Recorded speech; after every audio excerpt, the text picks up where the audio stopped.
the Overlaw'd. He'll fight for your rights, and he's got his own channel shining bright. From the courtroom to the web, he's got it all. Sharing legal knowledge, answering the call. He breaks it down in a language we all understand. The Aussie Overlaw'd taking a stand. With his Aussie charm and his legal know-how, he's a hero we need, showing us how. He fights for justice, no case too tough. The Aussie Overlaw'd, he's more than enough.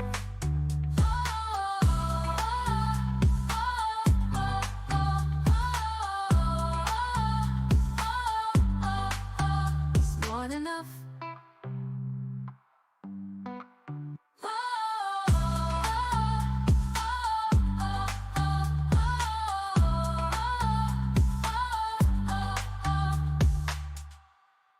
In Melbourne town, where the suits all grind, there's a lawyer with a vision, one of a kind.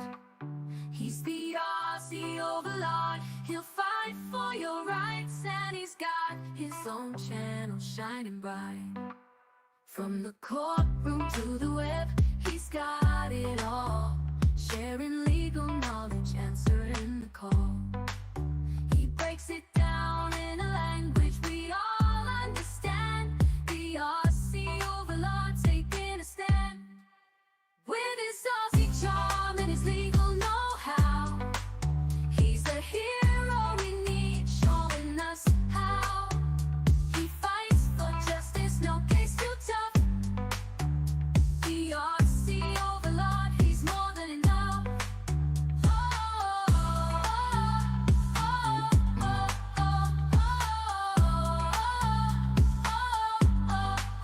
He's more than enough.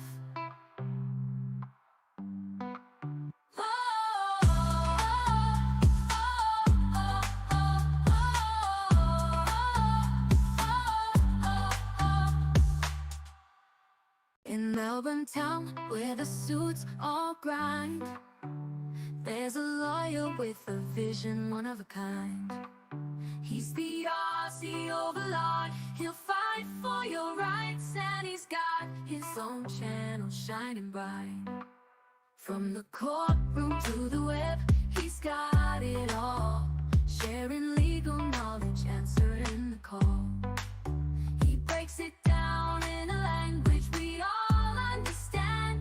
The Aussie Overlaw'd taking a stand. With his Aussie charm and his legal know-how, I really gotta do this at some point. he's a hero we need, showing Oh, us shit, how long have I had this waiting music for? He fights for justice, no case too tough. The Aussie Overlaw'd, he's more than enough.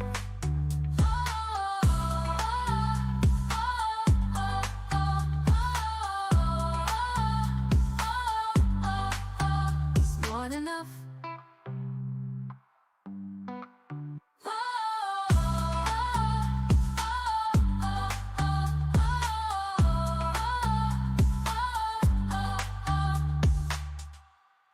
In Melbourne town, where the suits all grind, there's a lawyer with a vision, one of a kind. He's the Aussie Overlaw'd. He'll fight for your rights, screw it, and let's do he's it. got his own channel shining bright. From the court.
And good afternoon, good evening, and good night, wherever you are, whatever you're doing.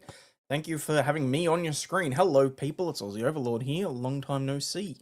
It's a fairly laid-back Sunday afternoon. I managed to get a video out this morning on the main channel, which I was reasonably happy about, and just figured I'd fire up a stream and we can keep each other company. What I've got planned so far is that Darren dropped a video in the Discord that I'm going to look at, because apparently that relates to somebody here in Melbourne. Beyond that, we'll see where the wind takes us, because generally I'm using these streams as like how to plan things out and find new stories and all that sort of stuff, and seems to be working reasonably well. Knock on wood, I'm hoping that my videos on the main channel are going to be more consistent and timely, thankfully. I found some ways to shortcut a few things, and, well, I mean, I'm getting a little bit more time back, which I'm very happy about, so I'll be able to actually put more effort into the stuff on YouTube. So, hopefully, things will be moving along. Excuse me. So far, hello, Lady Bama, Darren, good to see you. Bal, hello. Surprised you're still awake, but anyway. How's everyone doing tonight? It's 11:48. Well, don't stay up on my account, but thank you very much for being here. So, what we're going to start with is this video by Theb, over on YouTube. Now, apparently, something happened in Ark Raiders or something like that that caused some sort of shitstorm with the DMCA. Oh, after that, we might look at the stuff with the quartering. We might look... I know virtually nothing about it because I paid next to no attention to it whatsoever. We'll see where we get to. Excuse me. Let's have a look at this. One of my good friends is currently being harassed by a streamer, including getting him banned in Ark Raiders and abusing the YouTube copyright system to stop him from defending himself. This is one of... Which is always an issue. I mean, the whole DMCA shit. Oh, actually, that's another thing. Apparently, Leonard French put out a video. Something happened in the Supreme Court saying that the YouTube copyright the YouTube copyright claim system may not even be legitimate anymore. We might have to have a look at that, depending on how long that video is as well. You're a very late night owl. That's fine. So am I. I have no... Well, depending on the day... I am, so, alright. One of the worst cases of a manipulative streamer getting their way that I've seen in a long time. Hello. Okay, so who is this? Peach XO. Now, this is the individual that is my understanding was the one that sort of went off the deep end. So, where are we?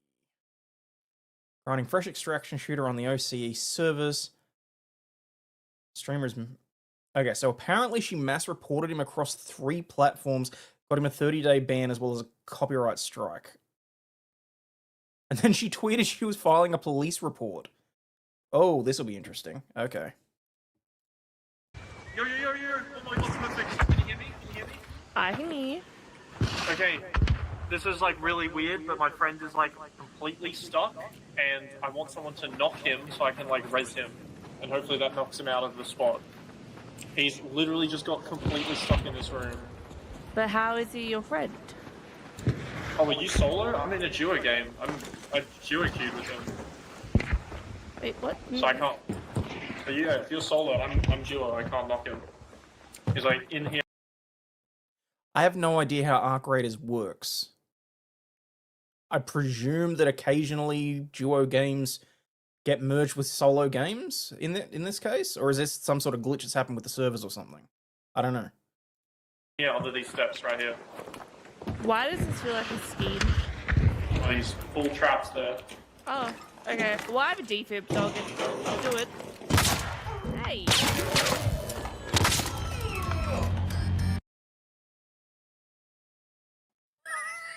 Okay, I can kind of see why she might have flipped out about that.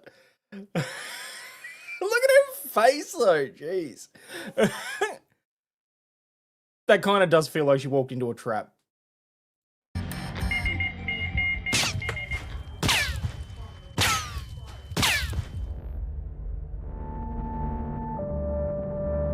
Oh dear. That is not a happy face.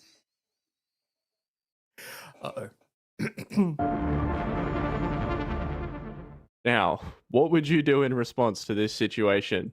Move on, because it's a video game, a PvP one at that, where you can die sometimes? No? That would be the Immediately obvious thing break to do. TOS by taking it out of game and leaving She looks exactly like you expected. Oh boy. a rude Steam comment? Oh. Wow. I can smell the stank from here. Loser. And TY for the free content. Suck a fat one. Real classy. Like, don't be wrong, like, this is just gaming trash talk, but, yeah, it's a PvP game. Like, she probably, she said at the start that she felt like it was a setup. I mean, how is she aware of how the game works? Is she not? Like, is this the first time she's run into somebody with more players on their team? Exactly. Congrats, you got sucked and died. Move on. It's part of playing on PvP game. If you don't want to play PvP, don't play PvP games. It's really straightforward. Wow. Absolute loser. Oh, and then also report him in game for lying. She did what now? Are you actually serious? Arc Raiders is 1v1, 1v2, 1v3, or any combination of solo up to teams of 3. Oh, so she should have been theoretically well aware. Okay, so she got pissy and had resting bitch face because she got suckered into it. Okay. Right. In an extraction game. Liar.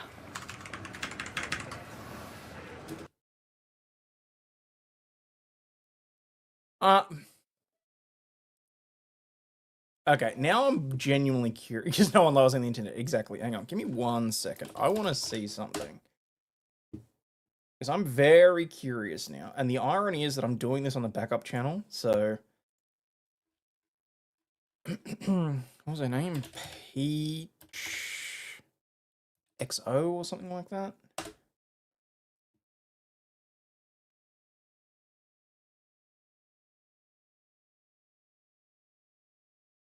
Oh, okay. So, Moist Critical did a video on this too. That explains why she's coming up so much. How an aspiring streamer ruined her life over a skill issue. Oh boy. Alright, so that's how it's spelled. Peach. So. I'm guessing she... Oh no, there she is.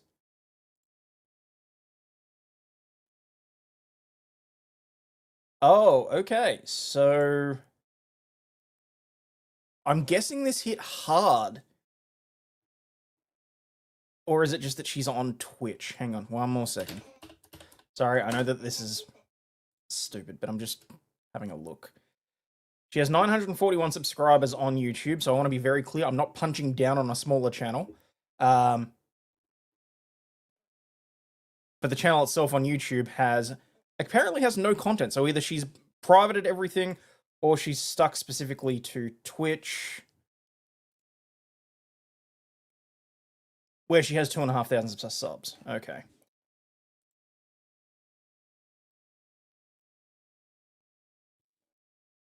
Okay. Does she have any video? No videos available over there. Oh, hang on. You know, I can just bring this over here. No videos available over there. She's scheduled to go live tomorrow. No, this was this week. Moody Mondays, Thirsty Thursdays. Yikes. Okay. That's fine. Sorry, that was just for my own personal curiosity. A whole lobby can be friendly too. No shit, really? Okay. I mean, I haven't played Arc Raiders. Surprisingly, I had no interest in it whatsoever, so... You can team up where you can go around a group of 5 co-op. What, with leaving one person on their own? That's hilarious. Or is it like... She nuked her whole channel?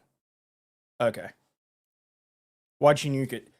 Apparently over this whole situation, because she reported somebody, she then went to the e-safety commissioner and lodged a complaint. Apparently she That's my understanding of all this. We're going to watch the video and find out exactly. Used 5 as an example. Oh, okay. All right. I have no idea what the purpose of the game is. I don't know what the goal of running the lobbies is. Like, all I know is the name Arc Raiders, and I've just seen some gameplay. So, and she actually reported him for being a liar. Oh, my dear sweetheart. Is this your first day on the internet? Got me killed.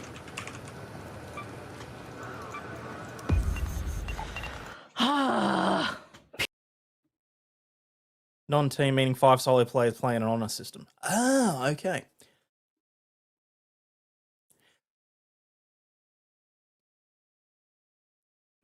I'm struggling to decide whether or not I think she's out of university or not. Because surely anyone with some real-world experience would not be acting like this. She got pissed off, took herself offline, like you don't play like I want to, I'll take my ball and go home.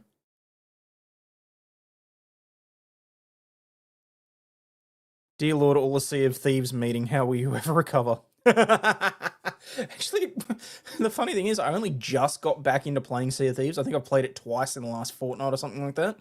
But, probably going to start doing that a little more frequently. People like that make me hate the fucking game. Kidding, I fucking love this game. He absolutely soloed, like, solo queued and, like, entry to the game. That's All the Sea of Thieves yeeting. Okay, that makes more sense. what that was. Electromagnetic storm, let's go. So what she thinks happened is that Nessie Q-sniped with his friends so they could duo in a solo game, but that's not what happened, and I'll let him explain that. Alright, I'll try not to waste any time here. She is accusing me and my teammate of both being solos, queued into the same game, in the same Discord call, to have an advantage over other solo players. That is not... Which, even if that was the case, that's not actually cheating. Part of the game, lure someone to their demise for the lols. Okay. Like, even if you are a solo player and you're chatting with people in Discord, that's not, like... I can think of far worse things that people have done in video games. That's the long and the short of it. I don't understand what she's complaining about. Battlegrounds and range in the game, guessing it has violence. Yeah, well. You can lure an Arc Queen to kill people. Leapers are worse, but funny AF to watch stomp people. Those are all words that I don't understand. I might actually have to look at this game later. not true. Now, this might be just a common thing to happen on OC because we have a smaller player base, but I personally see I'm cute as a duo. Oh, I'm fighting a trio. I'm cute as a solo. Oh, there's duos. Where did you find out about the lobbies? It happens. It sucks. It's annoying. Anyway, ironically, I did have to snipe a server to disprove her claim here and record this. Here's a clip of me knocking someone out while an enemy throws a light impact grenade on the body. Not on me, it's hitting the body, and each time the light impact grenade connects, it stops me from knocking them out. Queens are very hard bosses. Leapers are hard mini bosses that leap as part of their attack rotation. Okay.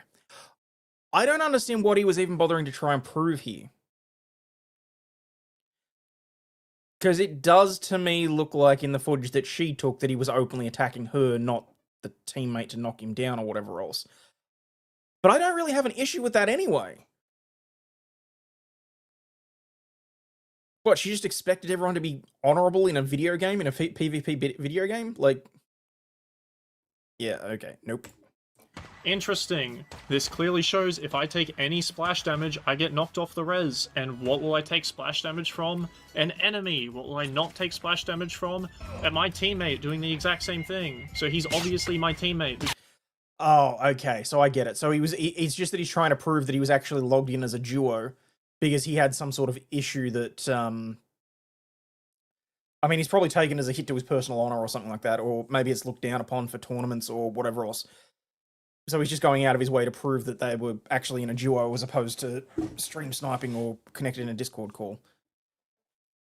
But again, I wouldn't see that there's any sort of an issue with that unless it's against official regulations or something like that for a tournament they might have been competing in. I fully expect that there's no way in hell that's part of the TOS for the game. So I don't understand what she's complaining about. But I'm assuming this is her sitting there watching the video. Because his light impact grenades are right here.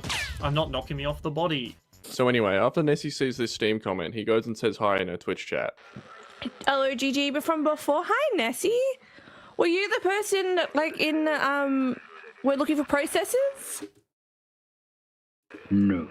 No, you're one with the Stark friend. Ah, so you're the asshole from before. Right. Now, did you like the comment I left?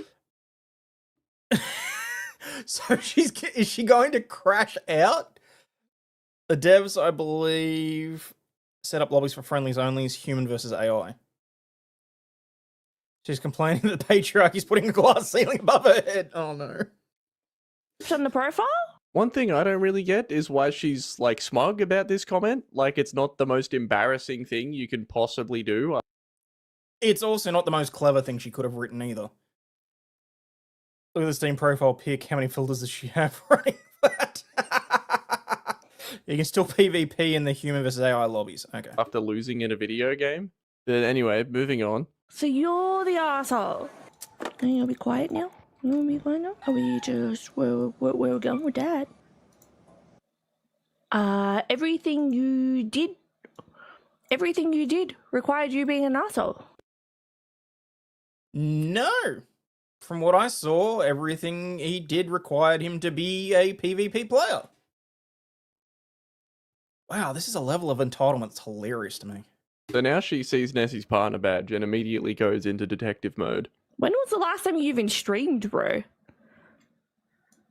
Let's have a... Oh my god, this is going to be hilarious. I mean, look, I know I can't talk because how many followers do I even have on Twitch? I don't think many at all because I very rarely ever...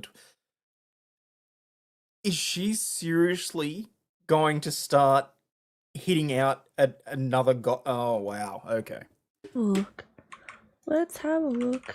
It's just I'm chill. Oh, I'm chill. I'm allowed to call you an asshole because what you did was asshole behavior. I don't give a fuck that you've got a partner badge. What does this even mean? Nessie did not once mention his partner badge and she's acting like he's come into chat bragging about it or something when he is simply talking to her. You haven't streamed in over 30 days. Okay. You play some interesting games. Trying to look in with uni. I wonder if you're, like, being a shitlord over there, too. She is really pissy and not taking this well, is she? She's like acting like zombie unicorn and her cult. The cult that are bullies that bully players, and when they clap back, she plays a victim by clipping them, turning them into the devs for being toxic. Interesting. Okay. I am not aware of whoever zombie unicorn is. I wonder if, like, you know, people are safe being around you. Whoa!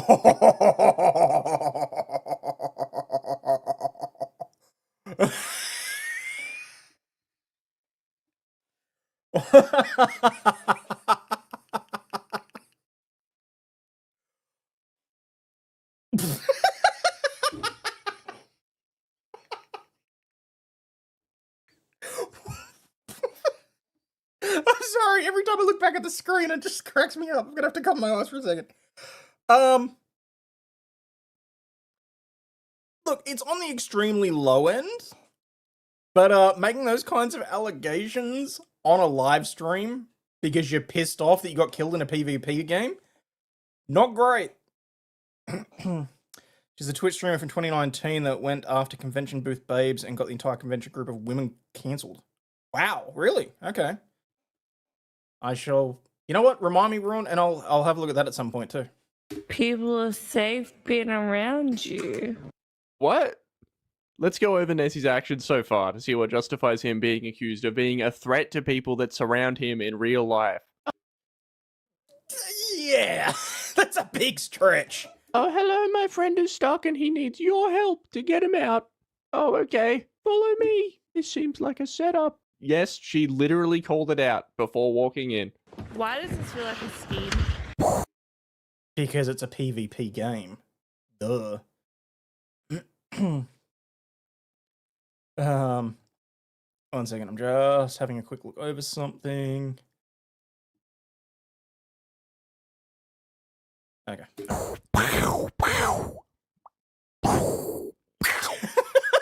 bam.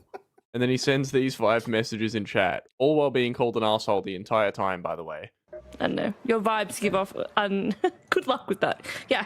Good luck. Goodbye. I don't want you in here.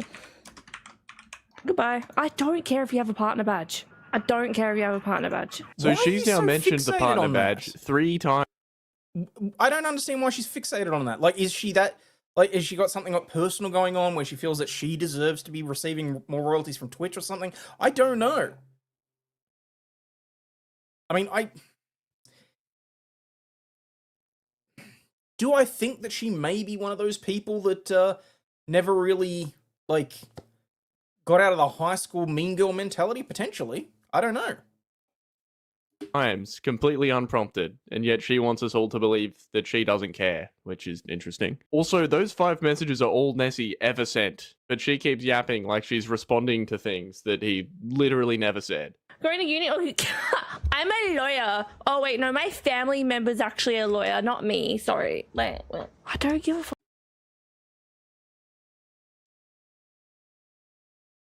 What the fuck? I'm wondering if this is actually about him or if that's like projecting onto somebody else, maybe. She's one of the click girls in high school that doesn't play well with anyone that's better or slick. Potentially, maybe.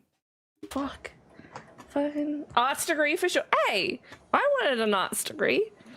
He's got an arts degree.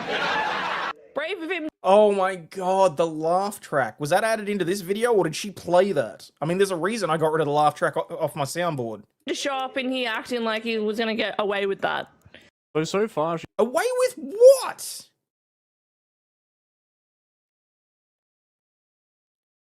I think she's mad she got tricked into falling to a 2 versus trap.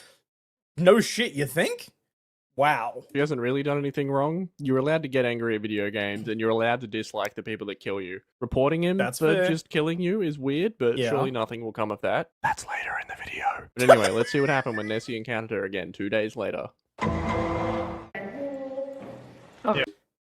Okay, so I assume that there's... How many players are on Ark at the moment?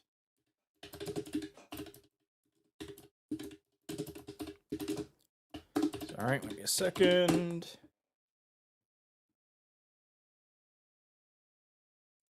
Raiders player count statistics.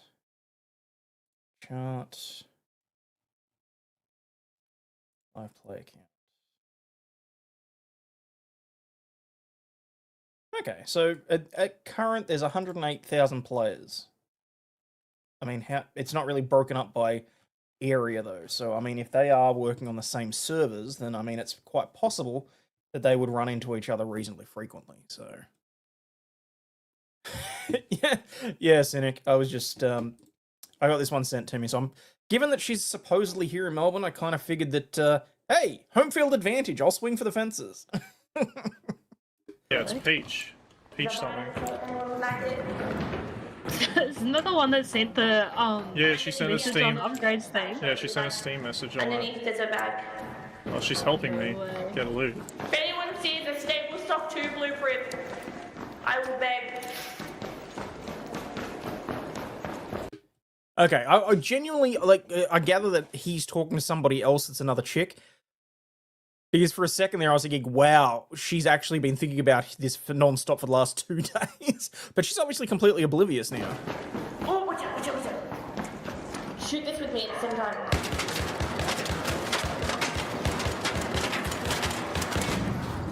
Nice. Yeah, we're just hanging out.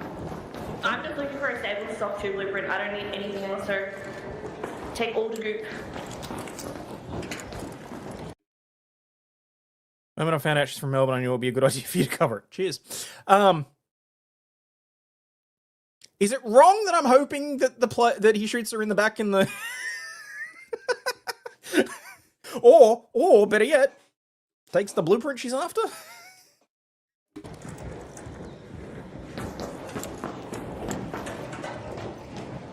I'm just gonna hit her with a pickaxe. Hey!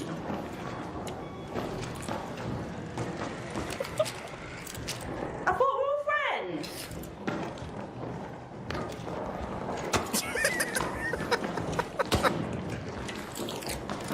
Oh, this ought to be good.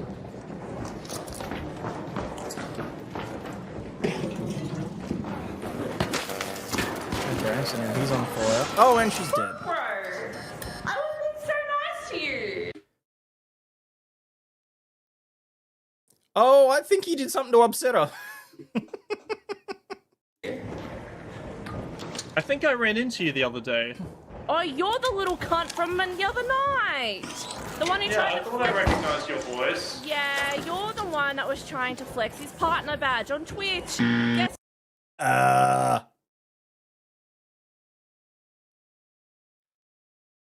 You are joking, aren't you? Hang on. Hang on.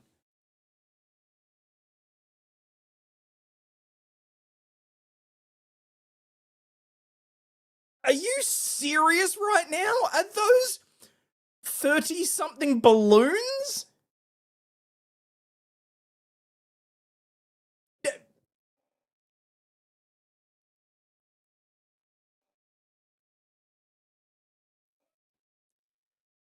I mean, okay. If you're in your 30s, probably already hit the wall hard enough that you shouldn't be doing the whole bunny rabbit thing for Easter. Like, I can understand wanting to do a theme, but don't think it's really going to improve your chances there. But yeah, she's 30 and acting like this. Wow, that's a level of entitlement there. Wow. Guess what? You're still In a piece of auto shit. equips. In auto equips. I don't care. You can turn it off, bro. It literally is an option when you're in Twitch. But also, you've been reported for harassment on multiple levels by multiple people and towards Sea of Thieves too. People know exactly who you are and what piece of shit you are for harassment for what you did.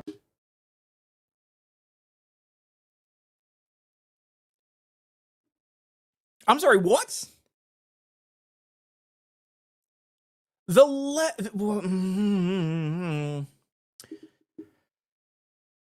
The fact that she's gone out of her way, because, I mean, okay, maybe out of the 2.5 subscribers she has on Twitch, maybe there's a few simps, I don't know.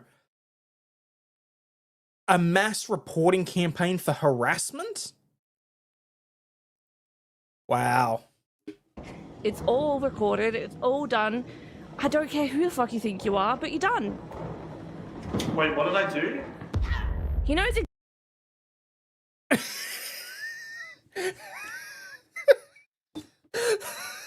This bitch saw what Jeremy the Quartering was doing and said, "Hold my beer." My mum was an officer in one of the top PvP guilds in Perfect World International back in the day. She was in her 30s during that time. She never lost her cool like this.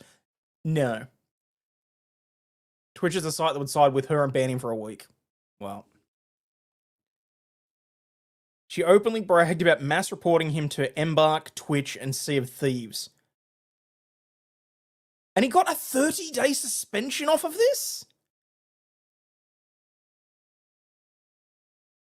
The manager then asks him to avoid her in the future on the servers where they run into the same 200-player queue every day. Like, seriously, that's like telling two goldfish in a bowl to stay on opposite sides with that. Good luck. Exactly what he did. There's no fucking way.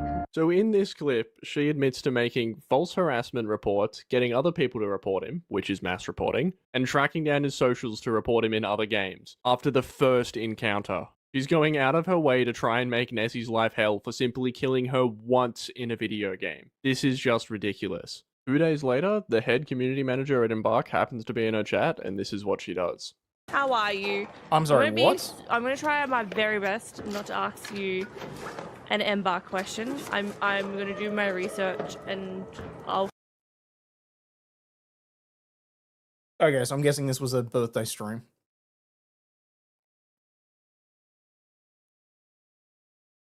It's not Dan that dishes out the Twitch punishments, it's social justice warrior employees that do. There's a reason I don't really stream on Twitch, I'll be perfectly honest. I'm only really multi-streaming to Rumble and Kick at the moment. Because Twitch, it seems like there's just... It's too much of a dumpster fire to, like, dodge everything.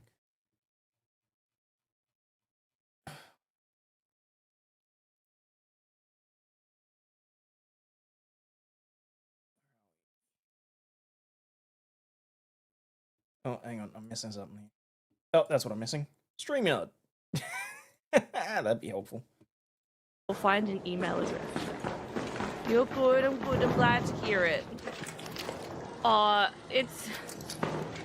being harassed by someone who plays this game, is a streamer, and yeah, it's a whole thing. And I was gonna ask if there's like an email address to 25%. Oh my god! If there's an email on the website to contact about it, because I've got evidence and stuff.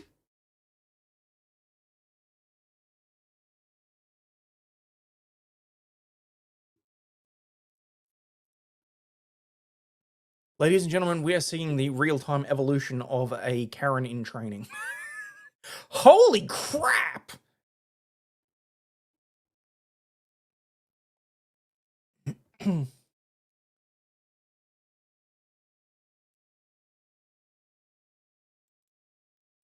Stuff.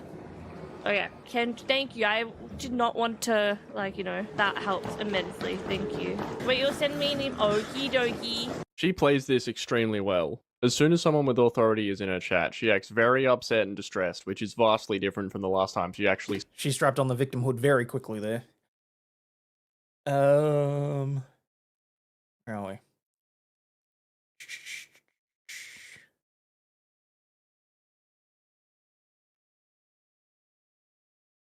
Alright, 1 second.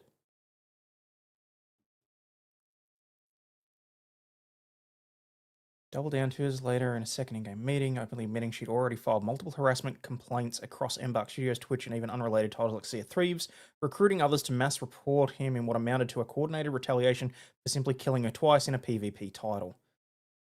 When the head community manager appeared in her chat, Peach pivoted to a distressed victim narrative, prompting an immediate 30-day ban on Nessie Does, despite zero evidence of TOS violations beyond her unverified claims. The ban notice cited abusive behavior and harassment under Embark's enforcement policy, yet the appeals process conducted privately via email revealed that the decision rested on Peach XO's one-sided VOD submission rather than a balanced review.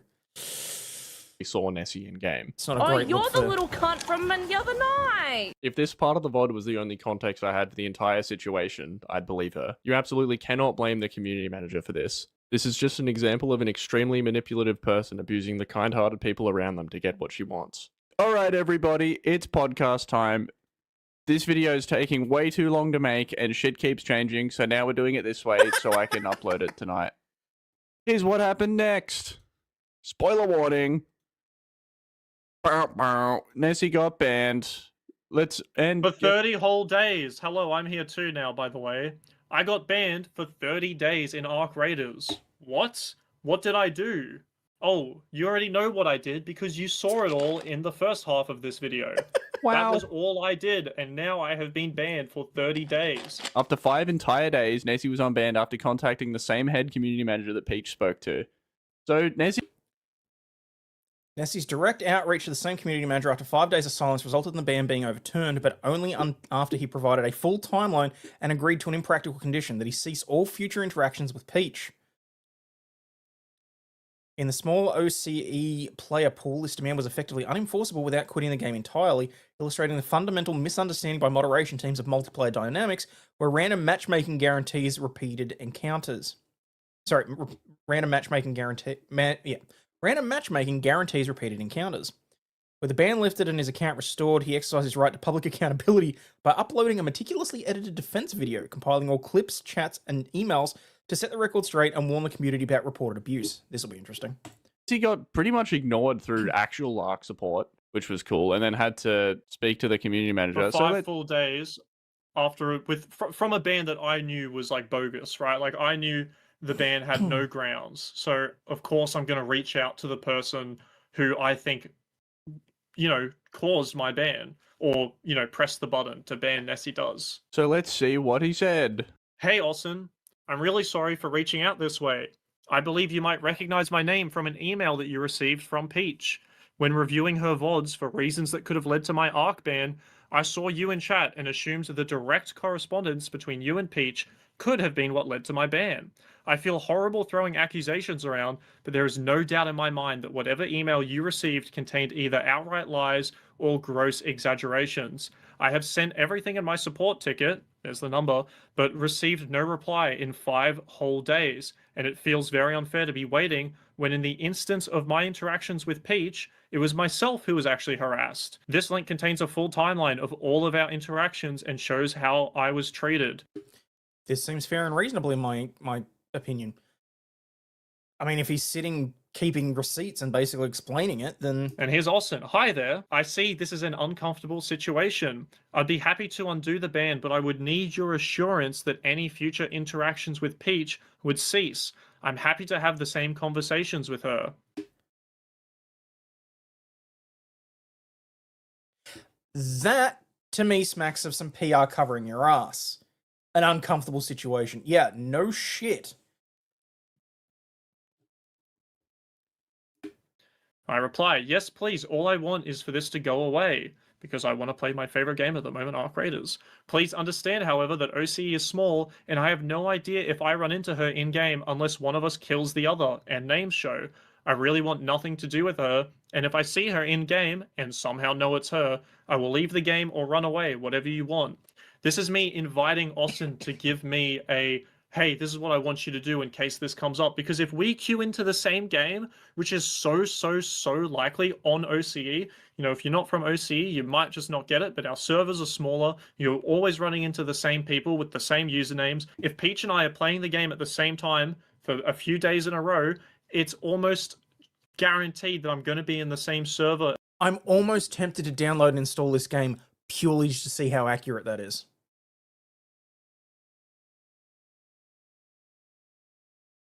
As her on one of those times, and we don't know we're in the same server as each other unless A, one of us speak and our names pop up and we see them, or B, I kill her, she kills me, and it says you've been killed by, or you killed, and that username. So I'm just letting Austin know, hey Austin, I'll do whatever you want here, I'll jump through whatever hoops you make, but please understand that it is, you know, sometimes this could be out of my control. I could run into her. Which is fair and reasonable in the circumstances, because, yeah, Oceania has smaller servers for various games. There's a reason that I have to play on North American servers, even with a ridiculous level of ping. Because there's games where you just don't have the players. So I completely understand how he's being reasonable here. In the same, you know, fashion, I just kill her in game. There's no funny business about it. It's I kill you, you kill me. I move on to the next game. I don't think about it. So, yeah, this is such a weird response from a community manager. So Olsen is like the top community manager. Like if you go into the Discord, she's at the top. And it seems that she has a fundamental misunderstanding of how the game that she moderates works, because that's such an unreasonable request. And I know the video did just say that you can't really blame the community manager, but that was before these messages. So, you know. Anyway, here's what happened next. Wow, Nessie's unbanned. Everything's good again. Isn't that great, Nessie does? It was awesome. I got to play Arc Raiders. Wow, Nessie's free to Then what happens? play video games again. Hooray. Well, What do you mean there's more video left? Copy strike time. Uh-oh. Down the copy strike alarm. What happened here, Nessie does? So this is where we start straying into the legal territory, because she issued a copyright claim, a copyright strike on his video. And it's funny how many content creators think that that is not actually a legal mechanism. That is just something that's done through YouTube. It's literally someone claiming ownership over content, and that if that's disputed, then you physically have to issue legal proceedings. It's a precursor to court action. You don't issue the copyright strike if you are not willing to go to court. Otherwise, then, in my opinion, you're just abusing the process.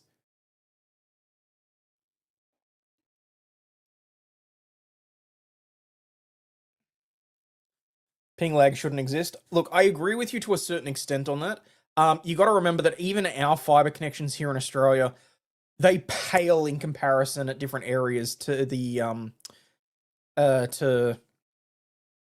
to other nations. Like, honestly, the day that I fired up the Starlink initially and I saw what the download and upload speeds were there, I was ecstatic, and I posted that on X, and someone went, "Why are you so excited? That's slower than some of the weakest broadband. Some of the weakest internet in certain areas of the US." It was double what our fiber connection to the house was.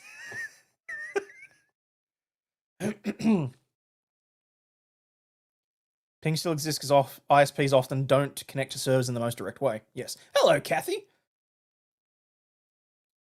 I've heard WT fast can be used to increase ping between user and international servers. Is that right? WT fast. WT fast. Excuse me. Patented technology to reduce lag boost online. Okay, well, I will have a look at that later. With the ban lifted and his account restored, he exercised his rights to public. Within hours, PeachXO responded by filing a copyright claim under the YouTube system, asserting the entire video infringed on his stream content despite the video being heavily transformative, featuring original narration, fair use commentary on public events, and brief contextual clips properly attributed. And that's the other thing, is that if you don't understand how copyright law works, not just in America but also in Australia, these are all things that you need to be aware of if you are going to be streaming online. I kind of feel like there needs to be like a blanket thing when you first sign up for Twitch, when you first sign up for YouTube or Kick or wherever. And it's a boilerplate that specifically says, I have reviewed the copyright laws in my country and the country of whatever origin the service is. So say you're streaming here in Australia, you have reviewed your own copyright legislation here in Australia, you understand the processes and what's involved, and you're aware of the contents of the DCMA Act and the whatever copyright things are over in the US. Because this shit is hilarious. She's trying to dox him by striking his channel. This is criminal. It goes a little bit further than that, because my understanding is she lodged a complaint with the E-Safety Commissioner for harassment. That's some serious fucking shit there. Like, I got this message from YouTube. Hi Nessie Does, we've received a copyright removal request for your video. Based on applicable copyright law, we removed your video from YouTube. The video was streamer mass reports me after being trolled. Did everyone watch the 50 posts that the robot posted on the other channel? I only watched one. Well, Kathy, I appreciate the fact that you watched one of them anyway. Yes. I was fiddling around in the back end of the main channel, and I didn't realize that the robot was going to take it as, oh, all these videos that have been moved up in the queue of how often they've been viewed and whatever else, because I was getting rid of some of the stuff that hasn't been viewed or was ridiculously old or whatever else. But basically, I'm assuming it moved videos up in some sort of, like, tier list of when they're viewed and all that sort of stuff. And all of a sudden, it's just going, post, post, post, post, new video, new video, new video, new video. And they're fucking 3 years old. But thank you, Kathy, for watching one. I appreciate it. And yes, so for those of you that are unaware, when you file a counter notification to one of these strikes, you have to provide all of your identifying information, because you have to provide it so that if the person issuing the strike would like to sue you, they have all the appropriate details. So his full name, his address, his contact details, email, all would have been provided in the counter notification. This is fucked, in my opinion. In Arc Raiders. So this is obviously just another case of blatant copyright abuse. It even says content found in entire video, which is simply not true. That's what you should do if someone uploads, say... That's literally if someone takes a stream, downloads it, screen records it or whatever else, and uploads the entire thing and says that, yes, I uploaded this completely without changes, without any additional commentary, without whatever else. And it's just like...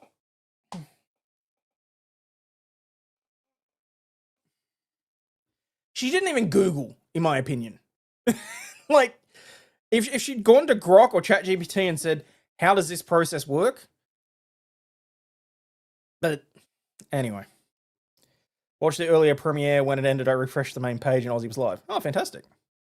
An entire VOD, which wasn't. This was a fully cut up and edited video with a significant portion of his own content. Well, a vast majority was my own content, and any content that wasn't taken from my own recording was either a recording that included my in-game character or a clip for context where she's talking about the event. It's all very relevant to me in particular, and it's all fair use. Like, there's no, if, ands, or buts.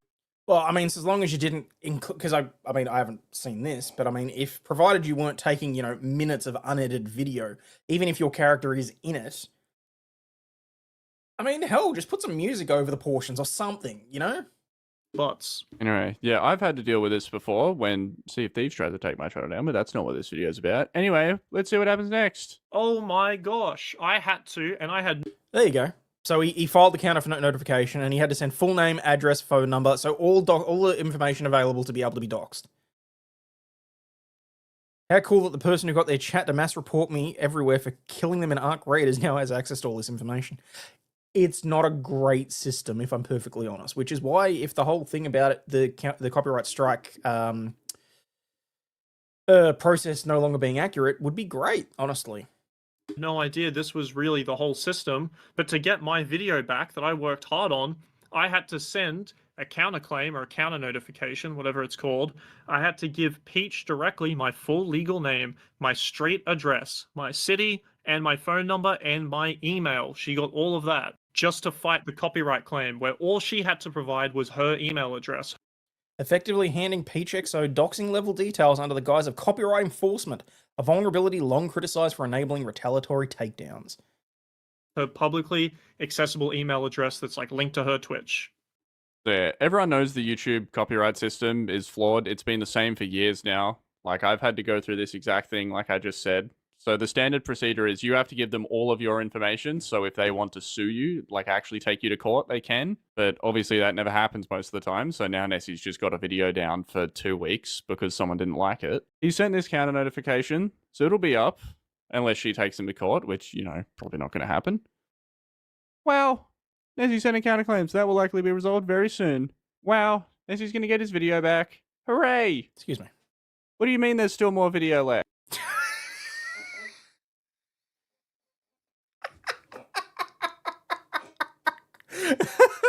And it's funny because I'm looking at this like, okay, so they use DaVinci Resolve to edit their video the same way I do. And to be honest, I don't use this many audio tracks, but the fact that they've got 2 separate things here, lie, this is going to be funny. Some random in, I think, Maryland set up a YouTube bot to DMCA claim Minecraft music. Are you serious? Left. Oh, I think I hear someone at the door, Theb. Hold on, let me go get it. Oh, this will be no. interesting. It's the police! Oh. Peach has now on Twitter. The escalation reached its most troubling phase when Peach took to Twitter alleging she was in the process of filing a police report against the partnered Twitch streamer who keeps harassing her and stream sniping her, causing people to send death threats, while simultaneously admitting she'd already reported the video to the E-Safety Commissioner as a hate video. Fuck me!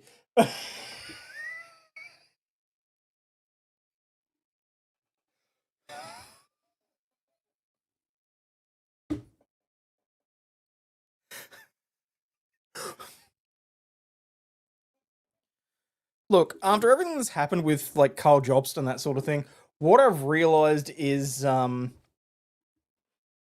don't want to get too close to touching the cows. And by that, I'm not actually calling her a cow. I want to be very specific there. I'm talking cow in, like, the lol cow sense, not calling her a physical cow, in case she gets pissy about that. I kind of want to reach out to these guys though, and like, I don't know, offer my services if this proceeds the way I think it's going to, if only just for the lulz.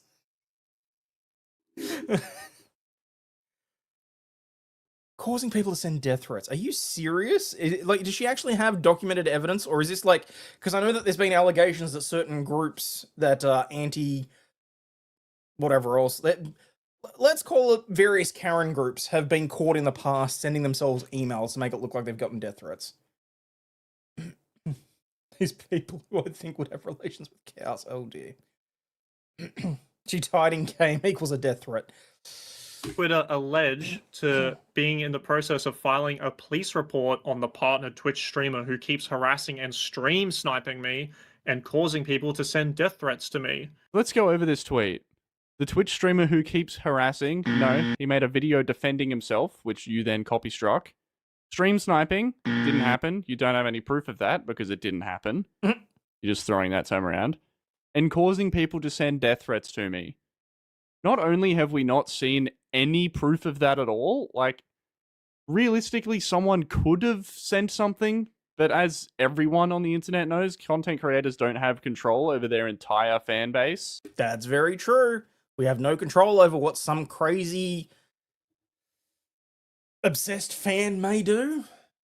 Like, There's always going to be bad actors like that. And Nessie didn't specifically say, hey, go harass Peach. In fact, I said the opposite at the beginning of my video, which is currently down due to the copyright strike, but I have a harassment disclaimer saying, don't go bother anyone in this video. This is made for entertainment. Anyway, what does she... that's very true. You shouldn't be harassing anybody. There's a Thea Steve streaming Aussie who keeps getting banned from the game. He has wisdom on the subject matter. Fair enough. tweet next? I yelled at him in a game.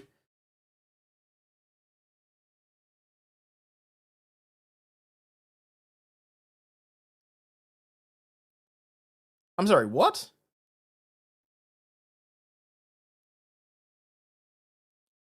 He stream sniped me, and I told him via proxy Yeah, for the record, watching somebody and commenting in their chat is not stream sniping. chat that I've reported him, and people who witnessed his shitty behavior in-game have reported him. They told me. He thinks I mass reported him. Thanks for thinking I'm big enough to mass report, though. To be fair, mass reporting has a very interesting definition. Now, it may vary from, like, platform to platform, but when we're taking the legal definition of mass reporting, I mean, if you're looking at something, I mean, let's be fair, if we were taking, say, statistics on certain crimes being mass crime events, that's 3 or more people. In the case of mass reporting, you could make the same argument. So, verifiably all lies. Well, She's talking about the second clip where she yells at me for, oh, and all these people have reported you to Ember, John. to Sea of Thieves, and to Twitch. But that's not mass reporting, though, apparently. Yeah, exactly. But at this point, the mass report, which she's saying doesn't exist, even though it is a mass report by definition, the mass report is from, I killed her with the firebombs, the grenades in-game. I went into her chat to say GG and was respectful despite her saying that she... look, let's be fair. Were you going to try and stir up some shit if she hadn't reacted the way she had? Possibly, in my opinion. Sea of Thieves has nothing to do with Arc Raiders? No, I wholeheartedly agree with you. She's done this completely... She's had a massive overreaction. In my own personal opinion, this is a massive overreaction, a massive sense of entitlement. I think she got pissy because, in my personal opinion, she probably thinks that she's a bigger streamer than she actually is. And again, I'm not trying to punch down at a smaller streamer. I'm sitting here laughing at this shit. thinks I could be a danger in real life to people. I was respectful in her chat. I killed her in game. Now I've been mass reported. Now in the second clip, I'm hearing about being mass reported. It's just ridiculous. Also, the only reason Nessie ever even found out about her Twitch was because of the comment she left on the Steam Exactly. profile. She took it out of the game. Anyway, what's the next tweet? Now she claims that he made a hate video about me, so I naturally reported it to the E-Safety Commissioner and he still won't stop, so now I'm reporting it to the police.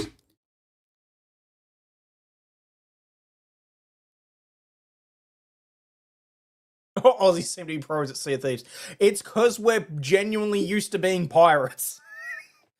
Whether we're sailing the piracy seas, sailing the convict seas, it just, whatever else. It is what it is.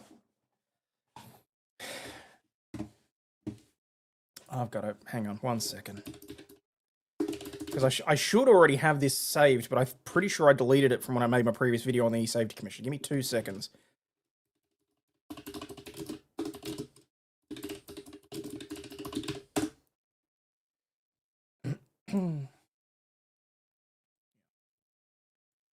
Online hate can be defined as any hateful post about a person or group based on their race, religion, ethnicity, sexual orientation, disability, or gender.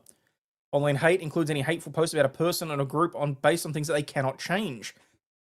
Being shitty at a video game is something you can change. Some communities are more at risk of online hate, such as First Nations, the LGBTQI+ community, and people with intellectual disabilities. Unless she's openly calling herself a regard. So he's not guilty of any of that. Case dismissed. Is my opinion on this, yeah.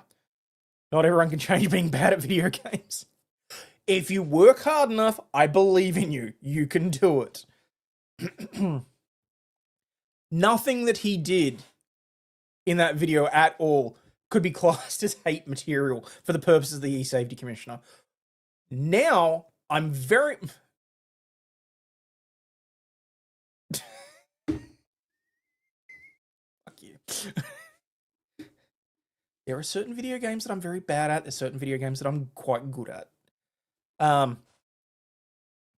Reported to the E-Safety Commissioner and he won't stop, so now I'm reporting it to the police. Sweetheart, at this point, in my personal opinion, I think he should be the one applying for the intervention order. Seems like everyone hates white people, including white people. Define a hate video. There was no hatred there. It was him just showcasing the events of what happened to defend himself because he was banned from the game that he wants to play. Unless she's seriously saying, oh, I mean, I can kind of understand how this might be in her sort of twisted reality. If she's sitting there saying that entire video was aimed at her because she's a woman, which, you know, that would be a fairly obvious thing for the victimhood, but, no! Just no! That's not a hate video. No! I've had to go to the E-Safety Commissioner before. They didn't do anything, obviously. When I was getting doxxed every day by cheaters in Sea of Thieves. And I tried to report YouTube videos that was literally a video of just my docs. And you think that those resources should be used over this? That's what I was going to say. What a complete and utter waste of my taxpayer dollars. Seriously. Like, what are you doing? It's just ridiculous. And now you want to report it to the police. For what? What has he done? He hasn't made a single threat or anything. He's killed you in a fucking video game and made a YouTube video about it. How out of your mind do you have to be to think that is a reasonable thing to do? Next, she says, I also copy strike the video to YouTube, as are a nightmare to talk to about harassment/bullying/death threats. So in this tweet... So what you're admitting to there is completely abusing the copyright system because that is not what it's for.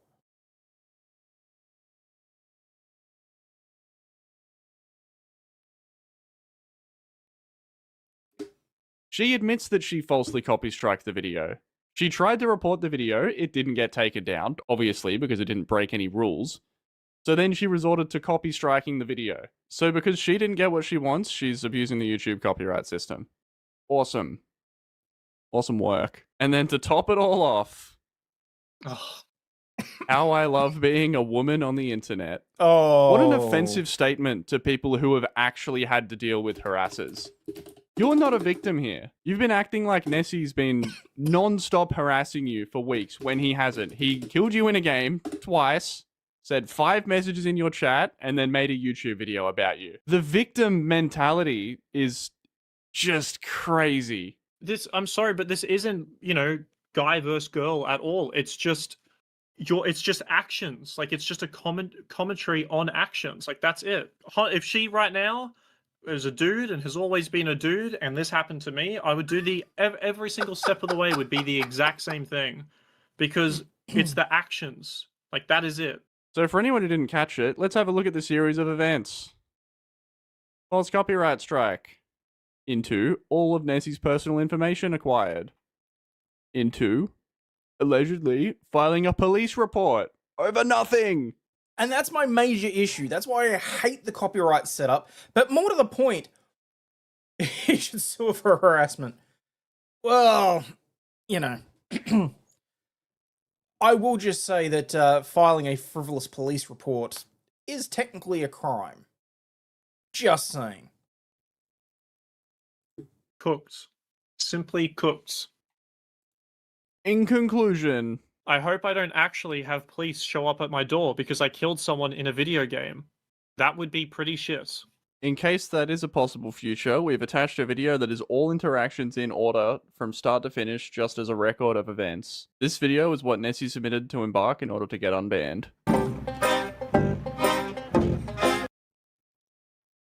Okay, now I'm curious. Alright, before I get into this, I just want to point out that Peach has privated every single one of her VODs that has to do with this situation. Okay, so that explains why the Twitch channel and the YouTube channel had pretty much nothing, so... Huh.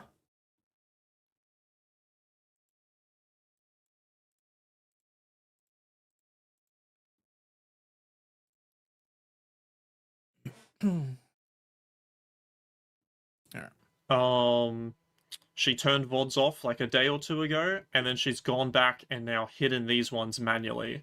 There has been an active attempt to hide. Jesus Christ.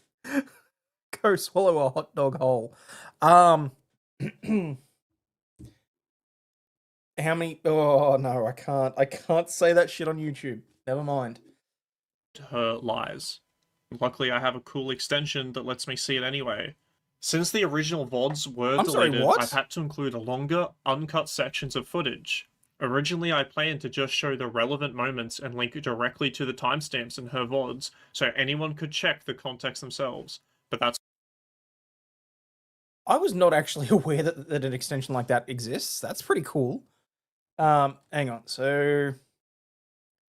Embark Studios' ban policy publicly prohibits harassment, abusive behavior, and stream sniping. It provides no clear mechanism to penalize mass false reporting or retaliatory complaints, leaving players like Nessie reliant on lengthy appeals that bypass standard support tickets.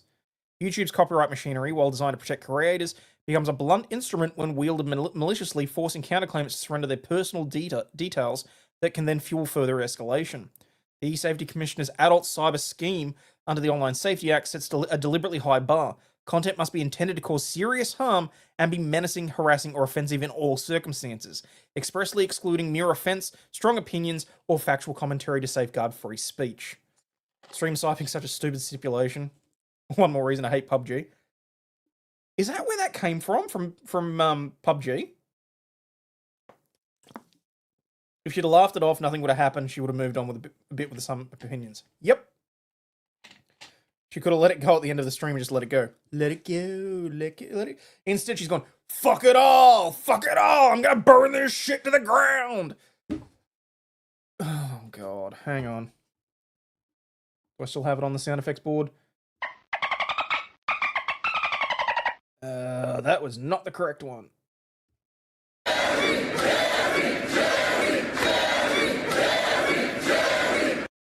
That one'll do. Pretty sure PUBG normalized stream sniping as part of the TOS. Oh, no shit. Okay, there you go. The defense video reviewing public gameplay events and platform interactions fell well short of the threshold, particularly when it includes disclaimers like harassment. Similarly, threats to involve the police over a video game kill and subsequent commentary risk crossing into false report territory when knowingly misrepresenting events to trigger an investigation wastes public resources. Here in Victoria, such content is addressed under the Summary Offences Act, while the small OCE server reality underscores just why just avoid each other's situations fail in practice, turning minor game slights into protracted multi-platform campaigns that burden genuine victims of actual abuse. Ultimately, this case serves as a cautionary tale about the ease at which reporting tools, copyright systems, and legal complaint avenues can be manipulated in gaming communities, underscoring the urgent need for platforms to implement better verification of mass reports, balanced appeal process, and consider full context and clearer education on legal thresholds for cyber abuse claims. The decision to compile a complete timeline video as an open letter demonstrates proactive self-defense in an era where silence invites further escalation, while the community backlash on Reddit and Steam forums reflects widespread frustration with moderation that appears to reward the loudest and most manipulative voice rather than the facts. Damn.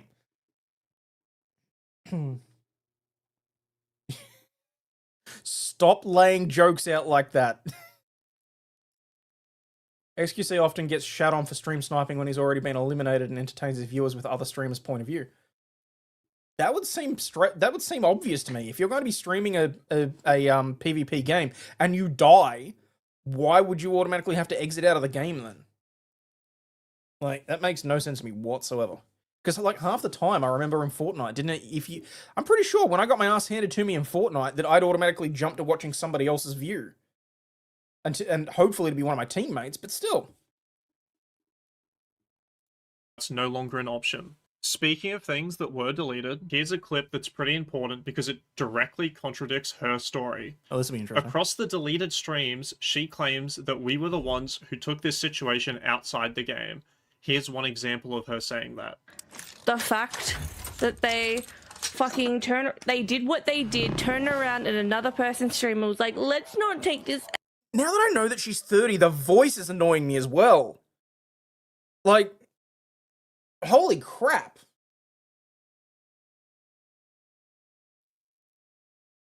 Out of game. You took it out of game first, cunt. But that isn't what Wait, what was that? Hey, God. Take this out of game. You took it out of game first, cunt. I maintain you don't have the Australian online credentials to be able to use that word.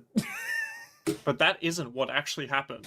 She was the one who first took it outside the game by posting a comment on my teammate's Steam profile, and if there's any doubt about that, the next clip shows her admitting she made that comment. Hello, GG, but from before. Hi, Nessie. Were you the person, like, in, we're looking for processors?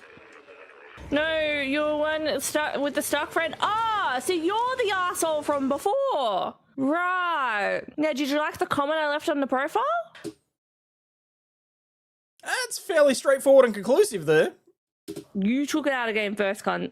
The two clips you just watched are from streams that were several days apart. They show she was comfortable telling her audience a version of events that doesn't match what actually happened, and if she's willing to say that... Is it seriously okay for us to just do voiceovers over blank screens? Because that would save me so much time and effort when I'm editing videos.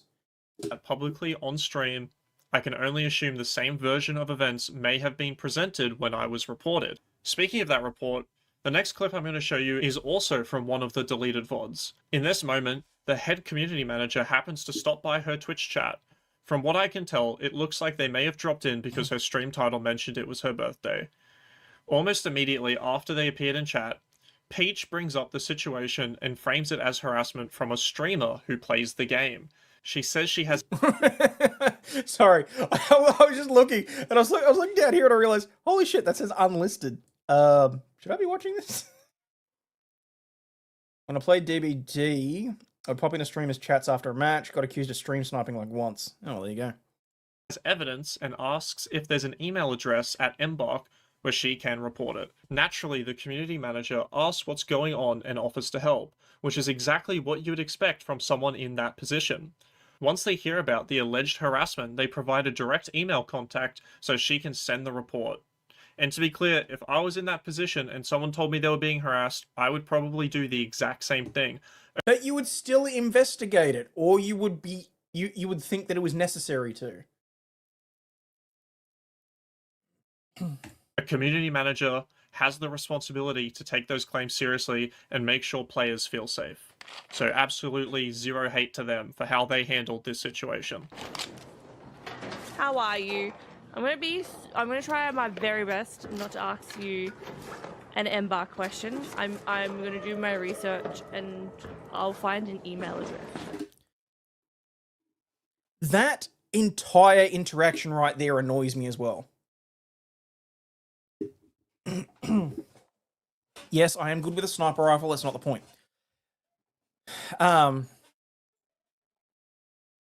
They ban, then they investigate. Yeah, basically. She did the annoying thing that some ladies do. Now, ladies in chat, don't try and at me because it's a documented fact that women do this. The whole, well, I don't really want to talk about this, but if you're going to drag it out of me, like, I'm going to drop just enough hints that you might be interested in hearing what I have to say, but I don't want to come right out and say it. It's like, for God's sakes, just tell us what you want for dinner. You know?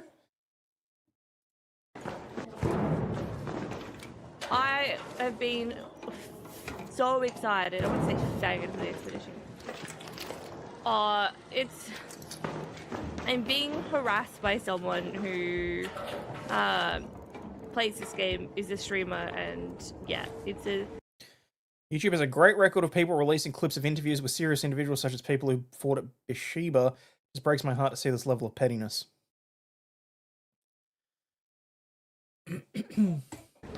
It's a whole thing, and I was gonna ask if there's like an email address to 25%. Oh my god! If there's an email on the website to contact about it, because I've got evidence and stuff. Okay. Evidence and stuff.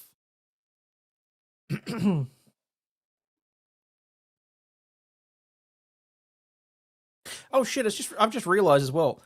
Nessie is actually screen recording his entire screen as well. Get killed in PvP all the time, but then I make friends with the people who killed me. Well, I mean, half the time you're already friends with the people that kill you because we shoot you in the back.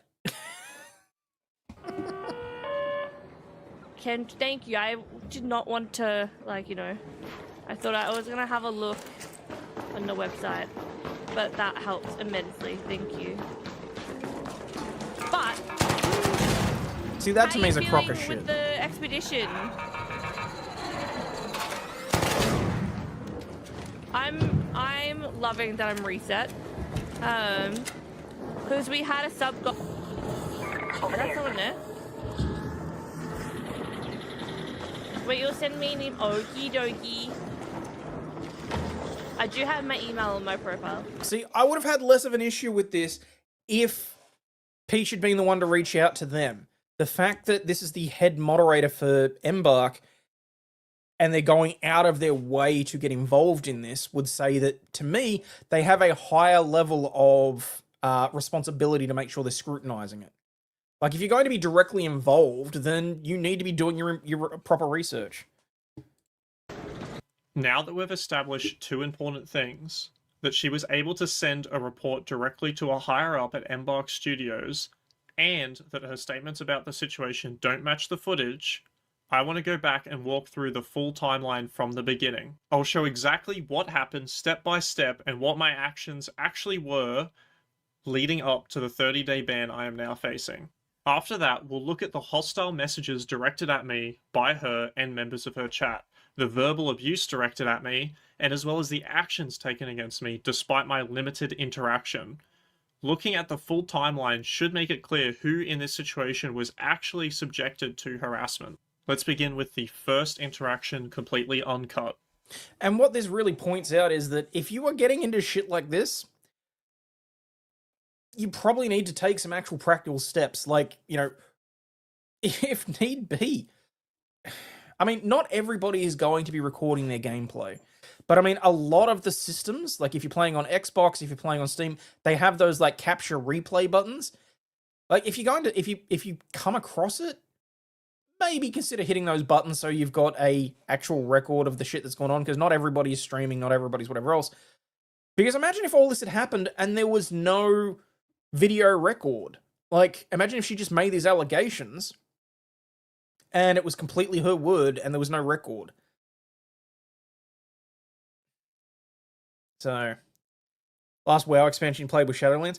I downloaded Midnight. I haven't fired it up. I'm concerned that if I get back into WoW, because I haven't played it since I was like 13, that I'll lose hours of my day. So,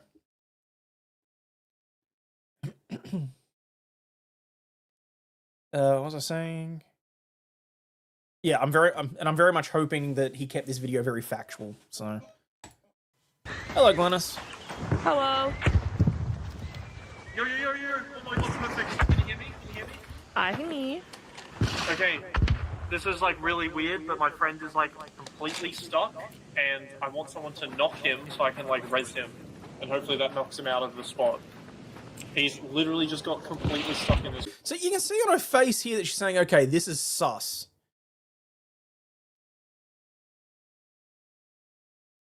WoW is just ooh simulator now. Damn it.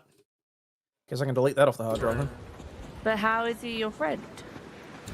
Oh, are you solo? I'm in a duo game. I duo queued with him, Wait, what? so I can't. But yeah, if you're solo, I'm duo. I can't knock him. He's like in here. I'll be honest, I never got good enough in WoW to actually care about PvP. I just kept getting killed, and I think at the time that's probably what killed my interest in the game. So I probably have a different view on how the battlegrounds are now. I haven't played in forever. I think I tried with Cataclysm for a very short period of time, and yeah. These steps right here. Why does this feel like a scheme? Because it is a scheme, and anyone with moderate PvP experience would understand that. In my own personal opinion, you got yourself into this. You knew what was coming. Like, the hunters in Kato were trash. This is the whole point of the game. Yeah. And look, don't get me wrong, I do kind of feel like I'm victim blaming here. But it's a video game. Take the loss and move on. Oh, these full traps there. Oh, okay. Well, I have a defib, so I'll do it. Hey!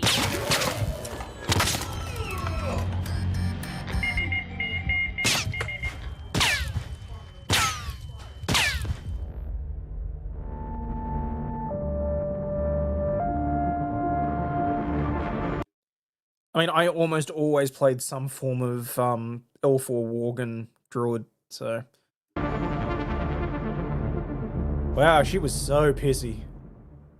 What a fucking loser.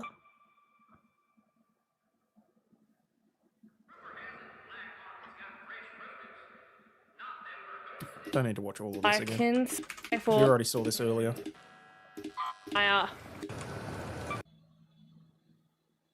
People like that make me hate the fucking game. Kidding, I fucking love this game. He seems stable.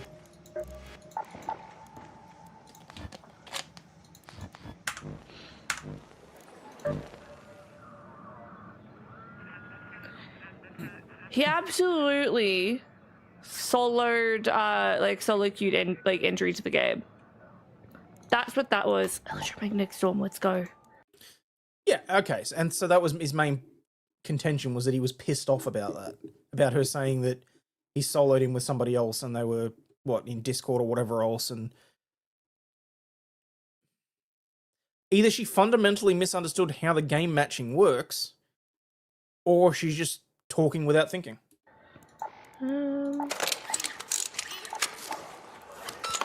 What ammo do I have? I don't have ammo. Now, this comment that got left on my teammate's profile is not seen by either of us until we hop off the game, which is 1 hour later. After that hour, I can assume that, you know, she's chilled out a bit. She no longer cares that she's died in the video game. You know, sometimes we all care a little bit, and that's fine. But usually that passes within 60 minutes. So I thought I could come in and say GG, and it would all... Dude, seriously, did you, I'm sure you went to high school. You should know better than this. all be chill. Hello, GG, but from before. Hi, Nessie. Were you the person, like, in, we're looking for processes? No, you're one with the Stark friend. Ah, so you're the asshole from before. Right. Now, did you like the comment I left on the profile? Also, just clarify for me. Is this what I sound like? Like, do I go into this like the core? I'm sure I don't actually sound like this chick. Like, So you're the asshole. Are you gonna be quiet now? You wanna be quiet now? Are we just where we're going with Dad? Everything you did required you being an asshole. When was the last time you even streamed, bro? remember, people, 30-year-old woman pretending that she's like 18. Wow. Let's have a look. Let's have a look. It's just like I'm chill. Oh, I'm chill. I'm allowed to call you an asshole. I don't think you're chill about this. Because what you did was asshole behavior. I don't give a fuck that you've got a partner badge. You haven't streamed in over 30 days. You play some interesting games. Trying to log in with uni. I wonder if you're like being a shitlord over there too. I wonder if, like, you know, people are safe being around you. For now, we'll cut the clip here, but I think the situation is already starting to speak for itself. What happened is fairly simple. I killed her in the game, which is a normal part of the gameplay and doesn't violate any terms of service. After that, she posted a hostile message on my teammate's Steam profile. In that message, she also advertised that she was live by saying thanks for the free content with her TTV name clearly visible. About an hour later, I went into her chat with the intention of not escalating the situation and simply saying GG's. Even in this Don't poke the bear. early interaction, I think it's clear what the dynamic looks like. She continues to throw insults while I remain polite and try to keep the interaction calm. That pattern ends up setting the tone for everything that follows. Another hour passes and my teammate, Upgrade, Really, Chadwick? I mean, he streams most days. So I don't know if it's just that he's fallen out of your algorithm or whatever. Just ask Gemini about my old WoW guild that mentioned Pals for Life as a connection. Huh. sends this message in her Twitch chat. Just got lured into a room by a guy that wanted me to help him free his friend. He trapped me and killed me. Got this game 2 hours ago. Is it always like this? Wait, what? I thought that was his name. I won't include the whole clip, I'll just include her reaction to it in her. Another hour passes and my teammate, Upgrade, sends this message in her Twitch chat. I won't include the whole clip, I'll just include her reaction to it for now. So trolling the shit out of her. Okay. I want you to do me a favor, Upgrade. I want you to tell your little boyfriend, thank you for the engagement. Thanks, I appreciate it. I appreciate it so much.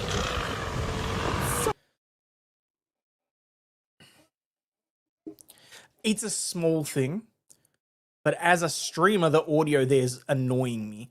She should know better to get her audio levels proper so that her voice is like audible above the game level. Like, So much fun.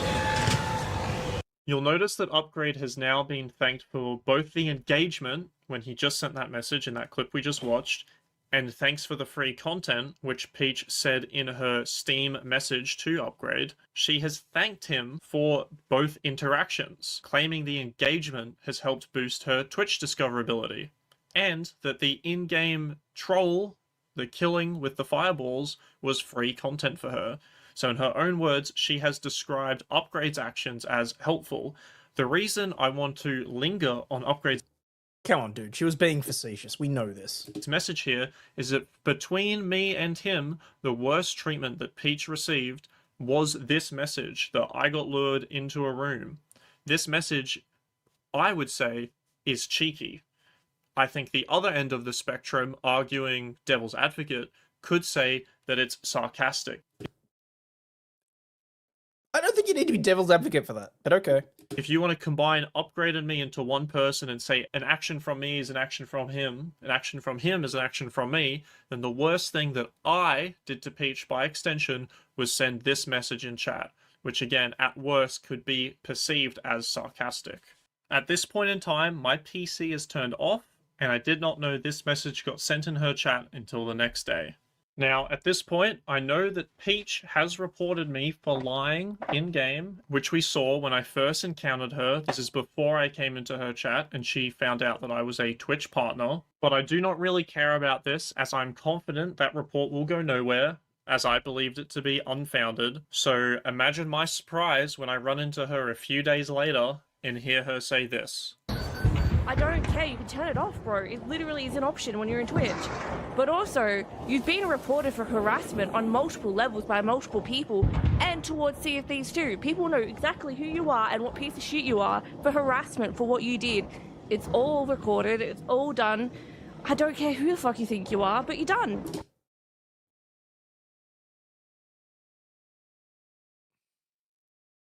I'm just sitting here internally laughing at the level of clout that she thinks she has because she's abusing a system, in my opinion. Like, seriously. Bladestorm in a wheelchair. Wait, what did I do? He knows exactly what he did. There's no fucking way. While in the moment, that was quite amusing to me. It quickly dawned on me that she has admitted to instigating a mass report on my account. Well, that's a bit confusing. What have I actually done to deserve a mass report? Well, I sent 5 messages in her Twitch chat, which we've already seen, and I killed her in-game. We can't even include that I've killed her in-game twice at this point. I have already been mass reported before I ran into her the second time.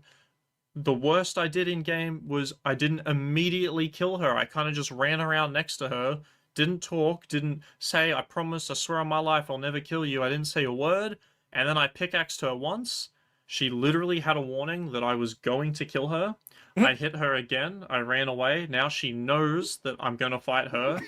And then there's a fight where I kill her with my pickaxe. I understand being embarrassed dying to a melee weapon when you have a gun that can kill people very quick. She's got a Venator. I'm going to play the clip now, starting with my POV when I realize it's her. You'll notice that I realize it's her because she is talking non-stop in-game, so her username is on my screen for a very, very, very large amount of time. How could I miss that? Wait, I think this is the chick that got really fucking mad at me the other day. Oh, Yeah, it's really? Peach. Peach something. Isn't that the one that sent the Yeah, she sent a message Steam. on upgrades thing? Yeah, she sent a Steam message on that. Underneath there's a bag. Oh, she's helping me No way. get a loot. Can we just talk about this for a second? Like, the whole World of Warcraft, like, pandering thing really was quite ridiculous. I mean, the whole, oh, it's a magical wheelchair. Okay, great. But yeah, you're right. Where the hell's Veronica? Like, bring in the Hulkbuster! Seriously. My warlock's in a wheelchair and I equip Dragon Wrath. My flying mount dragon transformation is this in that same wheelchair. All of a sudden, your dragon's in a wheelchair. Lovely. More to the point. What about a hunter's pet? Is that going to walk around like on crutches or whatever? Like, I don't know. Fantasy is just that. It's fantasy. It doesn't have to reflect real world aspirations. It doesn't have to reflect the real world at all. I don't give a flying fuck if like not everybody has to be represented. It's open. I don't need this. Oh, watch out, watch out, watch out. Shoot this with me at the same time.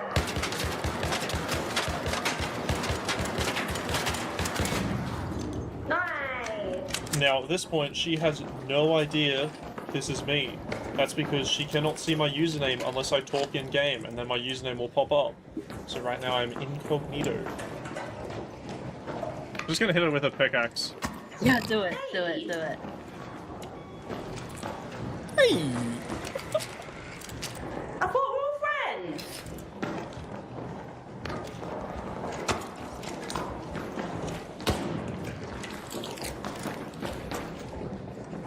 I'm not 100% sure why he got into the cat and mouse here though. Like, why would you worry about the pickaxe? Surely you got stronger weapons. Just be done with it. This probably pissed her off more, if I'm honest. Actually, maybe that's the reason he did it. Fuck, bro. I was being so nice to you. I think I ran into you the other day. Oh, you're the little cunt from the other night. Yeah, I thought I recognized your voice. Such a classy yet childish individual. Remember what I said a little while ago that people just don't have time? Like, I just don't personally have time for people that have personas online. If that's what she's like in real life, holy crap. Yeah, you're the one that was trying to flex his partner badge on Twitch. Guess It what? auto-equips. Still It did. auto-equips. I don't care, you can turn it off, bro. It literally is an option when you're in Twitch. But also, you've been reported for harassment on multiple levels by multiple people and towards CFDs too. So, you know, just go out there and throw yourself under the bus for doing the whole mass reporting and mass flagging thing and taking improper use of certain services. Like, wow. People know exactly who you are and what piece of shit you are for harassment for what you did. It's all recorded, it's all done. I don't care who the fuck you think you are, but you're done.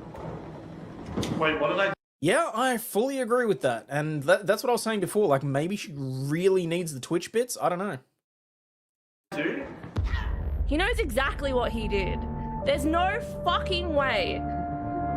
Alright, so there we go. I have officially been mass reported, and that was before this encounter. All I did was send 5 messages in her chat, which were very respectful given the circumstances. The circumstances being called an asshole over and over and over again, and a loser, and that people aren't safe around me in real life. I kept it respectful, I kept it chill, because outside of the video game, it isn't that deep, and it will never be that deep.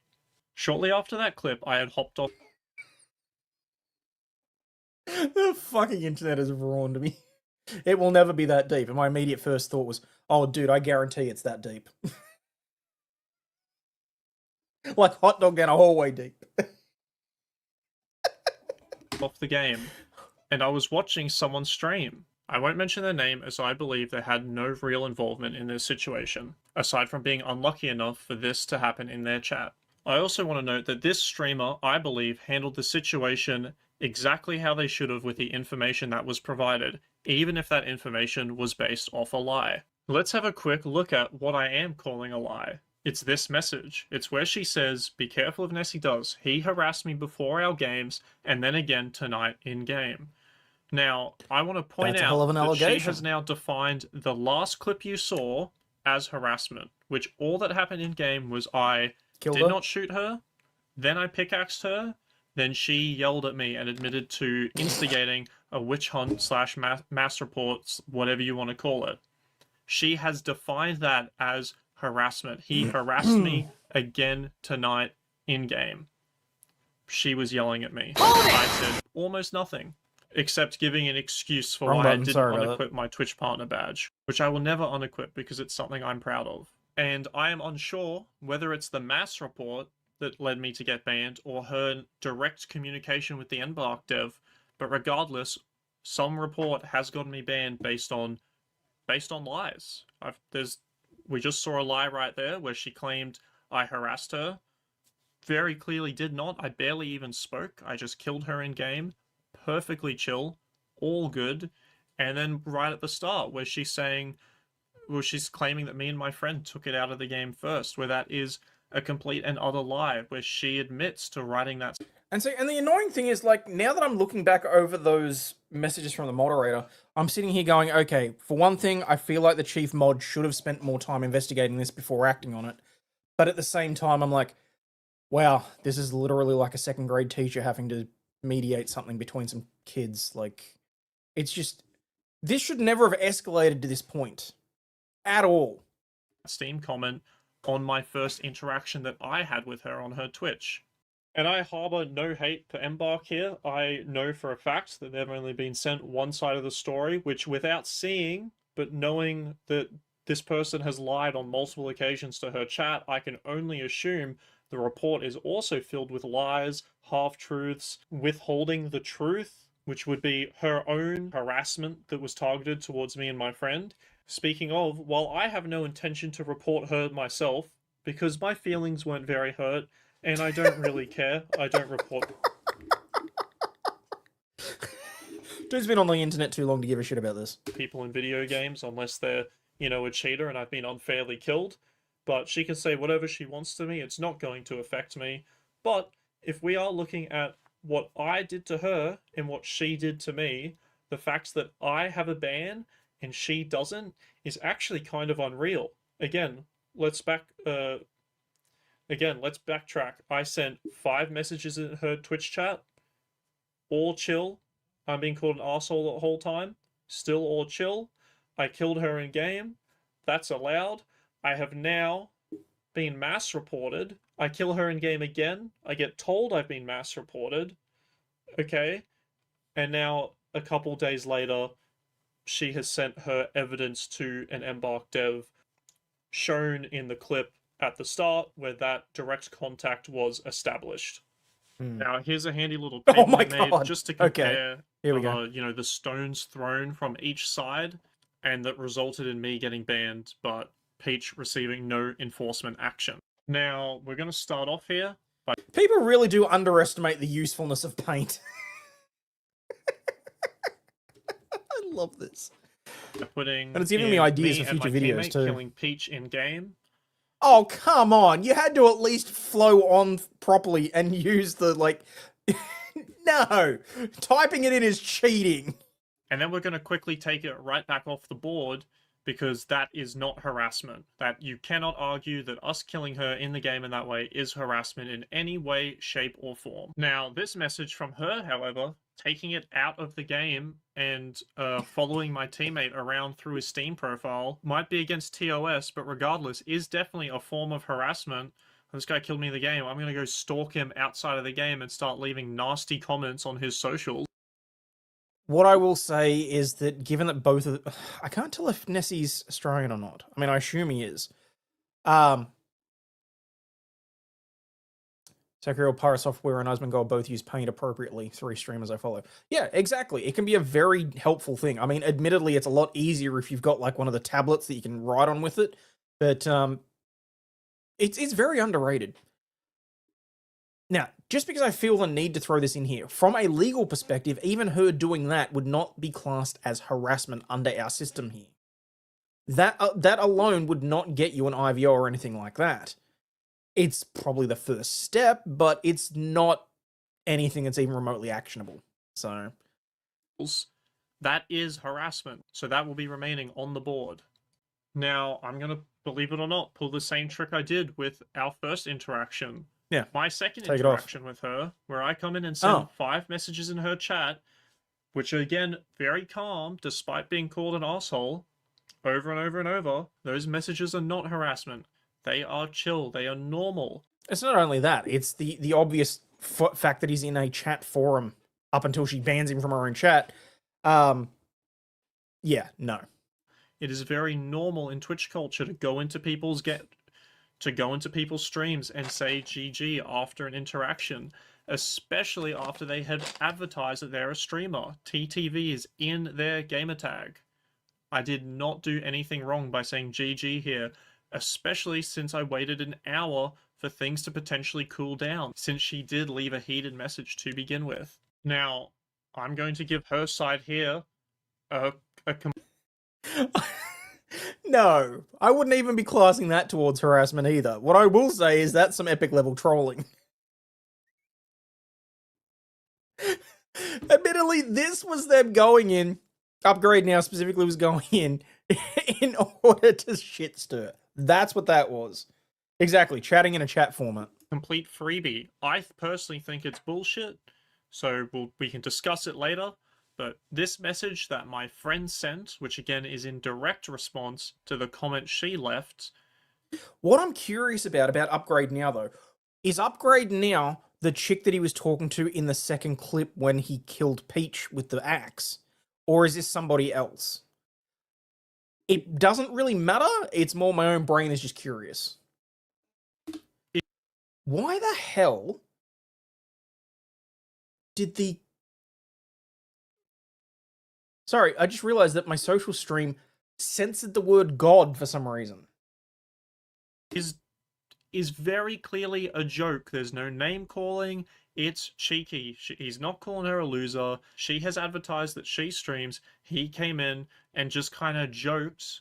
Not even kind of. He came in and joked about the in-game interaction we had. Dude, let's call a spade a spade. He was trolling. Okay, he said he, so that was somebody else. They were trolling. Don't try and put window dressing on it. It was trolling and it was funny.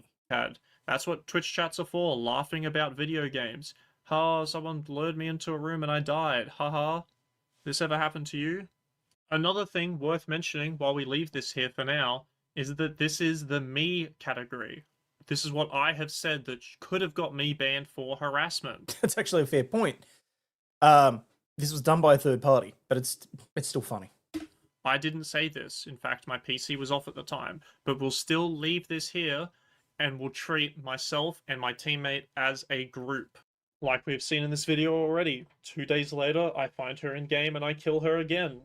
Is me killing her harassment? No, so nothing will go to the me section. Is her yelling at me in-game harassment? I mean, I think Technically some not. people would consider it. I personally don't. Not to the level that she's taken it. So, no, I'd be leaving that off as well. Because it doesn't upset me or affect me, but she is, you know, verbally abusing me, using vulgar language, calling me a loser, Welcome to the internet. calling me an asshole. It's verbal abuse. In the middle of that, she admits to instigating a witch hunt, a mass report of my account to Twitch, to Sea of Thieves. That's where it starts getting a little bit murky, because she's... like, you can see where the incident has a natural endpoint. Everything done after that, where she goes out of her way to make a problem out of herself, I think that's straying into harassment territory. That's what I said earlier. I'd be surprised if he's not the one applying for an IVO if need be. Not that I think he'd get it, but I could understand. And to Embark, to Arc Raiders. Okay, report me to Embark. At this point, what have I done? I've killed her in-game, and I sent 5 messages in her chat, but I have been mass reported to Twitch, my partnered game, Sea of Thieves, and to Embark. Crazy. That is harassment. Instigating a mass report on me is harassment, especially an unfounded mass report. Alright, now at this point, Peach is going into someone's chat to... That one's a little bit more that's not just harassment. That, although on the very low end, is straying into defamatory territory, in my opinion. That's really like making allegations of harassment, saying someone has done something previously. And it's definitely been published to a third party. So, I mean, he would struggle to show that there's some sort of serious damage to his reputation or whatever else. But you're towing the line there. This is one of the things where, like I said, it starts getting a little bit more serious. And I'm feeling that this is an individual that is not aware of the consequences of their own actions, and has not been for some time, in my own personal opinion. Get me banned. Whatever. You can get me banned from a Twitch chat. That's fantastic. And the streamer who banned me, I believe with the messages that they saw in front of them, should have done it. If I saw someone, specifically a woman, claiming to be harassed by a dude on Twitch, I would ban the dude without a second thought. They can submit an unban request and tell me what their side of the story is later, but right now the priority should be getting rid of the alleged harasser. Regardless, we've seen that this message is an outright lie. Harass me before our games. What the fuck does that mean?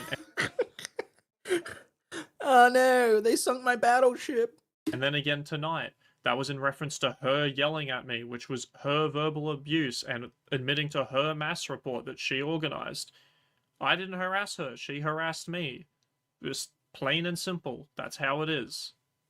Since we included my teammate's message as one of the cases of possible harassment from my end, I think it's only fair that we include all of the Twitch messages that got sent towards me directly while I was in chat, while Peach was calling for my ban in someone else's chat. So all these messages were sent to me based on the assumption that Peach was telling the truth, I was a harasser. Anyway, as they pop up, keep in mind that each one of them, Now I'm curious whose chat he was in and how so... I mean, that's a lot of simping in my opinion. Like, wow. believe is more significant than the message my friend sent, but now the scales have completely tipped, completely and utterly. If you just look at the messages her chat has sent and you just look at the message my friend has sent, the scales have completely tipped, and there is an overwhelming amount of Mean harassment messages from one side. So let's add that to the right column. I'm not going to bother here. Okay, I am starting to understand how she might think that she has more clout than she does. I think she has an advantage here that I'm not taking into that I haven't previously thinking of taking into account. Those words do not word. I think she has an advantage that I didn't previously consider.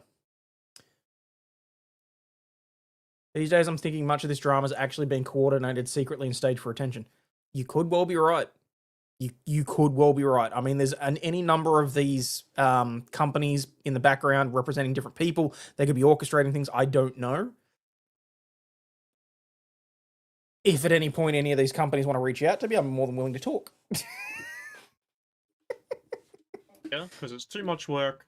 But throughout the million times she's repeated this story, throughout the 45 hours of deleted content from her channel, she gets many more chat messages that, you know, are now very anti Nessie does. Dare we even say harassing?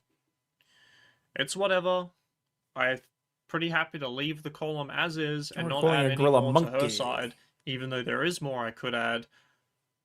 But I think it's very important to finish the video with this, just a visual... Oh, thank God we're almost there. A visual stimuli of what actually came from both sides and how it is disgustingly unfair that I was the one banned and she was not. And again, I will credit this very heavily towards that direct contact that she, luckily for her, I guess, very unluckily for me, that she acquired the head community manager at Embark. But again, no, absolutely zero hate, hard feelings, whatever, towards that staff member because they were fed lies. And what can they do? Of course they're going to try and believe and help this person. They seemed very genuine in the clip that where this person comes into chat. If I was Ossen, or however you pronounce their name, sorry if I'm saying it incorrectly, I would have believed it too. She seems sad, she seems defeated, she seems genuine. No, she didn't. Not to me, anyway. I hope with the addition of a complete timeline of harassment from both sides, help get me unbanned. Sorry for whoever sat through this, if anyone did at all. I know it was quite long. I will advise to watch it in 2.5 speed.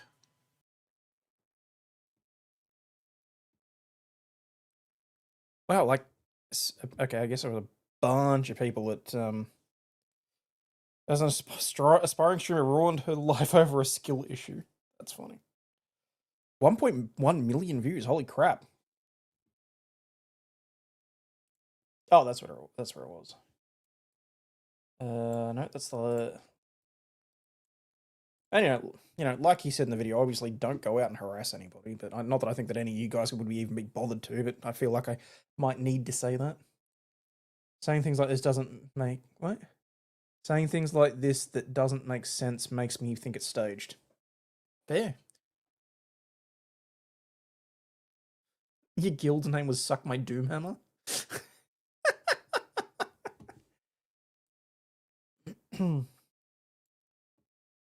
Oh, hang on. Shit, what have I done there?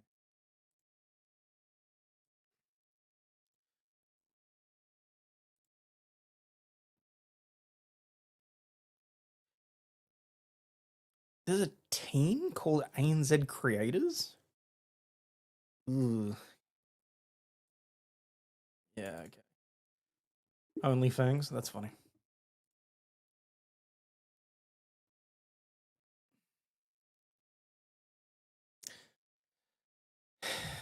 Well, I mean, that whole thing is just an absolute, like... One of...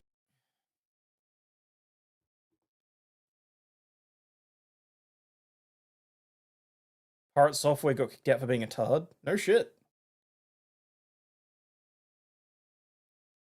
About Ben Roberts-Smith being arrested in a jurisdiction where the jury will favour the prosecution. I didn't specifically comment on that in the video, Chadwick, but if you haven't watched it, I actually did release a premiere this morning about that. I personally think that he was probably arrested in Sydney because I do believe that the jury there will be more favourable. I won't go so far as to say that there was a... He got kicked out of OnlyFans. Okay. I will say that there is a certain culture in Queensland, for example, that I believe would have been more favourable to Ben. the way that things are panning out, I mean, I'm going to wait to see what the prosecution actually releases, what documents are made available, and that sort of thing. It stinks to me, if I'm honest. The fact that we're 17 years down the track, relying on the memory of individuals and no physical evidence, no no contemporaneous evidence, and that the testimony that has been given by other soldiers, in my own personal opinion, may be tainted, either by rivalries with Robert Smith himself, or potentially if there's other things that individuals do not want released and made to the public. Then yeah,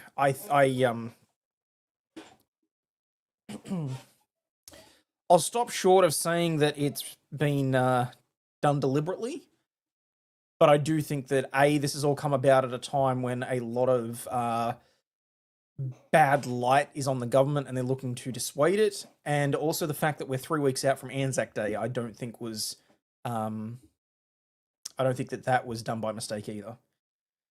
Given that they've had 17 years, and even the RSL, the Return Services League, I think that's what it is. The RSL, the Return Servicemen's organization, given that they're criticizing it about the timing and how long it's taken and that sort of thing, gonna stop short where my barrister's license begins. Pretty much covers it. But look, we'll wait and see, because I've basically, the video that I put out this morning says what I can publicly say on it, basically. Beyond that, we'll just have to wait and see what argument the prosecution makes out. I mean, do I think that he can receive a fair trial at this point? No, I don't. Do I think that suing for defamation was a good idea? I think he probably thought it was at the time. I personally feel like he shot himself in the foot with it, because there is now a clear record of fact that a civil judge has turned around and said, yes, you did this. You are a war criminal. You are a murderer. In 738 pages worth of judgment. I really could not be asked reading those 738 pages. I'll be perfectly blunt about that. But the odds of finding anybody that also don't have video in the courtrooms over there, do you? No. Specifically given that it's well, I mean, even the civil case, the judgment itself was live streamed. I think I actually restreamed it at the time. I had to take it down because I found out after the fact that you're not supposed to, because the federal courts and the state courts here have standing orders that you're not allowed to reproduce anything unless you seek permission from the court.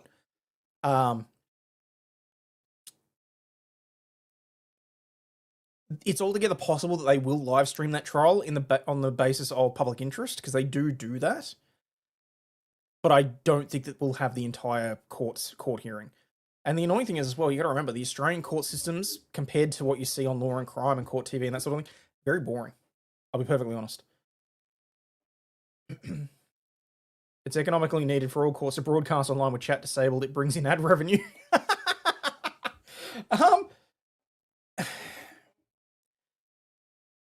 Actually, I think there's something about the courts, like the court ones, not having ads on them at all. I have never once seen a YouTube ad on any court stream. Mind you, I've got premium anyway, so I wouldn't know, but, that's neither here nor there. No, I think the Ben Robert Smith thing is going to turn into an absolute shit show. I think that it's going to be based on a lot of he said, she said, and the courts still use cameras from 1998. At least you guys have cameras. The Aussie government likes their star chambers. Yeah. Unfortunately, yes, they do. Especially when, my main question about in that whole video is it appropriate for him to be being charged in a civil court, is it appropriate for him to be charged in a civilian court, not a civil court, in a civilian criminal court at all? I know we have our international obligations for charging war crimes and all that sort of stuff, but I'm not sure that anybody that has never had to be in a live combat situation in a live theater of war has any right to judge anyone else that has watched their brothers and sisters lay down their lives in a war zone. Like, when did a civilian court have the power to prosecute a military trial? There is a convention that was signed, an international treaty that was signed, that certain crimes have to be prosecuted by the state locally. So they incorporated that in. Hang on, where is it?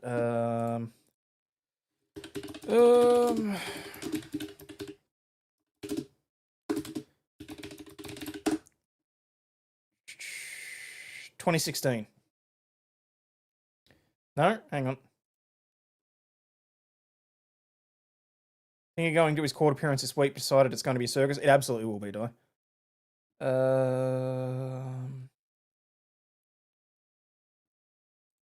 No, that was the...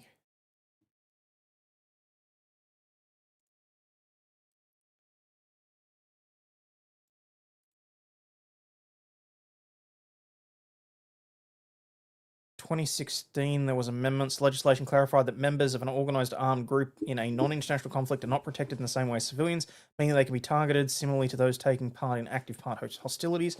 So that was when they made the changes.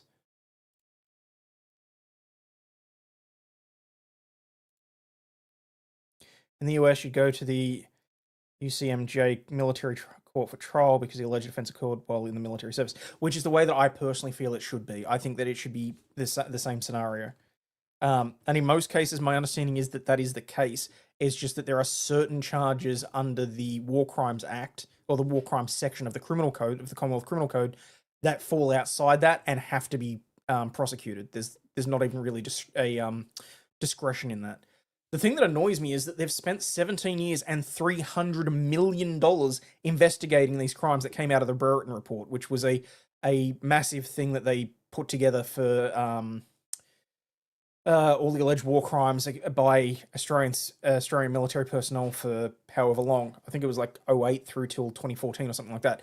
$300 million, and they've finalized 2 prosecutions. Ben Robert Smith being the second one. The other guy, I think his name's Schultz, is due to go to trial next year in 2027. Like, between the AFP and the Office of the Special Investigator, like, over the course of 17 years, they've spent... I should be able to just do that math in my head, but I'm not going to.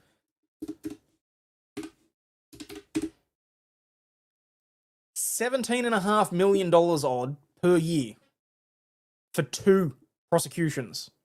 For 2. Even on an economic basis, I'd be saying, let God sort them out. Like, country's really bad history of putting your laws together in a coherent order that can be easily understood. No, that's just because I couldn't be bothered going to Ostley and I just tried to Google. It is significantly easy to track shit down. I just went straight to Google just to see if it would pop up, because I can't be stuffed logging in and going through the proper channels. Sends you to a 10k run and 1 million push-ups. Yeah, I'd rather eat a bullet.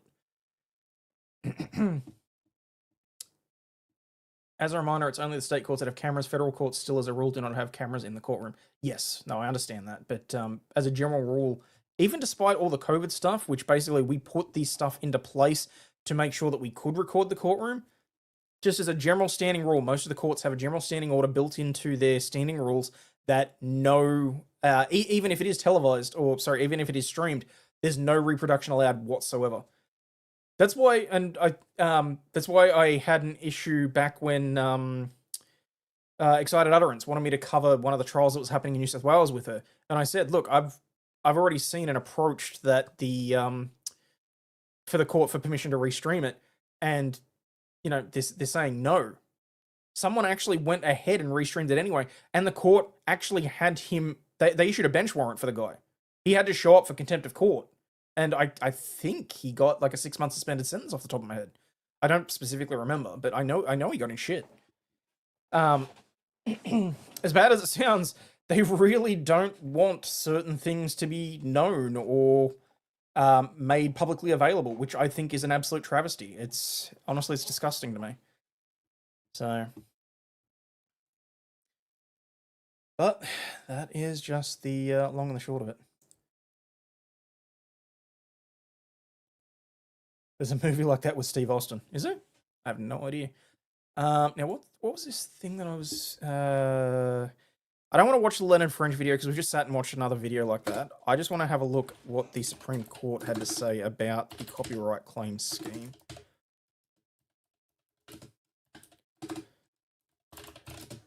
YouTube copyright claim. See if there's anything specific. Supreme Court's Cox's ruling means YouTube's three-strike policy is no longer legally essential, allowing them to rethink it.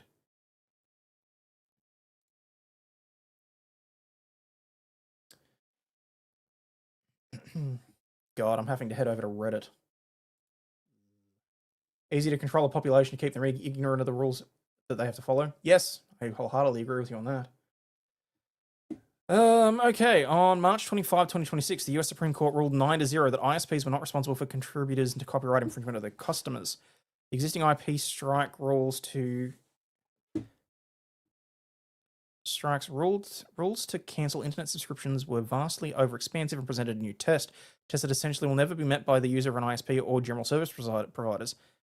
For a general service provider, think YouTube or your podcast media host. This will not change a lawsuit against a person in particular, but it vastly reduces the corporation's risk for legal damages against contributive infringement. Content providers like YouTube and the host media no longer will depend on the DMCA's safe harbor provisions on copyright. Various three-strike policies and similar enforcement mechanisms no longer have the significant threat of legal action for the host to be enforced on its users. Such media hosts can rethink the enforcement policies in favor.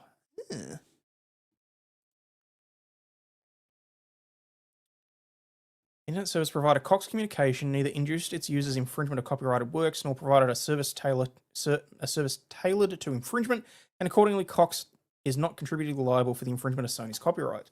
Ooh. Imagine if human beings ran YouTube. I know, right? That would be amazing.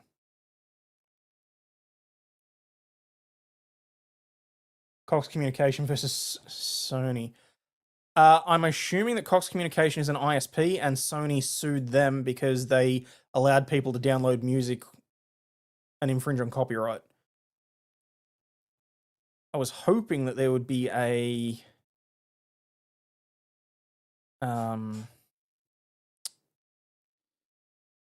judgment reversed, remanded, delivered to the opinion of the court. I was really hoping that there would be a what's it called? Like a summary or something. Oh, actually, let me check recap. Hang on.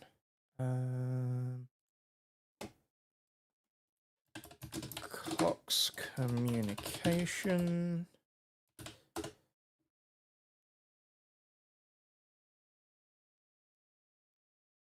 Okay, that's not anything like that. The Sony.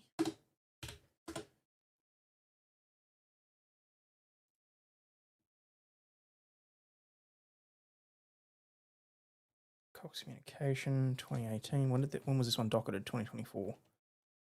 All right. So newest cases first would be helpful.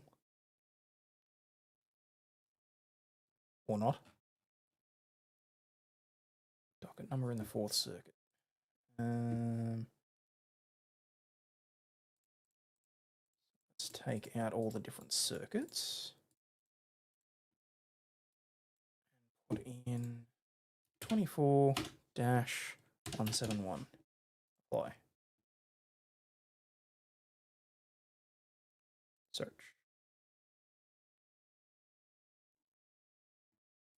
Oh, it helps if I actually put that in the docket number, not in the one.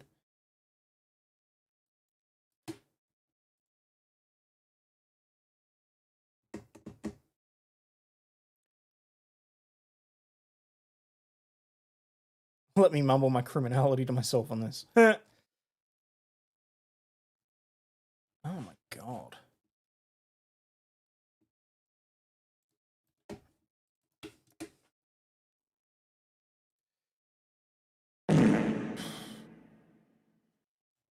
Oh, it's a 27-page opinion.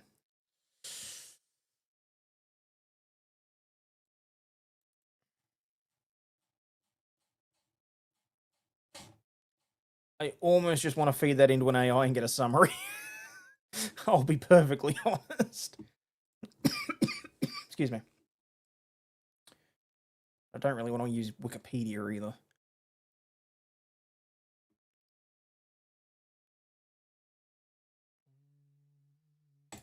JD Supra? Could do it. Alright, let's have a look at this. Supreme Court narrows internet service providers' potential liability of a contributory copyright infringement. Can an internet service provider be held liable for copyright infringement by its subscribers?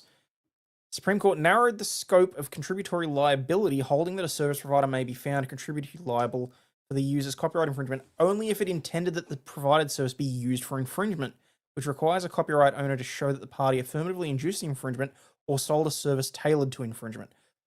That, if that's legitimately how that's actually phrased in the judgment, then yeah, YouTube could almost entirely do away with the entire copyright strike system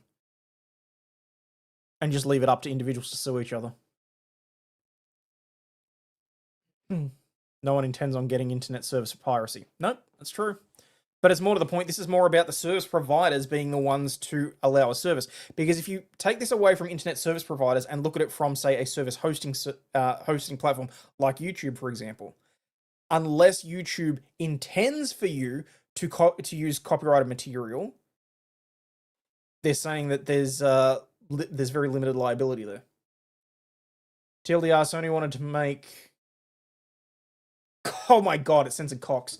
Sony wanted to make Cox cancel internet subscriptions of customers that they could prove were pirating their copyrighted material. Yes, and from the looks of it, the Supreme Court voted 9-0 to say no. Unless they can prove that the ISP deliberately intended for them to engage in copyright infringement, they're not liable. Cox Communications is an ISP with millions of subscribers. Each subscriber account is a unique IP, has a unique IP. One second. What happens when I drink too much Coke while I'm streaming? Yes, peeps, that's right. I'm doing Coke on stream.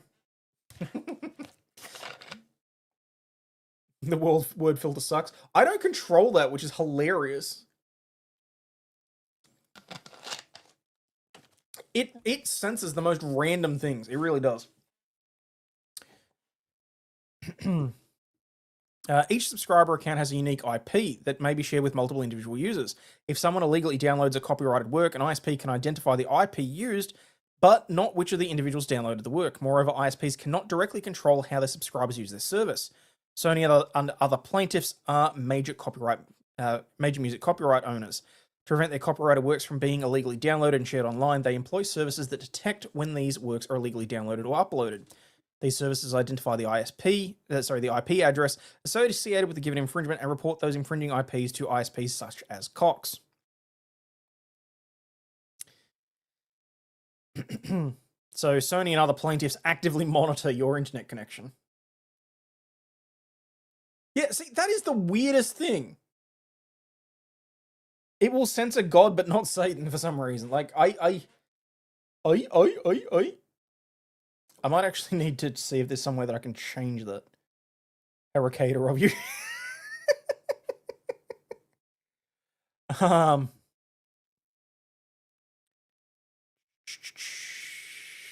Cox implemented a system to issue warnings to subscribers whose accounts were reported for allegedly infringing activities, and to suspend or even terminate access to the repeat offenders. During a 2-year period, Cox received at least 163,000 notices of infringement and terminated only 32 subscribers for infringement. That's why I love Starlink. I'm not going to lie, I am genuinely disturbed by the fact that it blocks God and none of these other words. I'm worried that one of you is going to, like, summon something in the chat. Cannot even watch my movie sites. Now says copyright infringement. Don't admit to that online, alright? The The plaintiff sued Cox, asserting that it was contributory and vicariously liable for its subscribers' infringement. In a very roundabout and hyperbolic way, that's like saying that the government is responsible for any car crashes that happen on their roads. At the district court, the jury found in Sony's favour on both theories and found that Cox's infringement was willful and awarded $1 billion in statutory damages. In turn, the Fourth Circuit reversed as to vicarious liability, but affirmed as to contributory liability, reasoning that Cox continued to provide internet services to known infringers. The Supreme Court granted certiorari only as to contributory liability. In the opinion of the court, Justice Thomas explained that while the US Copyright Act does not explicitly address secondary liability, the court's precedents have recognized specific forms of secondary copyright liability that predated the Copyright Act. Within the narrow bounds of those precedents, he asserted that the mere knowledge that the service will be used to infringe is insufficient to establish the requisite finding of intent to infringe.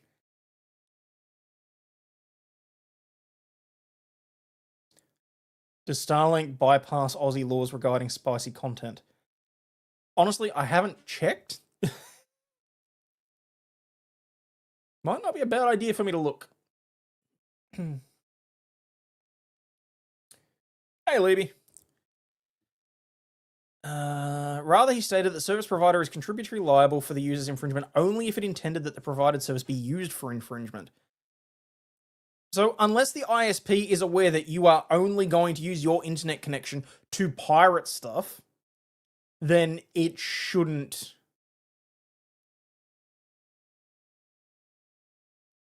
That it shouldn't apply. Bring back the hub. Tell me about it. This requires that the service provider either one, induce the infringement by actively encouraging infringement through specific acts, like saying, hey, we'll open your bandwidth wider if you tell us that you're pirating content. Or two, provide a service tailored to that infringement that is not capable of substantial or commercially significant non-infringing uses. That's hilarious. Let me get through this and then we'll play with the filter, okay? Applying these principles, the court found that Cox was not contributory liable for the infringement of its subscribers. First, the court held that Cox could not induce or encourage its subscribers to infringe merely by providing internet services. There was no evidence of marketing or promotion that encouraged infringement, and Cox discouraged infringement by sending warnings and suspended services and terminating accounts. Second, the court found that Cox did not provide a service tailored to infringement, since its internet services were capable of substantial or commercially significant non-infringing uses. Again, Cox's knowledge that some end users were using the service to infringe and its failure to prevent that infringement was not sufficient to create contributory liability. You fell in a sinkhole today? Holy shit. Okay, can you stop? You're gonna get me fucking yeeted.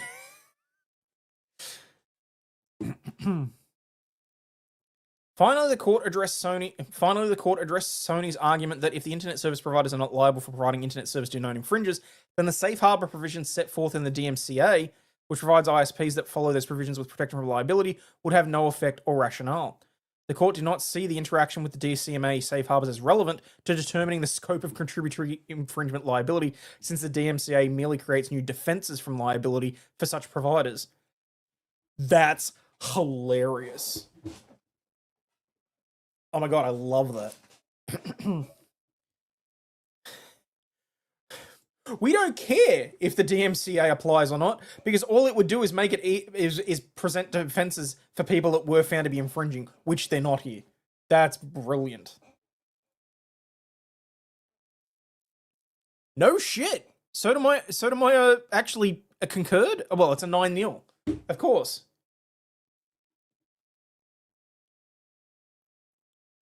I wonder if Brown Jackson would actually change her mind now that she's done the whole if I go to Japan and steal a wallet thing. Anyway, Sotomayor authored a concurring opinion with which Justice Jackson joined. She agreed with the majority that Cox should not be considered to be secondary liable for the user's copyright infringement, as plaintiffs were unable to prove that Cox had requisite intent to aid in that infringement. Oh, here we go. However, she warned that the majority's new standard, which limited contributory infringement to only 2 theories, adopted an unduly narrow definition of secondary liability and ignored the court's long-standing precedents. Well, that's the great thing about the Supreme Court. It can overrule its own precedents and create new law. She further warned that under the majority's approach, ISPs no longer face any realistic possibility of secondary liability for copyright infringement, regardless of whether they take steps to add infringement to their networks, and regardless of whether or not they know about their users' activity. Holy shit.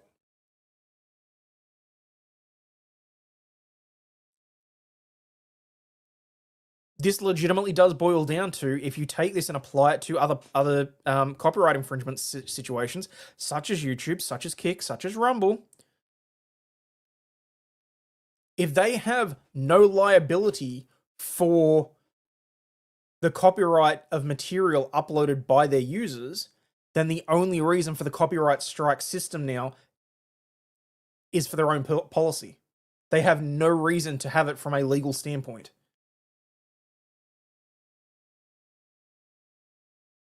Theoretically, the copyright strike system could be gone tomorrow. Don't think Rumble gives a shit, neither does Kick. Not unless it's in their own personal... not unless it's in their benefit to do so, from what I've seen. Like, the decision is likely to narrow the risk that internet service providers and large technology companies will be found contributory liable for copyright infringement of other users.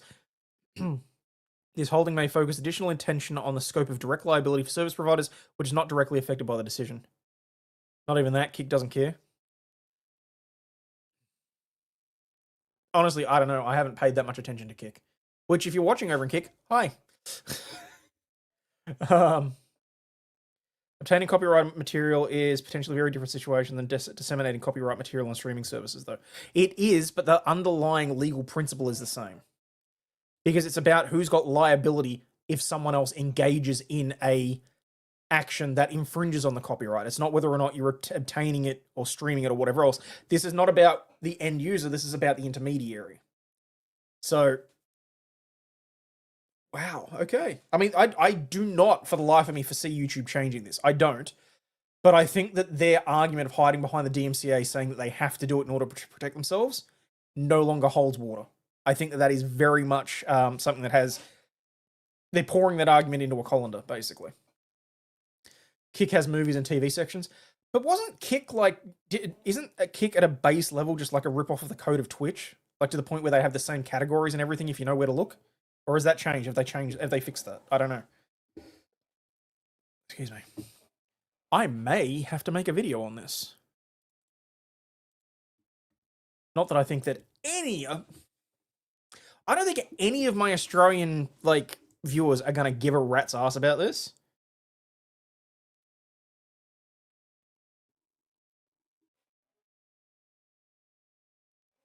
Streaming service can be argued to be an end user because they use that material to obtain revenue through ads, through watch time and viewership.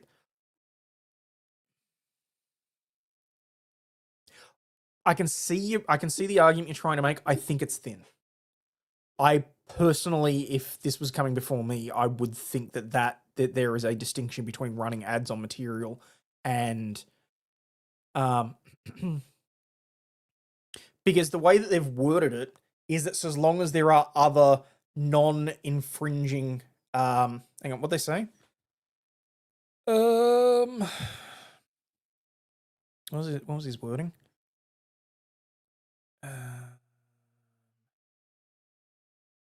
Shit, where did it go?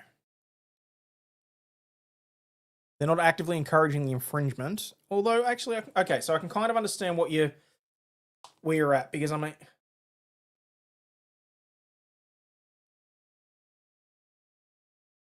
Which Pokemon just got... No, now you're taking the piss, because I can see on StreamYard's side, because StreamYard doesn't actually censor it. Is it thick enough that Alphabet's lawyers can spend enough to fight it? Well, I mean, Alphabet have an almost limitless war chest at this point, so, I mean, they could theoretically fight anything. What was his exact words?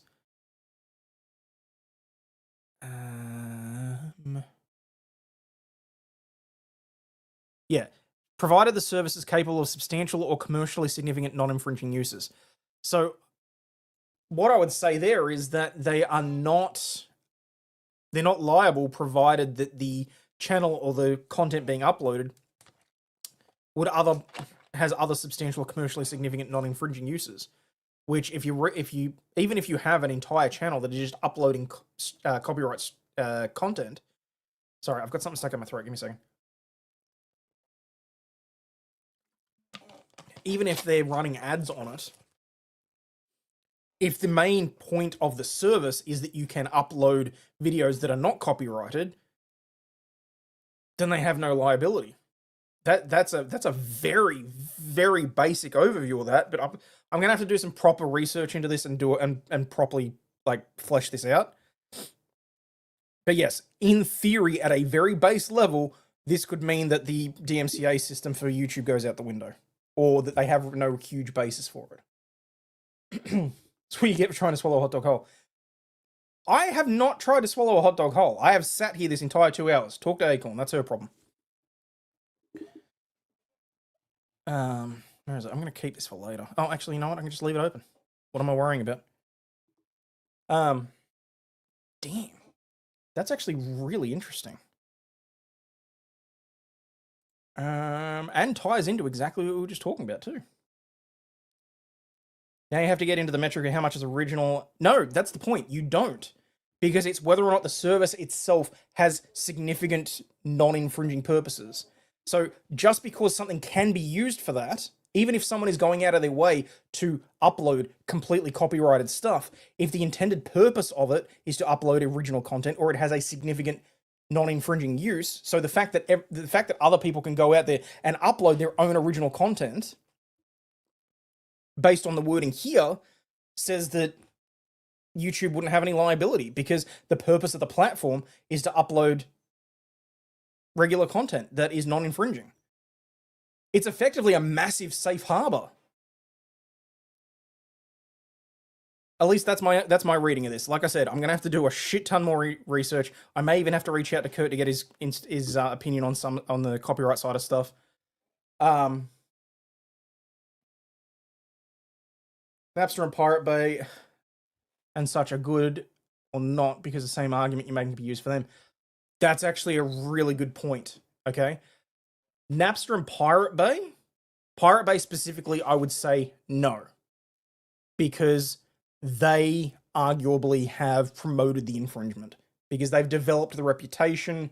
There's, and I arguably I'd say the same thing for Napster. But even Napster, theoretically, on this wording, would actually be in the similar situation because torrenting and P2P could theoretically have the what do you call it? Could have legitimate purposes.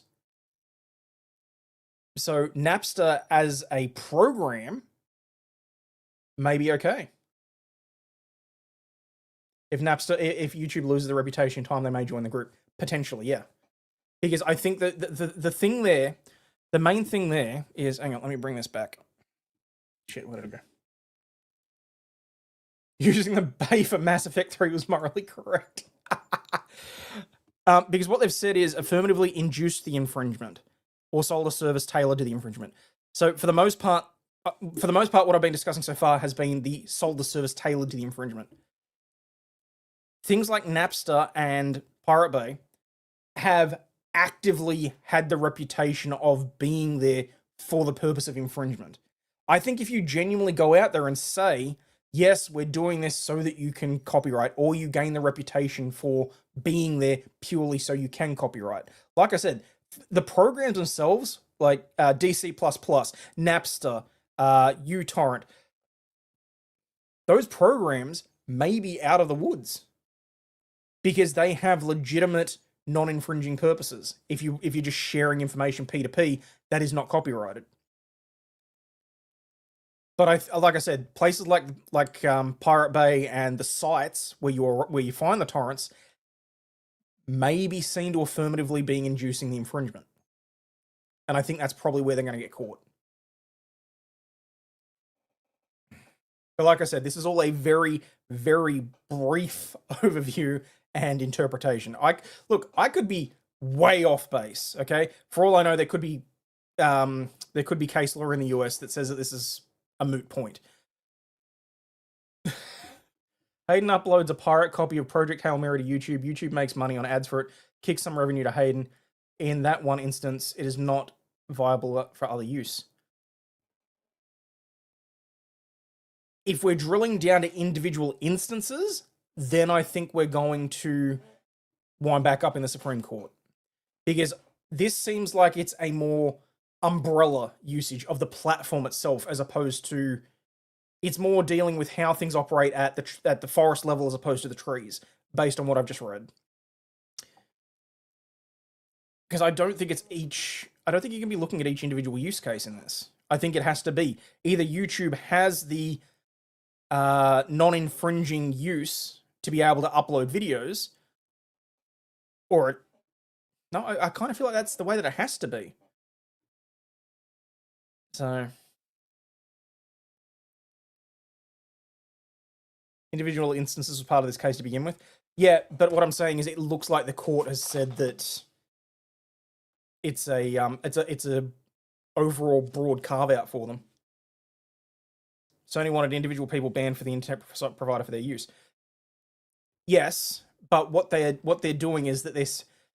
So you're kind of looking at a different side of what was in this, because what we're talking about specifically is the ISP, the platform itself, and its contributory liability for them engaging in that. Because what they're saying is that they've provided a platform that allows this to take place, not specifically. Oh, is that why it is? Because I scrolled up. I was wondering why the chat wasn't moving. I mean, the individual bases may be a separate issue to go through anyway, but what we're talking about is that whether or not the platform itself, by being the platform, allowing the content to be posted, makes them contributory liable. Which, like I said, if you boil it down to it, it's effectively like saying that the government that's in charge of maintaining the roads is then liable for every crash that happens.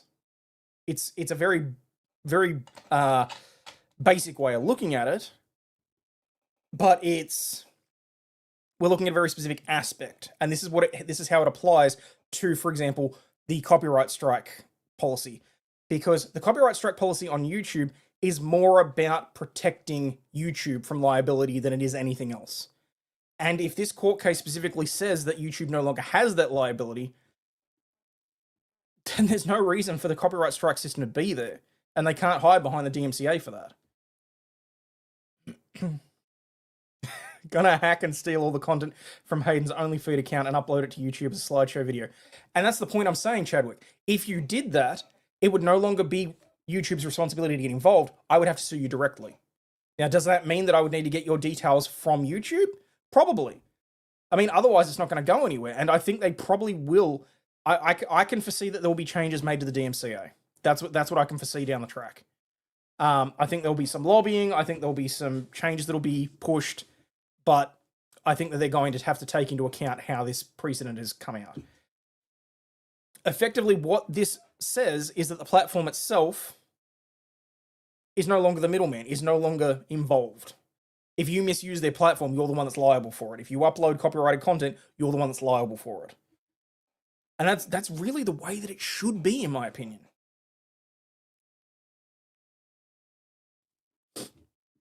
If someone uses your copyrighted material and uploads it to YouTube or something like that, it should be up to you to send the cease and desist. It should be up to you to put your skin on the line, because then we won't have false flags. Then we won't have this whole, channels getting taken down maliciously and things like that, because then it will be like, because then the person specifically saying that, yes, this person infringed on my copyright will have skin in the game. They will have had to have at least drafted their own letter and sent the cease and desist. I mean, does it mean that... Actually, you know what it would be? You know what I think would be the most straightforward thing? I think that what the most straightforward thing to do would be for YouTube and other platforms to amend their terms of services to say that notices... This has been a nice, fun conversation at midnight with a person that has logic and reason. You're very welcome. What I think they should be what I think in that instance they need to be doing is that it should be that if you think that someone has infringed on your copyright, the only thing that YouTube should be doing is facilitating an email address so that you can forward your own cease and desist.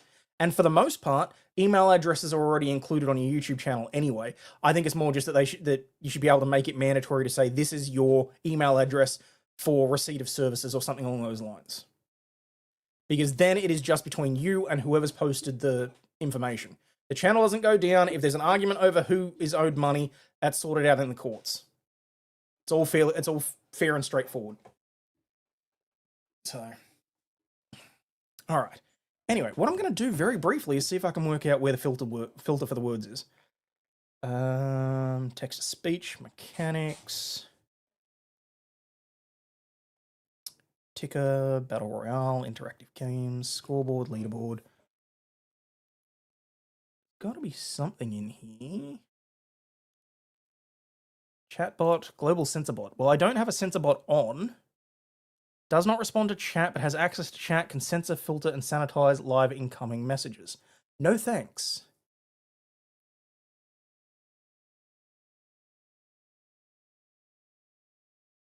Chatbot primary, so I don't have any of that on. So the robot itself isn't doing it, so where is it? They should have to serve you legally.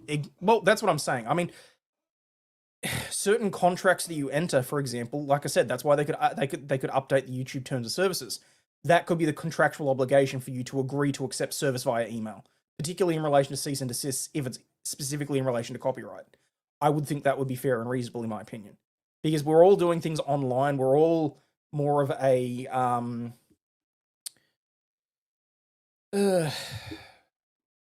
we're more digital these days. I'm not sure that the I'm not sure that it's reasonable for us to require things to be served personally at this point.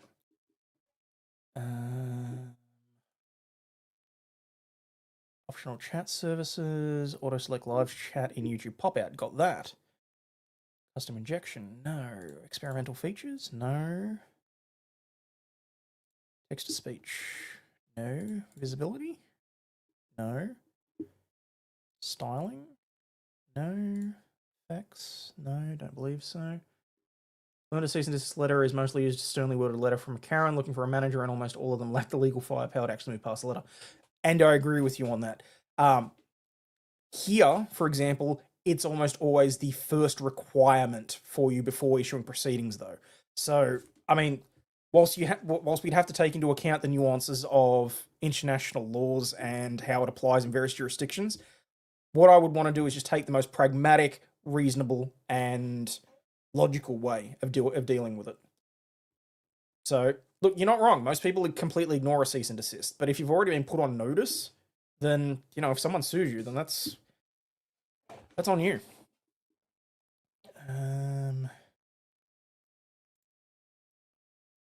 Queue and show messages. No, I don't want to beep when there's a new message. God, could you imagine if it beeped every time one of you guys said something in chat? That'd drive me insane. Message effects, message background, message mechanics. Dock and menu bar, hide menu bar, no, overlay.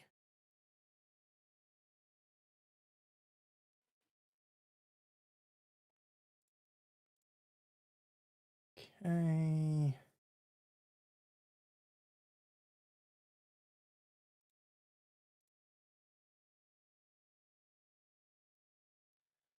Was right to left text reading, no. Stream events fade after 3 seconds, no. Auto select donations went on, auto pin messages.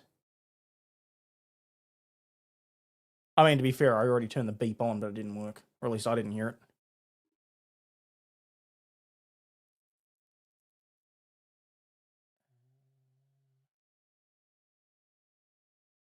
Chat commands, chat to speech. Styling.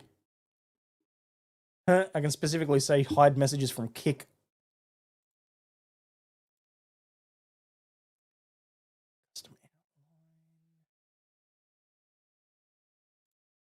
Shading. Oh my god, I have to pee. I will be as quick as I can. I'll be back in a second. I've been holding it on way too long.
Yes, we very much all blame you for the locals.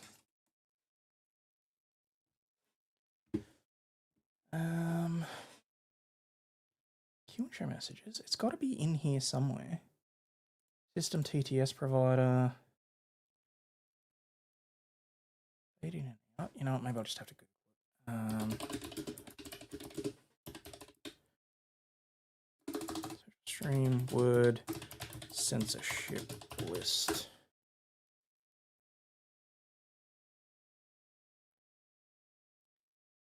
Okay, on the one hand, that just came up with a BBC article that I'm interested in.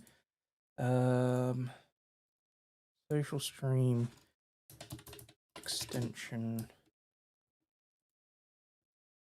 I'm gonna have to specifically specify social stream. Social stream ninja, there we go. Think harder, damn it.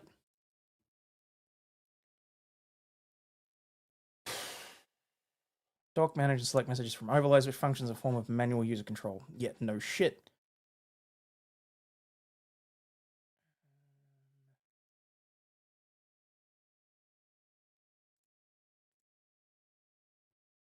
Social Stream Ninja. Let's have a look at the GitHub. See if there's anything. Oh, actually, I can look at the website, can't I? Downloads guides.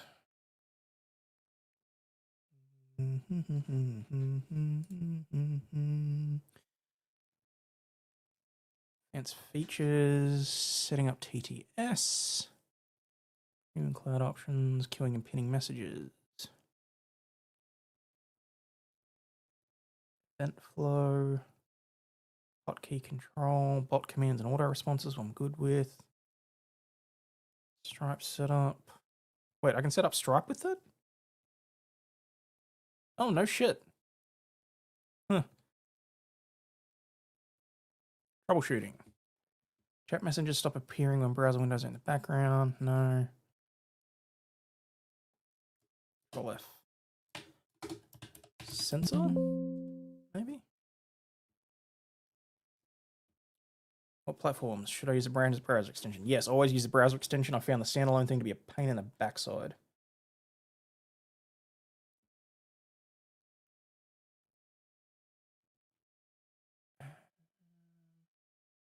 And the funniest channel on YouTube. Libby, I swear if this is just your channel. Why can't I? Oh, for fuck's sake, I can't even copy it. How do I?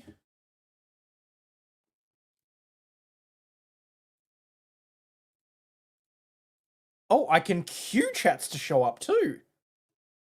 I did not know that.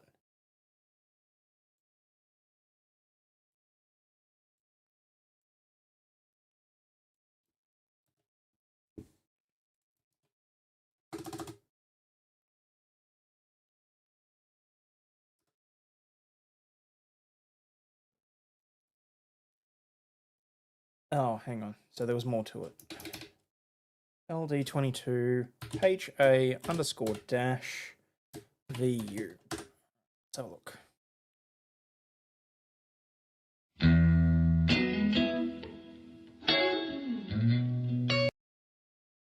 Had a couple of attorneys that were tenants that were complaining that we hadn't got a person out fast enough for a repair and included a person no longer in the company.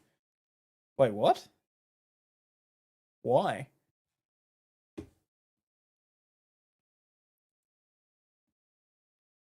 Sent a response with a cease and desist in the email, but they got butthurt about using it. We're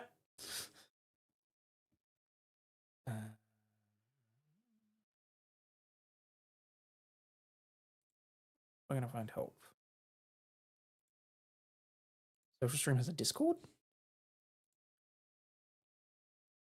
Why am I not part of the Social Stream Discord? Apparently Social Stream does have a Discord. Interesting.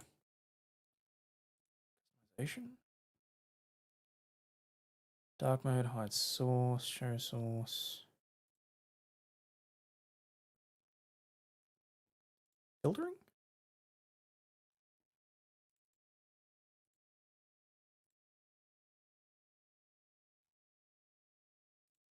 what filtering is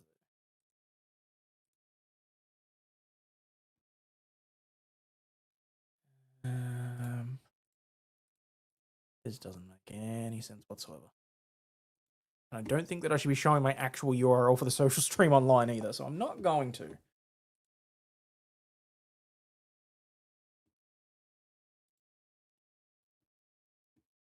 Hey, Deza. Long time no see.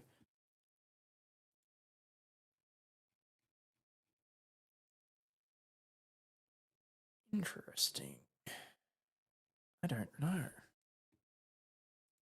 There's got to be something. Somewhere.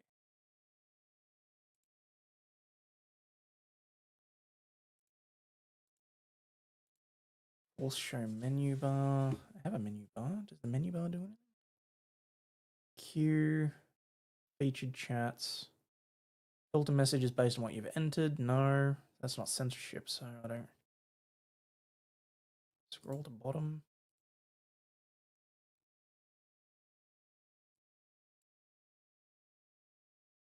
Haven't heard a beep either, so.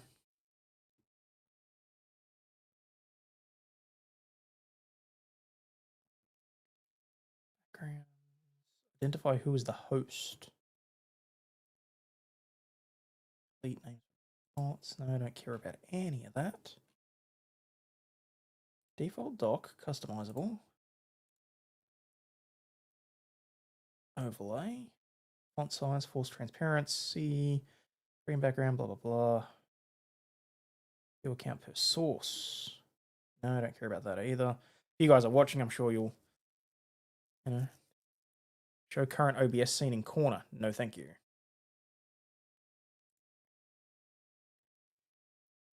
Debug mode, console logs on, auto hide messages, delay showing messages for 10,000 milliseconds. No.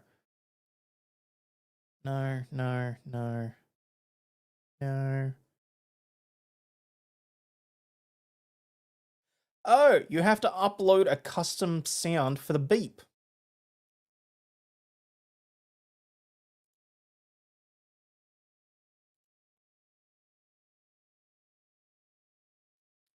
Okay. Now let's see how annoying I can be. Click to browse. Well, I know which one I'm going to use.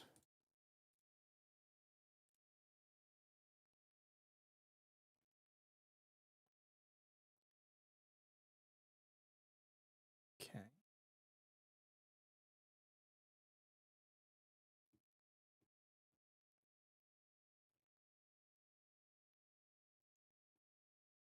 I don't hear anything.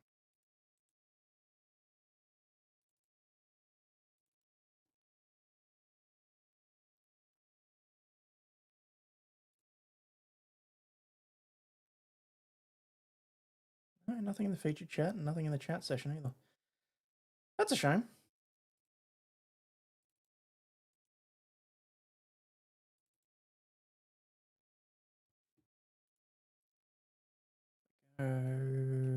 Shit, what am I on? I'm on RL News, aren't I? I need chats, which should be there. Chat session.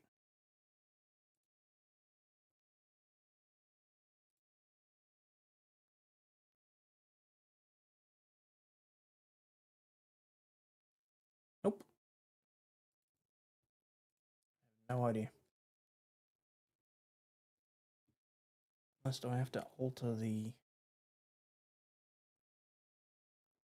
Oh, I've got to alter the... Okay.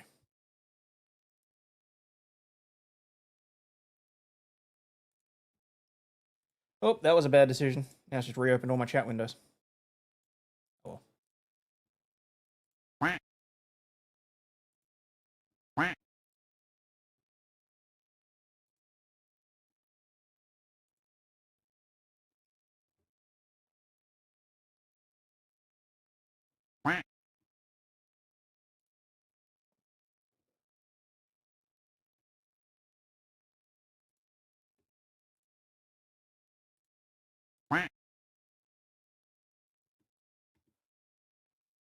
I think that's going to get real annoying real fast.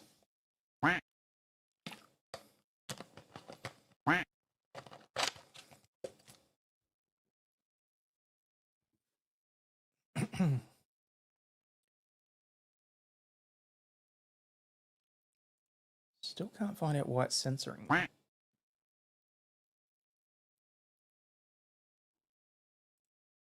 Is it visibility? Something in visibility in there?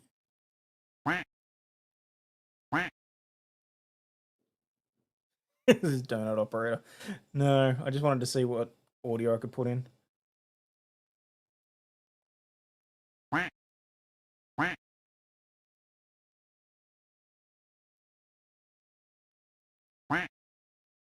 Hey, Carlos.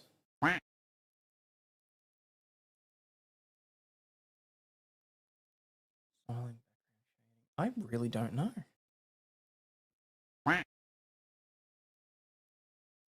Yeah, the quacks really aren't fast enough.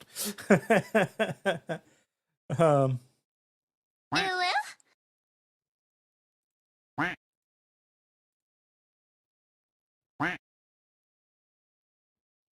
capture WhatsApp chat? No.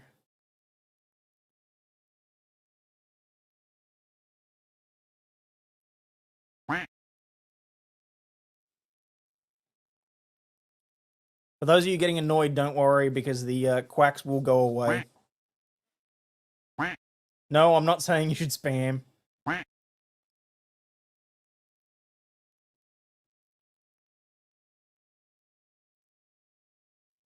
Giveaway tool, graphical poll. See, there used to be a thing for settings that was just overall settings. Sounds like the duck's getting a slow ducking.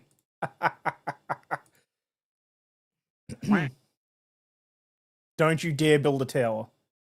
Do not make me time you out.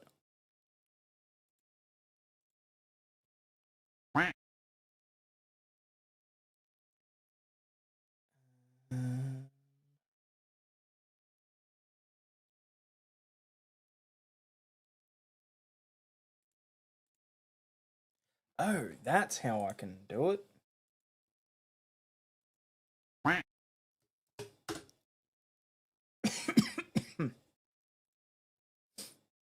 Don't worry, no more quacking.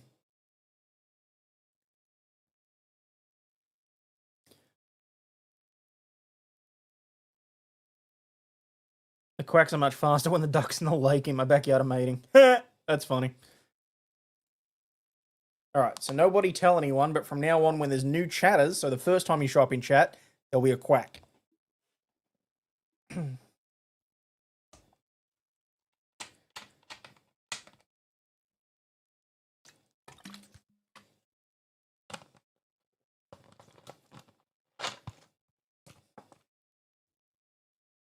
Oh, interesting, it didn't quack.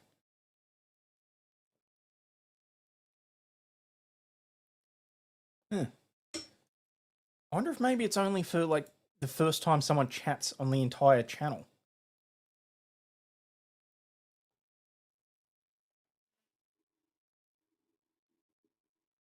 Reprogram Hayden's computer to quack every time he hits the key on his keyboard. Oh my god, you know how annoyed people would get with that? Custom GIF commands, word cloud, ticker, battle royale, interactive games, scoreboard, leaderboard, credit roll, user map.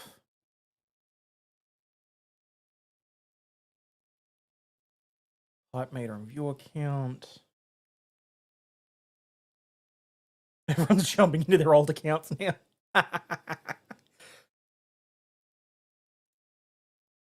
See, the only thing that I can find in these settings is the global sensor bot, but I've got it turned off.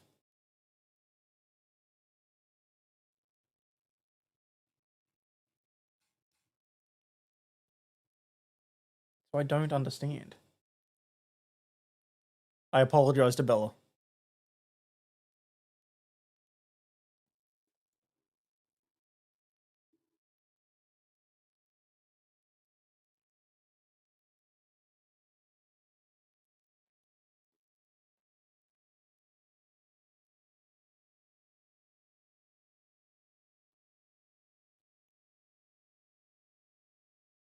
Surprisingly, that one went through, Acorn.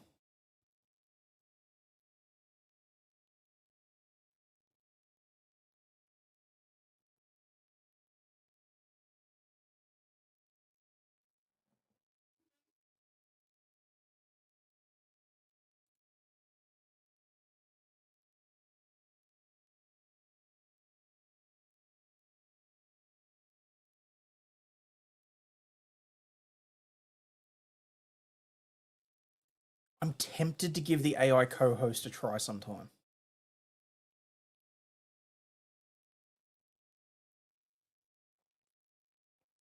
How's Angel doing? She's pretty well on her last legs. We've realized exactly how she's old. And I reckon she's probably got 6 months. Which is going to be, like, horrific for us, but...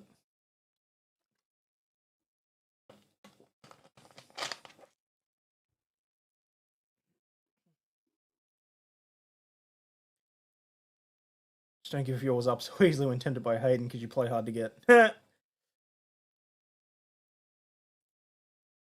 Speech settings, no.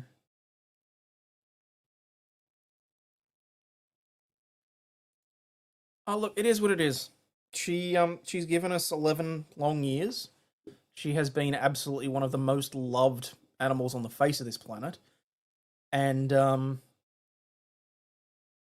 she'll be very missed, but we've already got plans in place for what's going to happen when she passes. It'll be a bit of a surprise for you guys. And,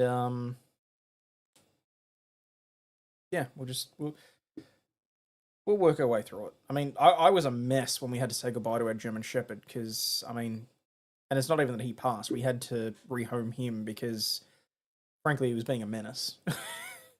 And he needed someone that could take him for, you know, twice daily walks and that sort of thing. And our situation changed and we just couldn't do that. So we found him a nice home, but it was gut-wrenching to have to say goodbye.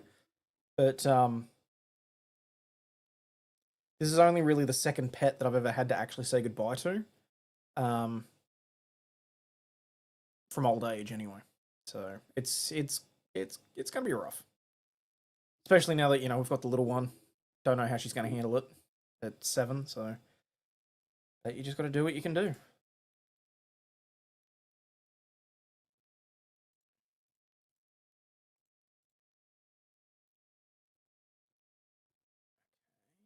Custom URL.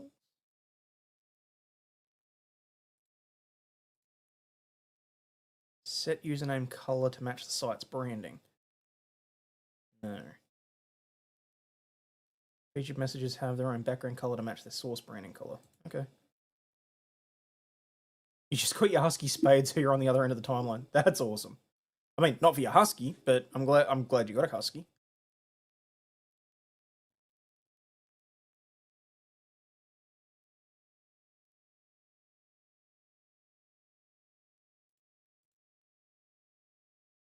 Message visibility. Ah! Hang on! Hang on! Hang on! Where was that listed under? Global settings and tools. Doi! We have liftoff, folks. Message doubling. Do not capture or show any of your replies. Let's turn that on. Hide duplicates. Show only your first reply if there's a relay on. Yes. Filter out messages that echo or double. Well, I mean, I can't really say that I'm caring about that.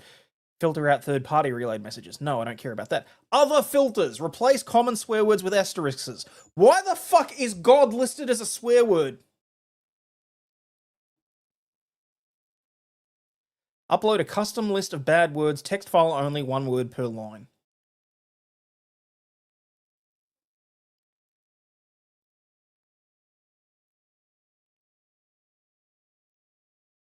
Now, here's the question. Here's the question. Do I just turn it off? Or do I have some fun with it?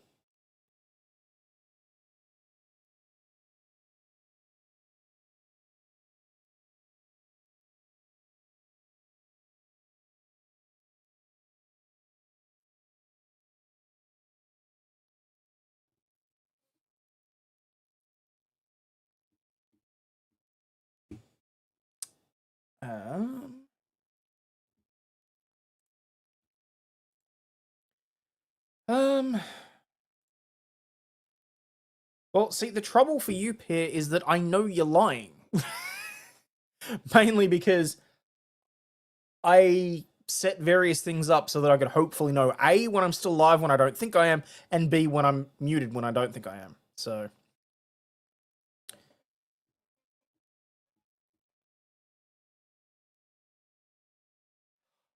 oh, that's funny.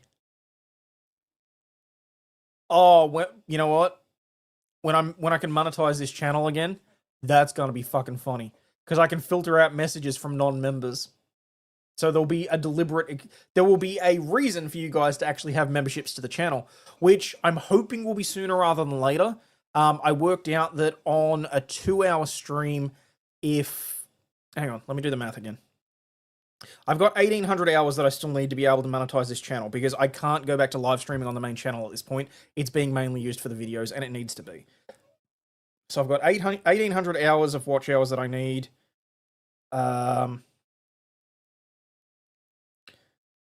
Divided by 2 hours of rough streaming, so I'd need to do, 900 streams if one person was watching me.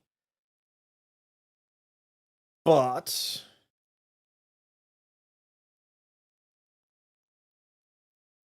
wait, what's this?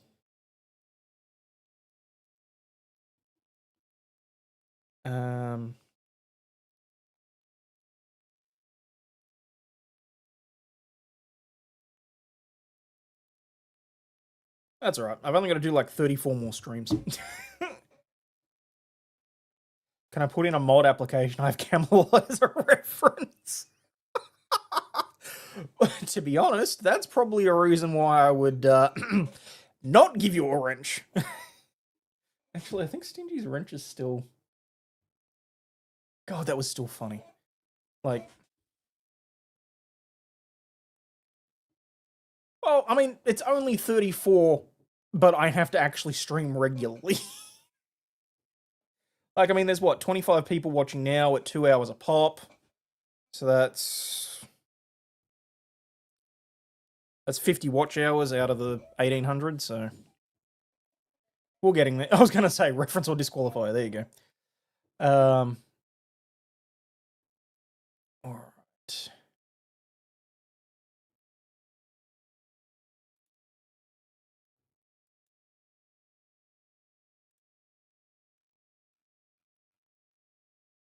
Okay, so now if I copy that link address... and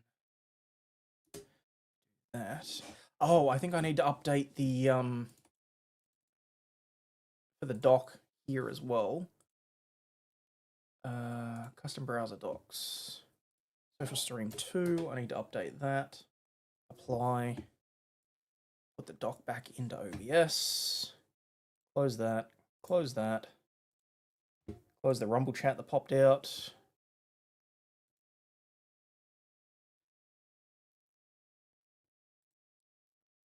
YouTube chat.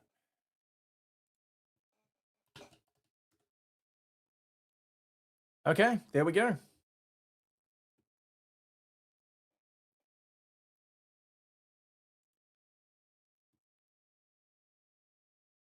So.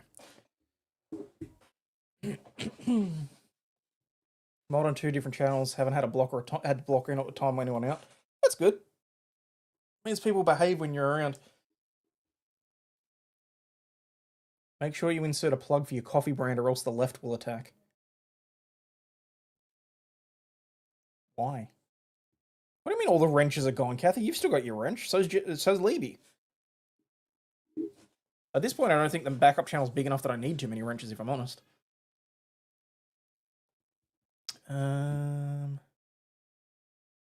Hope I didn't get you in trouble with the God comment. No, you're all good. It's a shield now? No, I think the shield is, Oh, actually, it is, too. That's cool.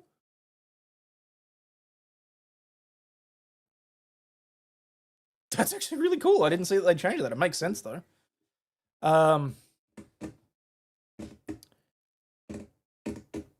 Damn, I almost very nearly opened my YouTube back end then on live on stream. I'm gonna do that.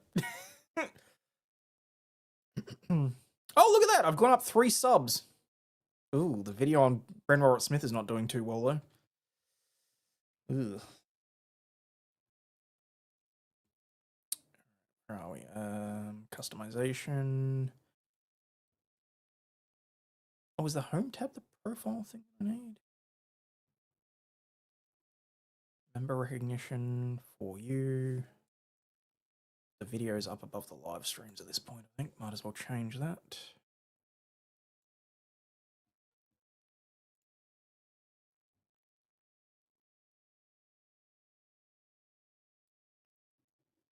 Yep, I really got to update my YouTube stuff.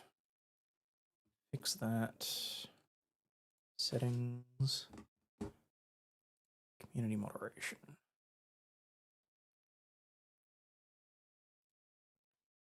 Alright. What I will do is I will upload the same shit, what's it gonna be? It's not gonna be like a text file. Global settings. Global settings and tools. Message visibility. Excuse me.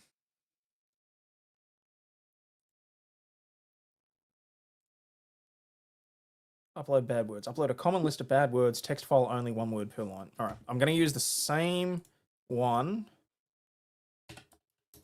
The same words and everything that we all agreed upon when we did the moderation for the actual YouTube channel.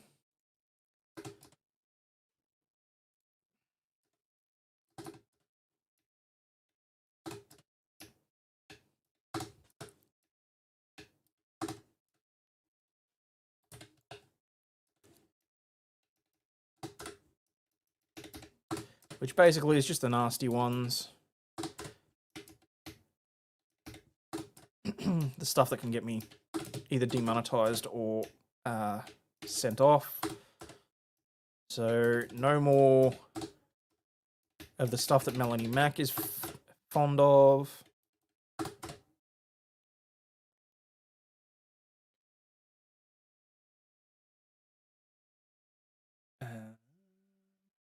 Wait, what am I missing in chat? What happened with Cody? Hang on. Cody streams to Rumble. He can bypass losing money on YouTube. Do not open your back end on stream. No, this is true. I'm still confused why the crown thing was started. I think because what they saw on like Twitch and other streaming platforms was there was these little things that were being added to give extra value, and I mean, it's a small thing, but it like I assume that there's people out there that it makes feel proud or happy with themselves or whatever else. So.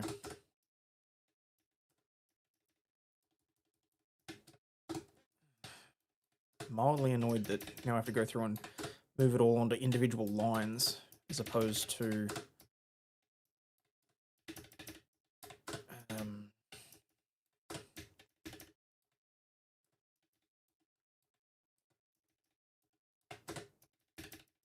because it's all just separated by commas in YouTube. God, I'm only down to G. It's a BS leaderboard that does nothing? Yeah, basically. There goes Bal's favorite word. Bal's second favorite word.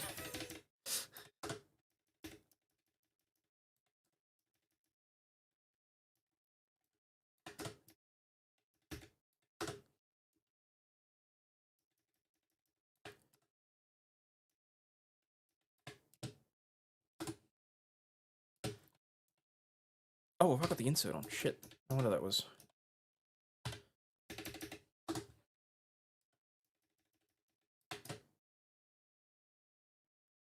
Did I delete Bell's dollar bucks? I deleted everybody's dollar bucks a couple of streams ago.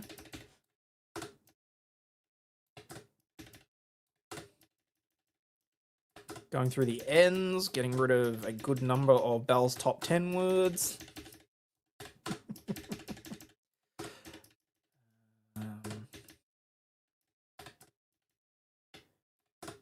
Getting rid of my favorite word. Now we're down to O. Spend $100 to say your favorite word each time, grift it.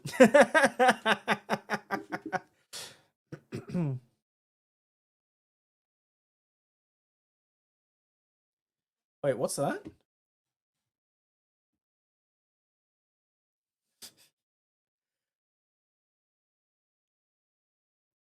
Like you're calling on me to make a tower. Don't.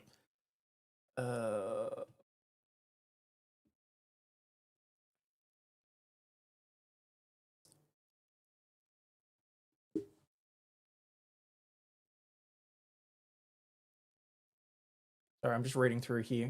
Cody streams to Rebel can bypass losing money on YouTube. Oh yeah, the whole thing about him getting the callbacks and that sort of thing. Agreed upon censorship, are you a commie now? No, that was just the overall. Look, I'm a proponent of free speech until it has the ability to reduce my level of income. Is what it really boils down to. Got cash for poor, but losing the house was never a real danger. Someone just convinced YouTube to charge back the super chats for like 6 months prior. Yeah. Having like seen him go through that, I don't know how I feel about super chats at this point. I mean, the fact that they can do that. 7 to 10k is worth more than 6 months. From memory, Forbidden Ruin, I think it went back 8. But you got to remember, Cody does get a fuck ton in super chats, or at least he did. So 6 months or more than chargebacks is dirty of YouTube. Yes, I fully agree with that.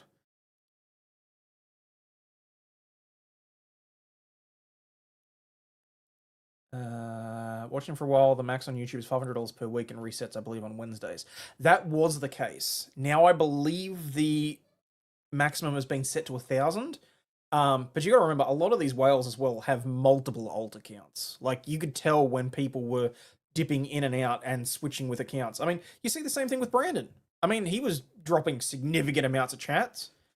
I still have him to thank for one of my best streams. But I mean, with the number of alt accounts that he used to send super chats, it's, you know, it's not like it's difficult to get around it if you really want to spend the money.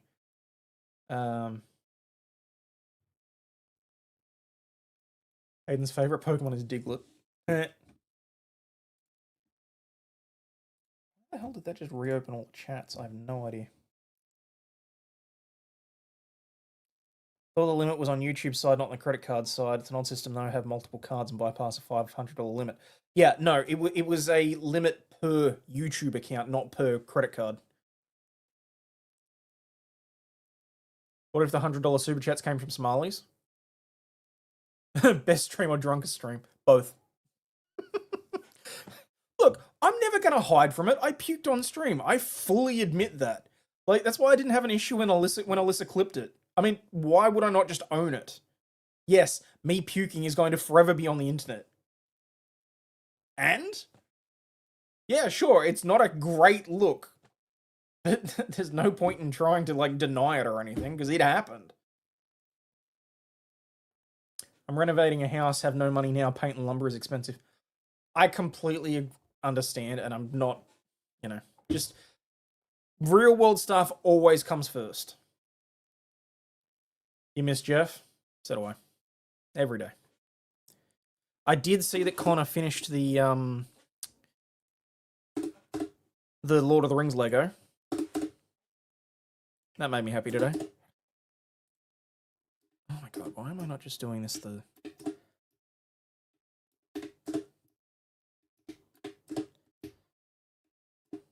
So many words that start with P. Okay, at least now I'm in Q.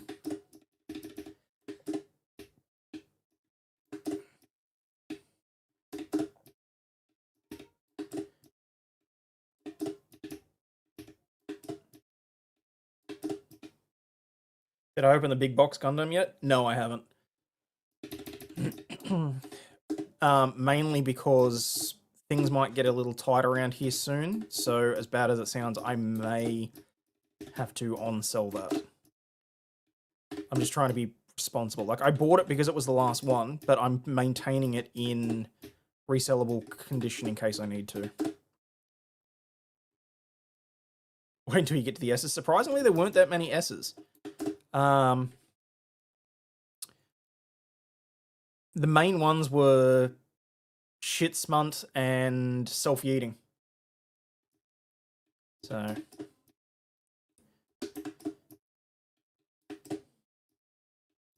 oh look, it is what it is. Alright, so that's all the words that are currently uploaded on YouTube. I want to have a look at this website, though, because there was a BBC article about the words that you're not supposed to say in YouTube and stuff. Oh, screw that. I'm not reading through that. You could have just given me a fucking list, assholes. Come here, Grok. Let me put you to work. Probably read damn in my voice. Yes, I did. Extract the list of words discussed in this article. Yes, I'm putting the robot to work and I don't care.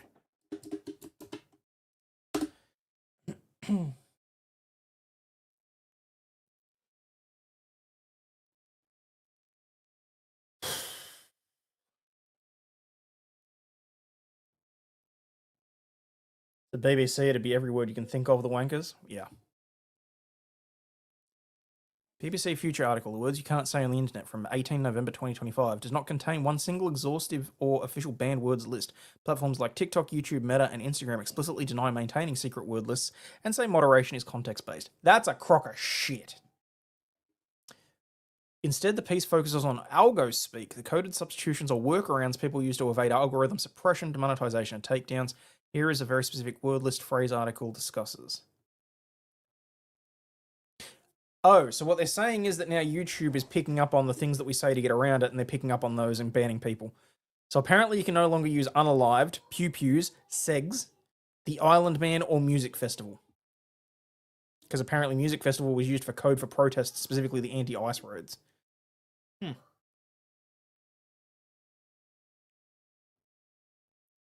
MSN's censor list has to be near 10,000 words and phrases. Yep. Terms from 2019 leaked TikTok documents, content suppression categories. Ugly, poor, disabled, LGBTQ+. I suppose at the time TikTok was owned by China, so that kind of makes sense. Going back to the decoder rings. Pretty much. Use Blam Blam now. Majority of the time I can't say you in the MSN comments. Are you serious? Jesus. Okay. Are there any Okay. From your records, are there any words that I should avoid during a live stream? This will be interesting. Hayden's banned words, midnight oil, men at work. No, I don't care about that. During a live stream. Give me a list. One word or phrase.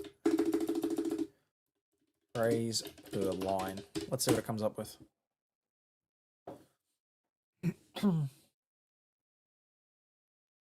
Is Diglett banned? It will be if you keep it up.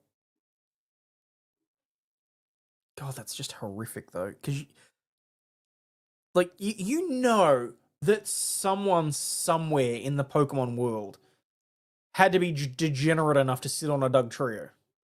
Like,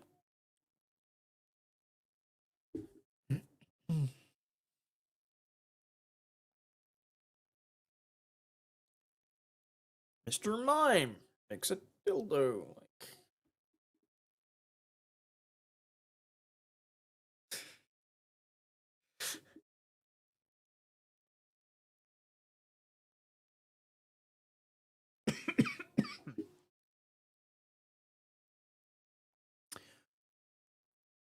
Okay. Don't limit to this article. Use web tool searches controls to look online. Christian, probably. Biggest crock is AI is scanning videos for background music and copyright striking you, even if you have a license to use it. Oh, yeah. Can we send Hayden a Christian medallion? Don't you fucking dare. I will 100% refuse to accept receipt of that. And you got to remember, everything that I get sent to me goes through an intermediary. So you're not going to trick me by sending it to me, because someone actually has to physically open it, send a photo of what's in there to me, and then I decide whether or not I want it to be sent to me or not. So it's not like you're going to be able to send it incognito. You'd wear the Sonotube medallion and you know it? Absolutely not. Everyone that I've seen that has come into contact with one of those medallions, holy fuck, that's a long list. Everyone that I've seen that's come into contact with one of those medallions has crashed and burned. Yes, I'm very slick with the mail. I had to be, unfortunately. It's, not only because so the reason that I have it set up that way is that I use my US in the US if anyone that's over there wants to send me shit, because I feel bad about you guys paying shipping to Australia. I don't feel like that should be something that you should have to do.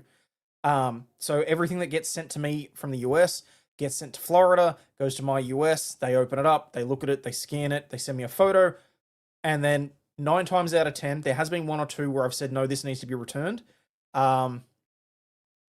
They ship it back up, they post it to me, it arrives via FedEx. No issues. Same thing for local mail, but that's mainly because I've got that set up also for my law firm, just in case. You got to be very fucking careful with what you receive in the post these days.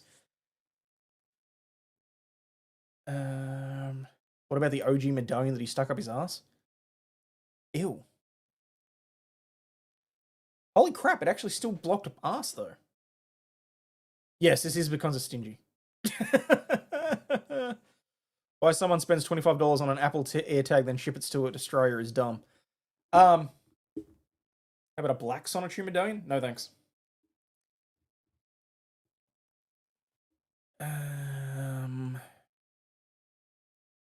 Christian law I didn't know and wish I still didn't know. Tell me about it. I mean, I still haven't done a full deep dive into all of the Christian law. I might at some point, but I just... Oh, look, it's doing the thing. Look at the chats. Look at the chats. Hang on, where is it? No, this way, this way. Look at the chats. So now if you're on YouTube, the chat's going to come up red on the side if you're on YouTube and green if you're on Rumble. I think it comes up a darker green if you're on Kick. Do you like orange Fanta? Actually, no. I can't stand Fanta. He's out of jail and living with his mum again?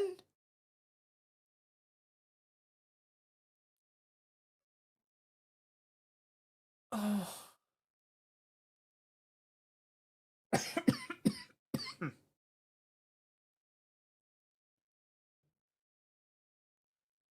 Okay, let's run through the list. Killed, self-yeeted, murder, gun, guns, sex, sexy, porn, grape.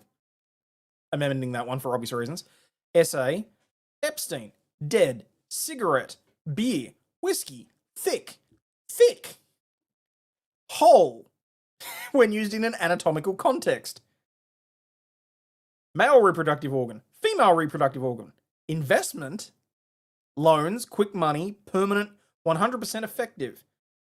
Ugly, poor, disabled, LGBT, YouTube when streaming on TikTok, fuck, shit, bitch, any racial slurs, including the N-word, any homophobic slurs, including the F-word, and PDF file.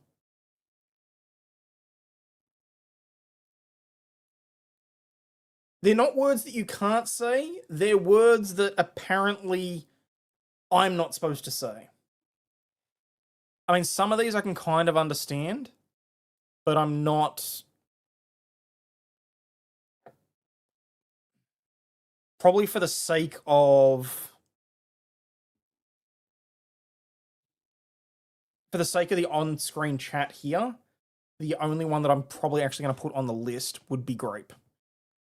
Because everything else in the right context, I think, would be appropriate anyway.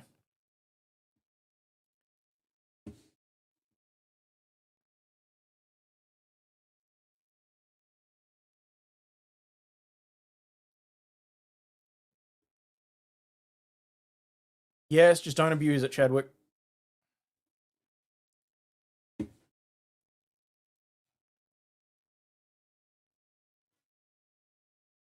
Oh, it's already on the list anyway, so that's fine. All right. File, save as, banned words. Save that in the YouTube folder. And we'll upload it.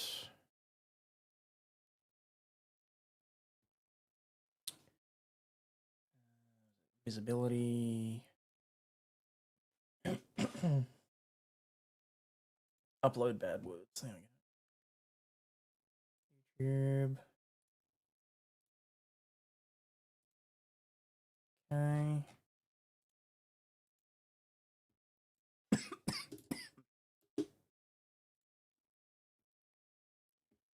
I need to amend the doc. Why? Wait, what the fuck happened there? No, I don't want the goddamn.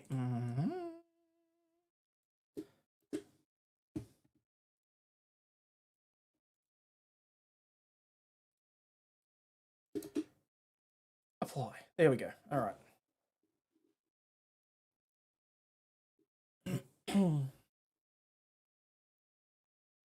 Chris Chan finally found a boyfriend-free girl, and she's pregnant with. Oh my god! Are you serious?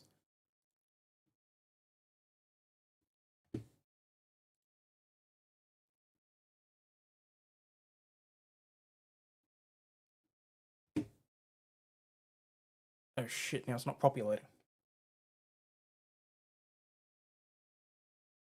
Oh, because I turned it off.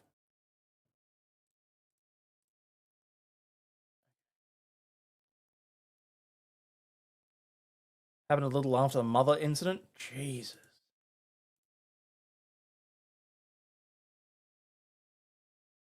That's not horrific at all.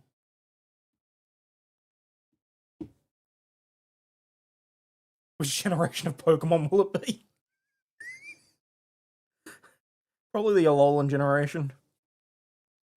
If true, that kid's going to be in for one rough life. Look, I'm just happy that it's not his sibling that's going to be born, okay? Like, wow.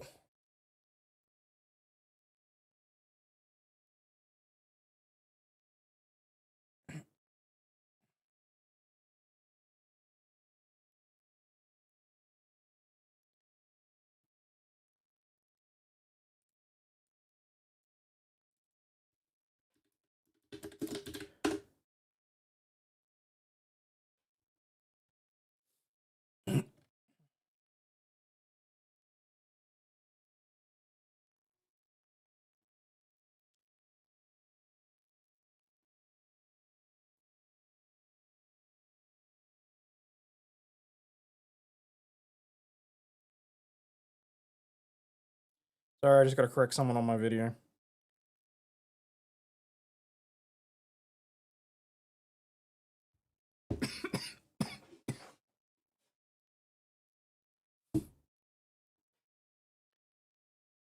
Someone telling me I don't know when Anzac Day is.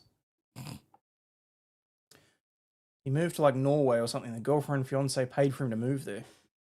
Yikes! His mother was too old for that. I don't even want to think about it. Honestly. It's horrific one way or the other. Considering the world leaders we've had to endure, it's not out of the realm of possibility that Chris Chan can become president. Yes, it is. It absolutely 100% is out of the realm of possibility. You're saying EBS has a chance. Oh, God.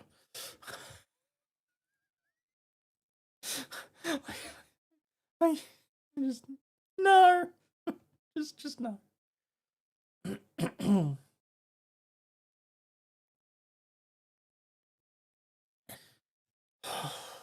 Damn, I didn't get the... I was supposed to do a video on the First Nations votes that were the election that was supposed to happen this weekend, or close this weekend, I should say. Didn't get that in time. Damn. Australia's new CDC chief on trust misinformation and never being surprised by a what? Never being surprised by a what?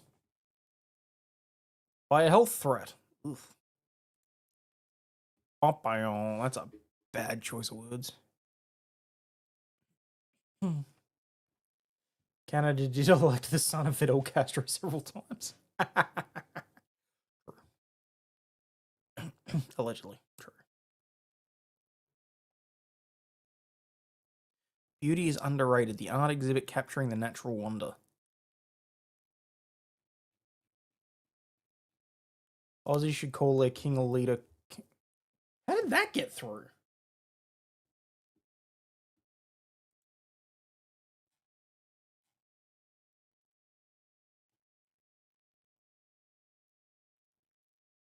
The B-52s? Well, that could be interesting.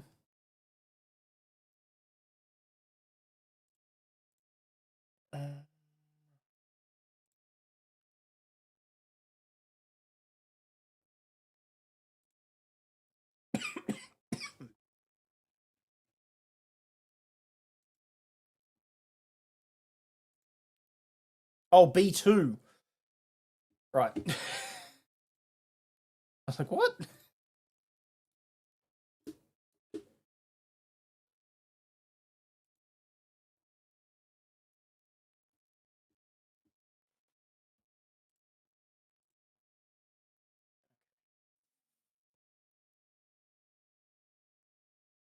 No, that's just it. I did not miss the quintessentially, like, Aussie swear word.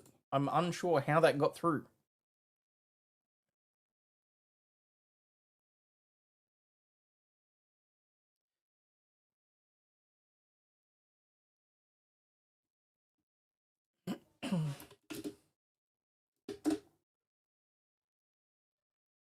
I can't understand. Well, I suppose if they're nuclear capable.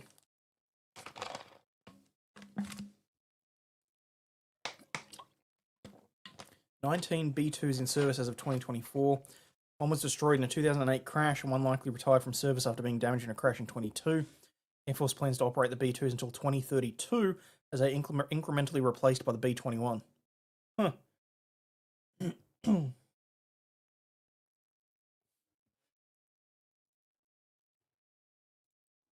Certainly be interesting.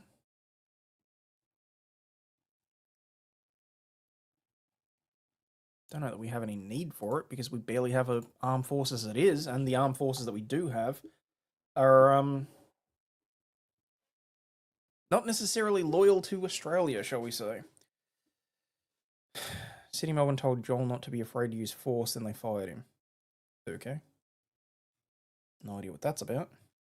Government launches $20 million campaign to urge drivers to minimise fuel use. Oh, sorry, motherfuckers, I've got to get to work.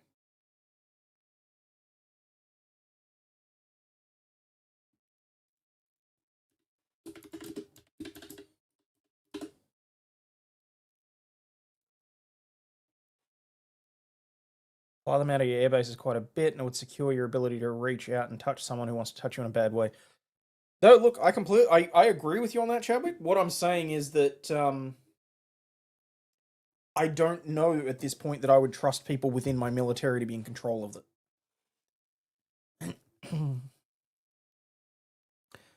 Resident Evil Requiem DRM fully cracked in 40 days. Damn. Crypto faces existential token glut as supply outpaces value growth. Well, no shit. What did they think was going to happen?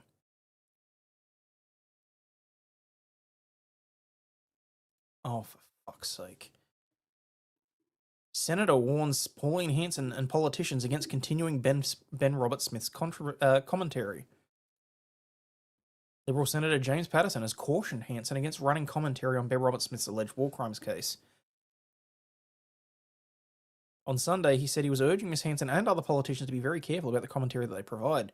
Watching us on our interviews or listening to us on the radio could be the future jury member who was called upon to decide whether or not his conduct meets the threshold of the reasonable standard under criminal law.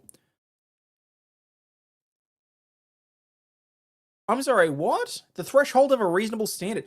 Beyond reasonable doubt. If you're going to make a comment on the standards, comment on the correct one. Really fucking straightforward. But no, I do agree that we don't want to be doing anything that potentially jeopardizes his chance to a fair trial, which I was kind of careful in my own commentary. But, I mean, hell, if people in Sydney are watching my content, then I'm fucked anyway, so...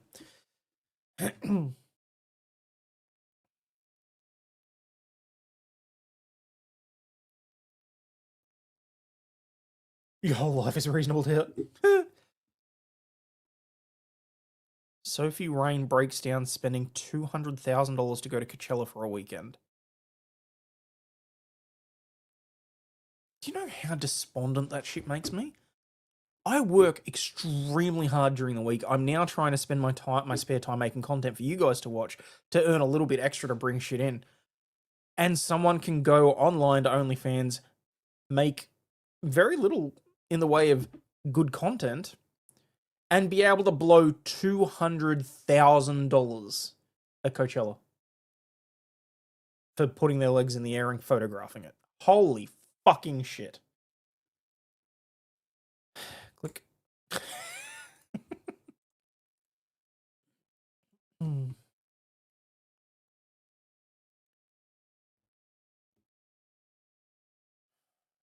In a new social media clip, the Not Safe for Work content creator casually deconstructed a whopping $200,000 worth of receipts linked to her Coachella Valley Music and Arts Festival weekend, kicking off with the headline acts Sabrina Carpenter, Justin Bieber, The Strokes, Iggy Pop, I don't care who was there. Opening up her expense, she explains, obviously I'm not a brand influencer, so I had to pay for Coachella all on my own.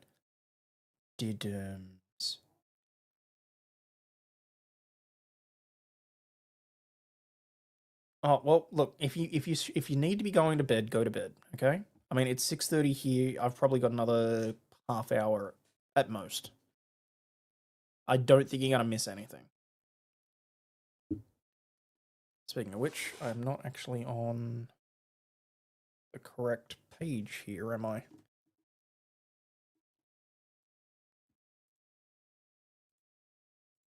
Apparently I'm not on a page at all.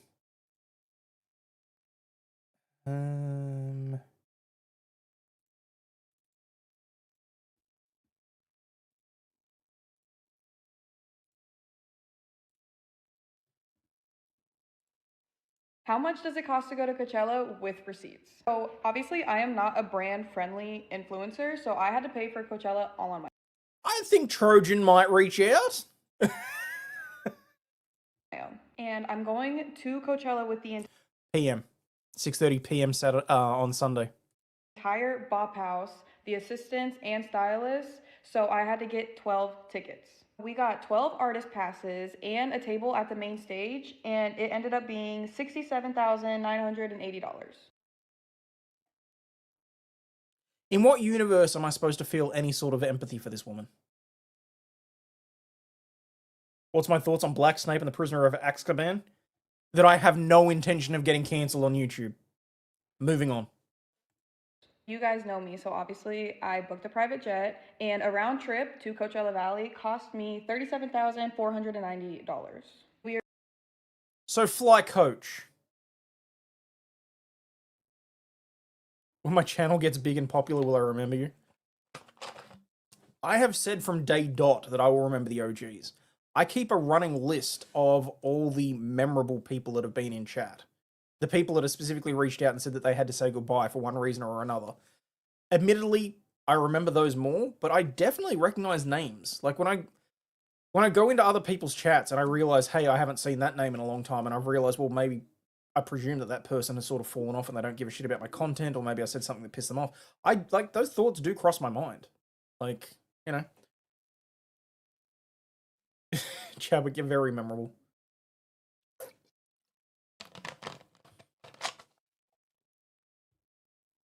We originally had an Airbnb booked way in advance for $29,000, but they canceled on us 3 days before the event. So we had to book another Airbnb, and that told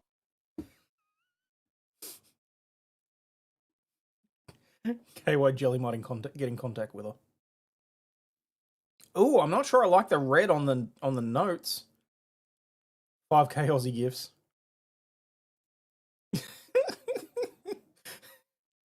I was copping some shit today because I still haven't sent out the 12-month shirts, which, you know, they're going to be pretty rare and limited edition because I've got some printed. I don't know that I'm going to be able to give them out to all of the members. The people that are still members on the channel at the moment, like the people that have kept their memberships going despite the fact that I haven't been streaming, so they've been dealing with like just the content that I've been able to put out when I can put out.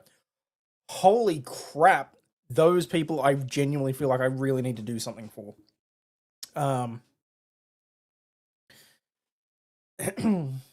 But yeah. That's why I can't give Nick too much crap about his 5k locals gift, because I tried doing something similar and it ended badly. I love this. Amoxicillin will sponsor her to go places. Well, the amoxicillin will go places, that's for sure. Vegemite dealer, that's funny. Total was $83,375. And as I said prior, 83,000 for 12 people. Because let's be fair, she's not, like... That's actually not unreasonable. Because she conveniently seems to be not making too much of that thing there. Like, for 12 people to go to Coachella so far, she's spent, what, $6,900 each. And of that, people got a private jet, an Airbnb for the period, and, like, more money than common sense. It kind of feels like that. But, like, this kind of feels like a half sympathy post, but it's gonna land poorly for me because I know where the money's coming from, and I don't have any sort of sympathy. I got a stylist, and all of the clothes that she got me ended up totaling to be $5,000. So the total cost for 3 days at Coachella. Hate people who talk with their palms out. I mean, I go like this when I'm streaming, but like that's just because I talk with my hands or whatever. If she's gonna sit there and bitch and moan about spending $5,000 on new clothes, like,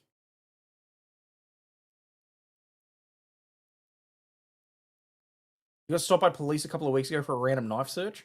Jesus. We told you to take as long as you wanted, to be fair. Win more cases, make more money to send gifts. Nick can say at least he wasn't practicing law. To be fair, Chadwick, the last 12 months, I basically haven't been practicing law. It does look like I'm going to move back into practicing law, but we'll see how that all pans out. Yes, all the money's coming from her fans. Yep. Complain about spending $20 on a pair of pants. Oh. What I want to know is why she needed to fly the stylist out with her. Like, that's an entire person she didn't need to have on the plane.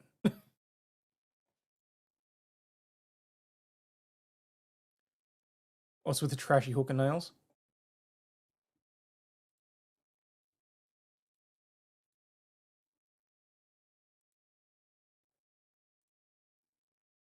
Hey, why is my magnifier not working?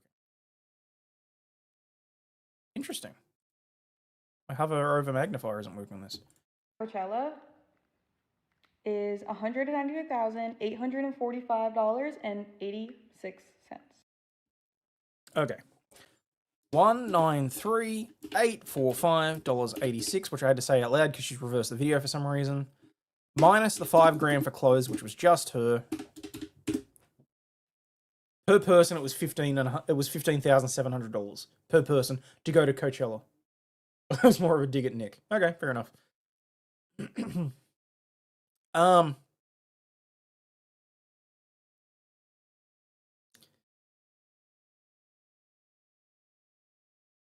Sweetheart, what's your point? Like, the only thing that I can think there is that if you covered for that, so, I mean, how the hell do you even take 12 people to Coachella unless they're friends? In which case, I'm sorry, I kind of feel like the friends should have been paying for themselves. Like, Do you guys think this is worth it? no, absolutely not. He replies. Ooh, it's on X, this is dangerous.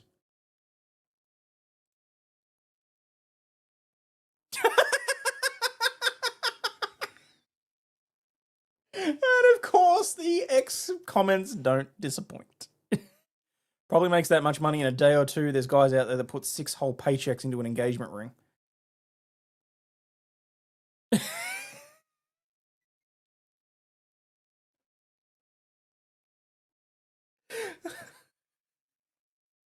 Most of that's likely chartering the private jet.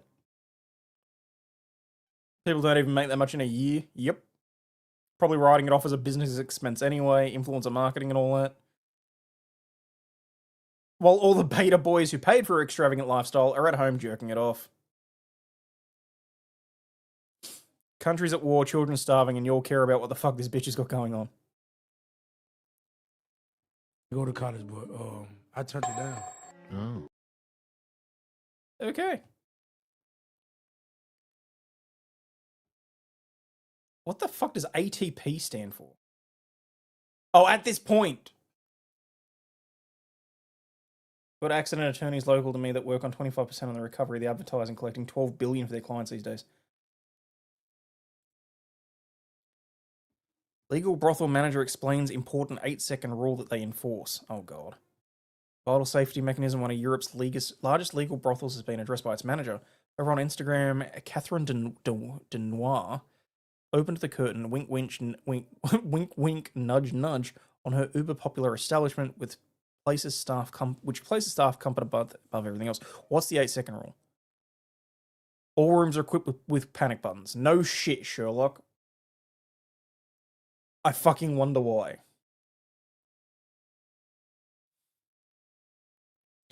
Although far from obvious in the intimate space, the presence of a panic button is extremely important. You don't say.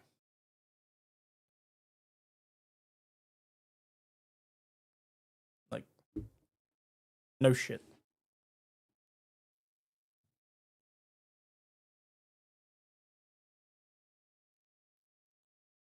We operate on what we call the 8-second rule. It means once the panic button's activated, security staff must reach the room within 8 seconds. It's not a guideline, it's a strict protocol.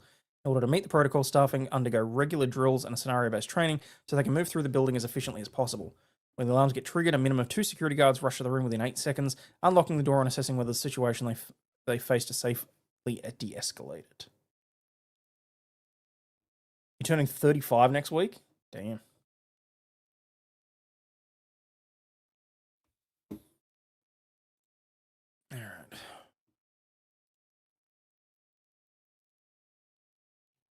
All right, so it's like, what, 3, 4 a.m. in the US for some of you and a little earlier than that. What is something I can do to help some of you drift off to sleep then? Because we've got 20 minutes. I'll call it 20 minutes.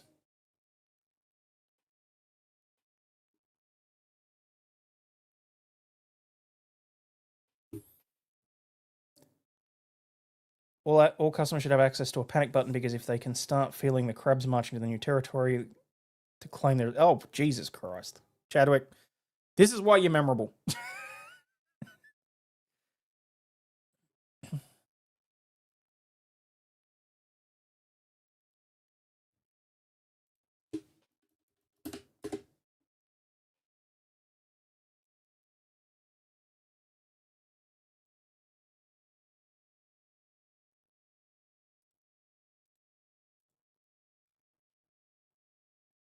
Ex-friend owes me $5,000 and blocked me on everything. Well, that's your problem.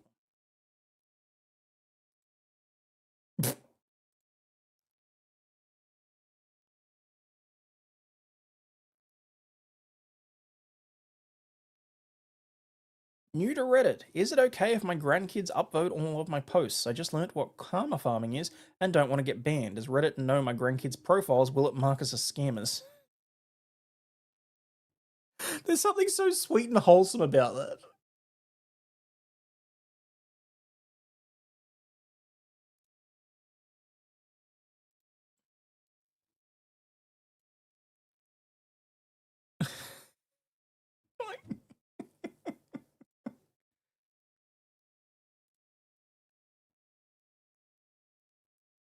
A neighbour is proxy objecting through another neighbour to stop our build. Is this legal? Proposing to build on the boundary which shares party wall with a neighbour. council survey requirement are required to advertise the report and consent to a neighbour A. Had a great relationship. She's been fully aware of the designs for months and previously signalled she had no concerns.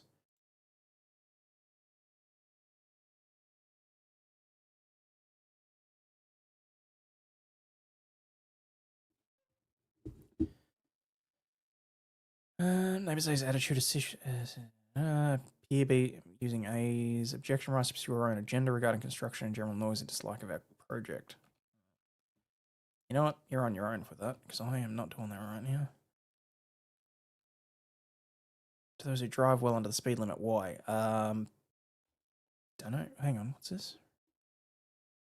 What's the story with ordering a wearable Whopper? No lie, almost without fail, my local consistently screws up my order. It ranges from anywhere from 15-minute wait to giving me a meat Whopper, and then completely cancelling the order after a 15-minute wait because they're out of stock. Well, that's what happens when you order the vegan burger at a burger shop.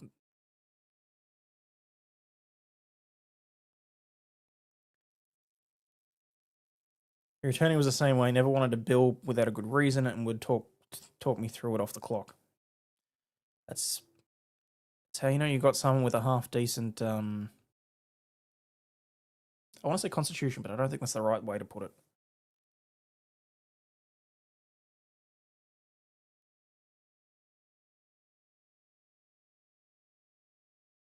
What the fuck?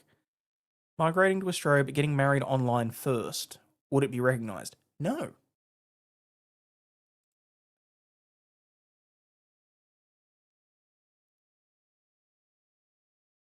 My partner and I aren't Australian citizens. We intend to marry through courtly, which isn't legal as it isn't legal to marry in our country of residence.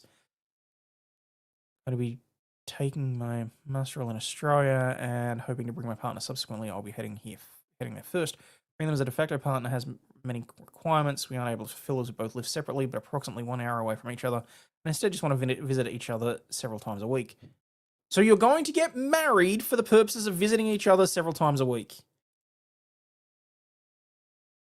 I kind of feel like I'm not okay with this situation.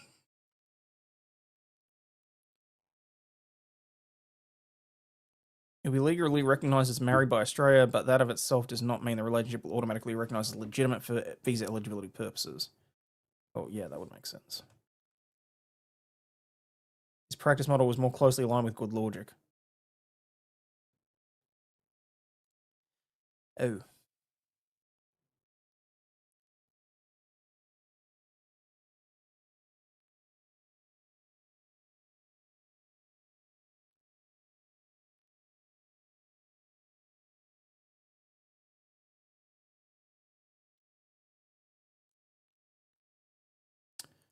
Plumber signed gas compliance, but ATCO issued a defect. Who's responsible? Well, whoever the plumber who installed it. A parking fine, but didn't get a physical ticket. Should I take it to court? Yes.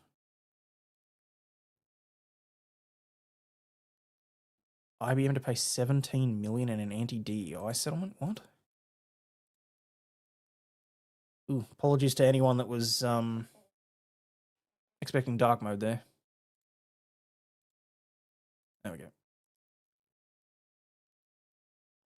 IBM reached a settlement with the federal government on Friday, agreeing to pay roughly $17 million to resolve allegations of illegal diversity, equity, and inclusion practices. Is it so wrong to believe in meritocracy? Like, seriously, I don't really care who you sleep with. I don't care what your ethnic background is. I don't care about any of that. Either you're the best person for the job or you're not. And I don't really care about what disadvantages you've had in life. Either you're the best person for the job for me to pay money to, or you're not. I don't understand how that's controversial.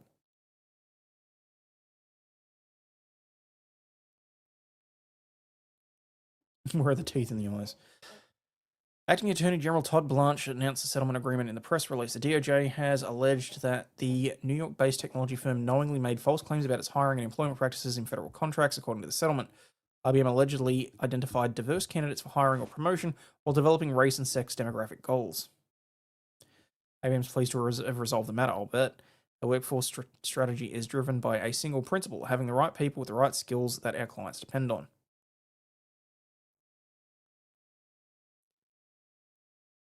How it should be.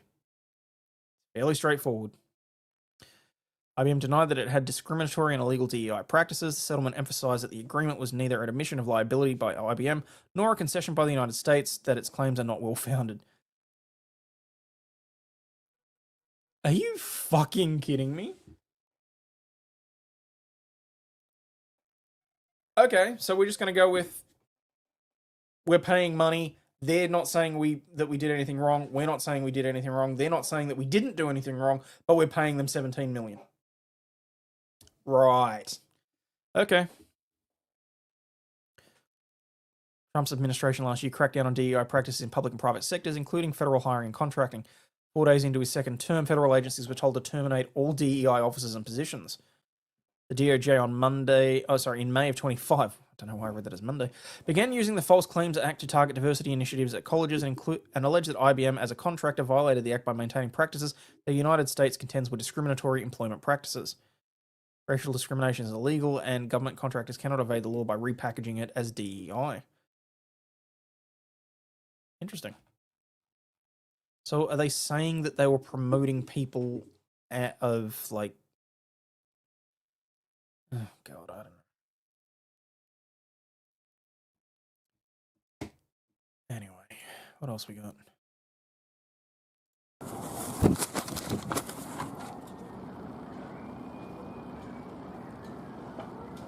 You gotta take this shit somewhere else.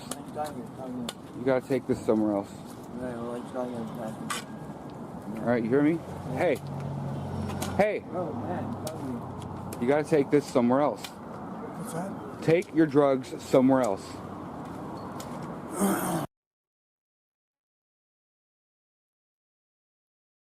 This is not a situation that I'd be okay with getting involved in.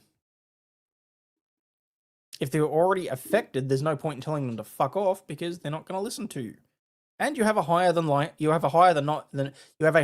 zero chance of getting stabbed with a needle. I'm the most untechnical person there is, but doesn't by saving photos from one phone to Google Photos give internet access to my photos.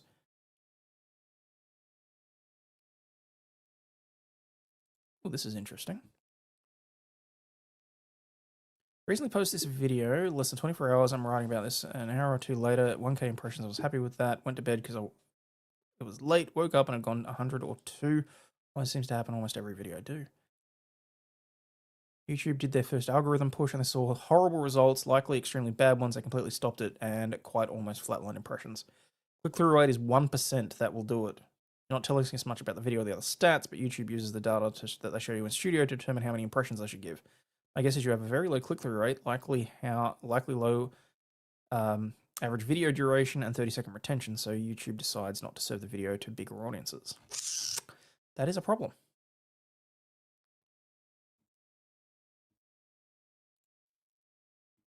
Where am I sitting at the moment, actually? I mean, generally I'm happy if I get a couple of thousand views on a video at this point.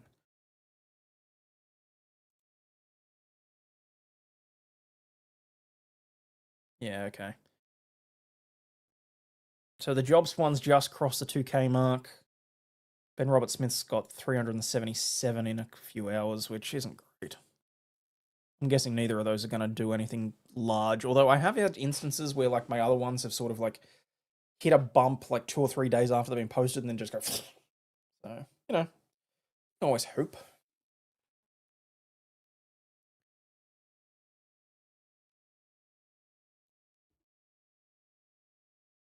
Excuse me. LAPD showed up to protect the ICE detention center in LA from dozens of dildos. What?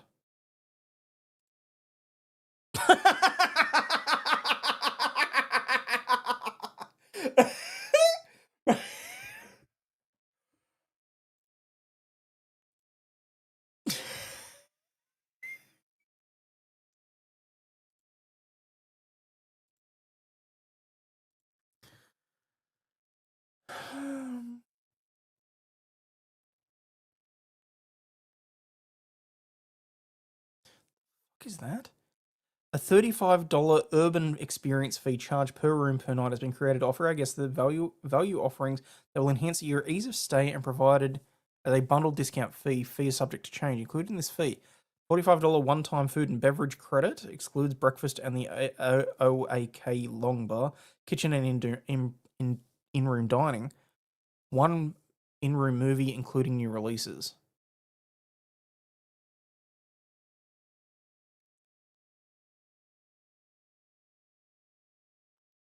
Charging me $105 for a $45 credit to use at the restaurant. Huh. These have gotten any better.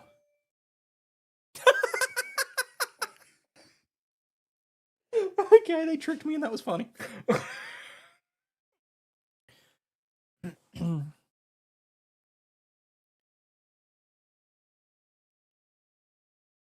Was caught driving under fine suspension. Legitimately did not know my time to pay had been missed.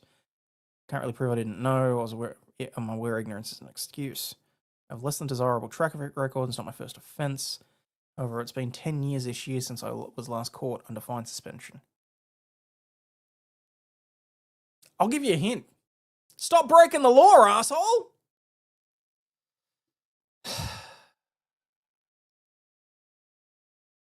You're trying to be sleepy, but it's evading you.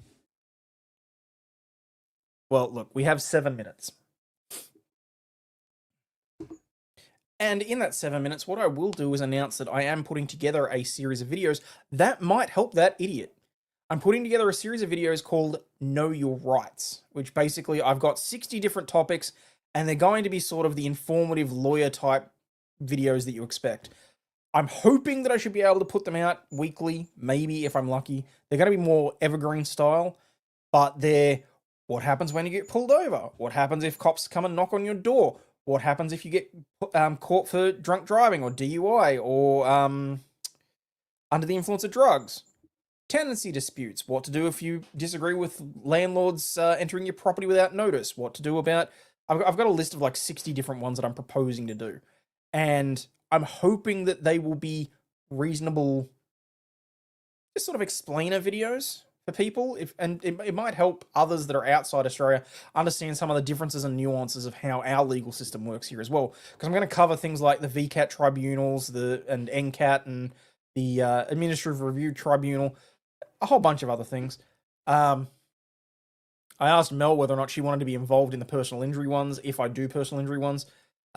I did not get a positive response on that. So they probably won't go ahead just because I can't...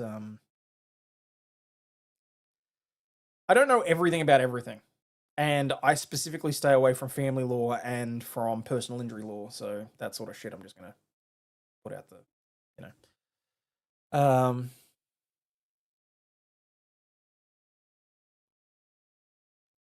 That's horrific.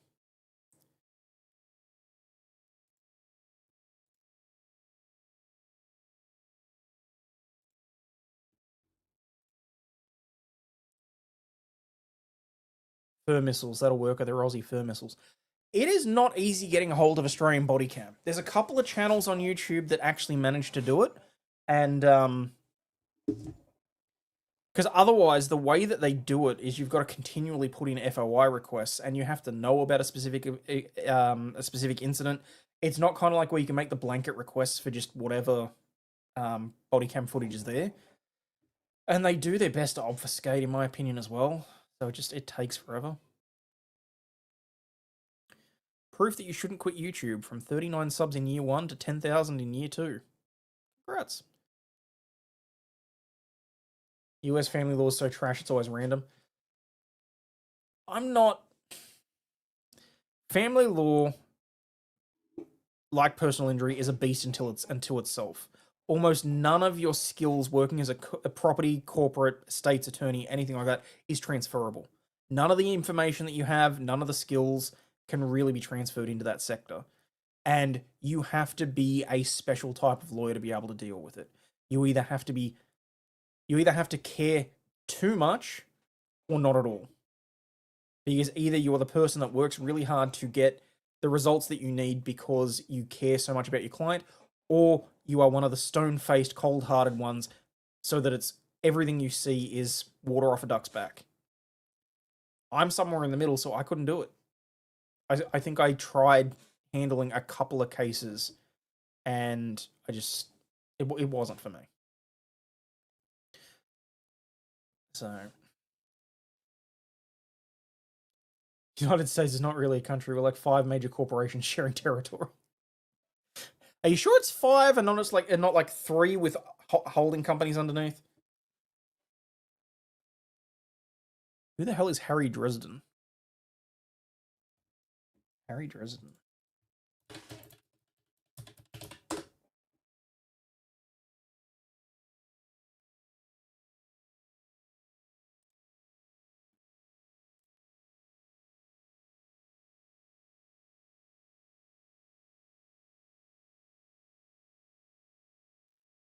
Okay, it's someone that just do those videos as a collab with Polywog. Doubt it. Those ones I'm gonna try and be more what I call professor mode, and like this. There'll be next to no swearing whatsoever. But my goal is to have those ones as evergreen content that people can just search for and bring themselves to the channel and watch and whatever else. Because there's a couple of videos that I have on the main channel that are continually getting views, like the one on Anna Kostinsky, the Kai, the Hatchet Killer, couple of other ones that they're continually getting views. Like, it's not like they're in any way recent videos. They're continually getting views, they're continually getting comments, and I need to build up more of an evergreen content farm, basically. Because a lot of the stuff that I do is reactionary based on what's going on in the news at the moment. And that's not really sustainable, because there's going to be weeks where there's fuck all that happens. So I just got to try and, work my way through it. Sort of happens when there's no, like,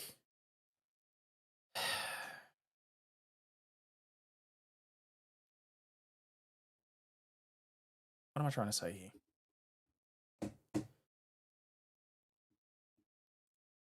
My words escape me. What I'm trying to say is that I've completely forgotten what the entire sentence I just said was. So fuck it, I'm going to move on.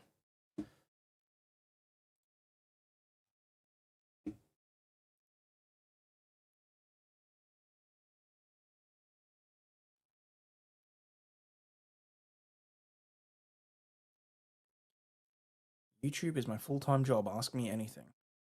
Holy shit, they made 13 grand US in in March this year. Wow. Off of 12,000 views? No, 12 million views. Okay, I was going to say, Jesus Christ. Those are the kind of posts where I just sort of have to skip over them, because the what ifs and the wondering and the comparing yourself to other people will just, if you're asking Reddit if something is legal, you're probably screwed. Agreed. Which is why you should go to my channel and find out for sure.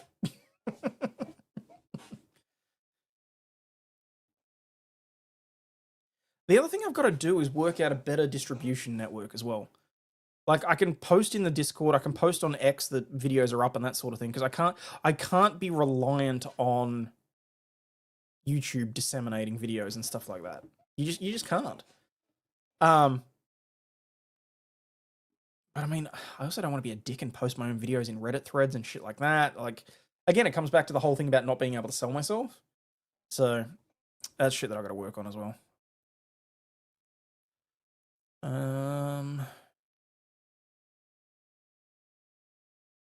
Can we trust YouTube gurus when their niche is farming small creators' hope? Probably not. Cuddling you like a koala cost sector.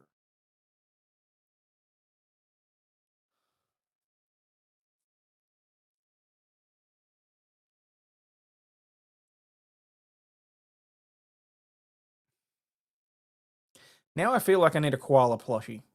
Although there's been a lot of controversy over people having plushies. Shadow banned, YouTube can't be trusted. No, I wouldn't say I'm shadow banned. I mean, I'll be perfectly honest. I haven't been even remotely consistent over the last 18 months for obvious reasons. It's more just getting back into the swing of everything. From the darkest corner in the back of the room, post them on locals. Hey, Michael. I mean, look, I do thank everyone that is actually still signed up to the... I hadn't thought about that way too long.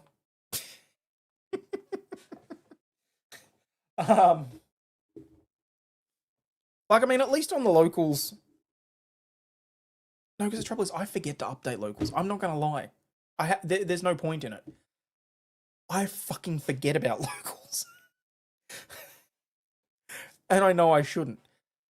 Discord, at the very least, and now X, will automatically update. When I upload a new video, when I've got something new going live, a tweet will go out and a Discord message goes out, letting everybody know what's going on.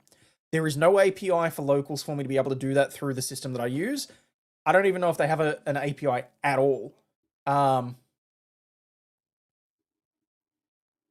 So as bad as it sounds, when everything that I'm doing is trying to cut corners to save as much time as possible on any number of things, locals just might not be the option, might not be the answer for me. Lawyer is the second oldest profession to people of comfort. The position of lawyer... What am I trying to say? The position of lawyer arose because of the first profession, because someone started arguing over whose turn it was for the pussy.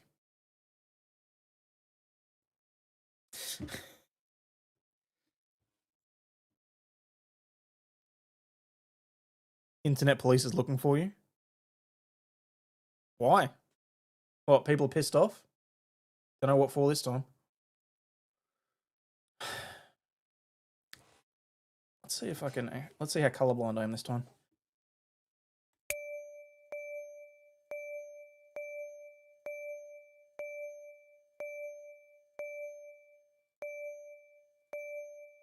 Hey, I got it! Sweet! Usually I can't finish those. It originally was in the Middle East, involved a goat. Jesus Christ, Chadwick.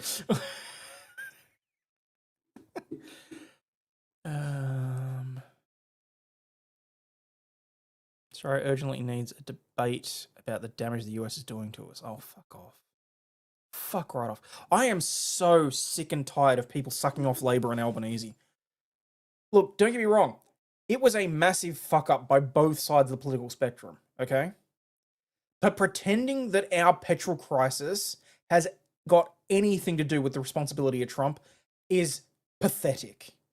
Because if consecutive federal governments had not dropped the ball, had done what the fuck they were supposed to, because Albanese said it himself. There is video of him saying, we are supposed to have 90 days worth of fuel reserves in Australia. He said that in 2020 when he was trying to do a gotcha against the Liberal Party at the time. Now he's turning around and saying, oh, we don't care. Like, it's fucking doing my head in. Okay? It really fucking is. If we were meeting our requirements under the treaty, if we weren't shutting down industry here in Australia, if we weren't fucking ourselves over trying to chase the pipe dream of like renewable energy, because I'm sorry, at the end of the day, renewables are not the sole answer. We need a combination of various things, okay? Personally, yes, I want to see nuclear. Okay? I want to see that properly done. I fully admit that that solar forms a valuable part of the equation. We have multitudes of area where we can install them. It doesn't need to take up farmland, for fuck's sake. We have car parks that are covered over. We have the tops of buildings. We have all this sort of shit that can be... The technology, even if it doesn't exist now, should. And they should be looking into that.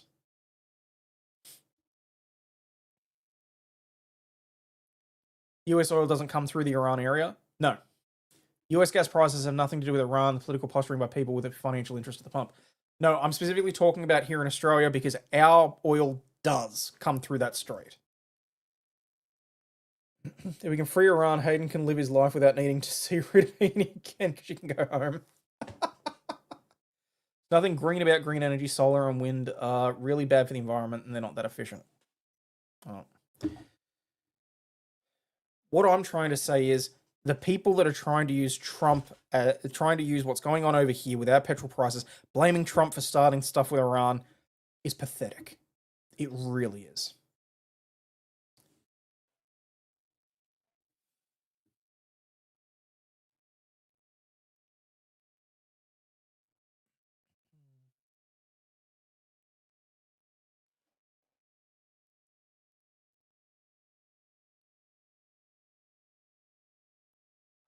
Would having exploding box or glitter bomb be legal? Here in Australia? No. In America? Yes, it's fucking funny. AU oil isn't affected either. The strait was closed to the US.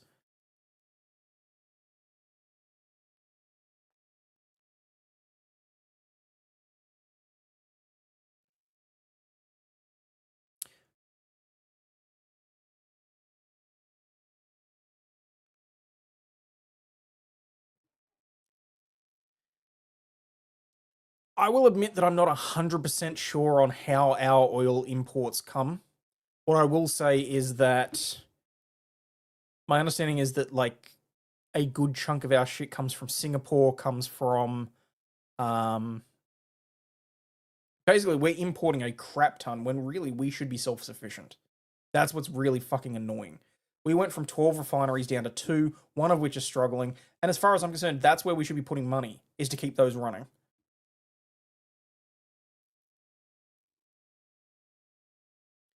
Your understanding is that only US ships were banned.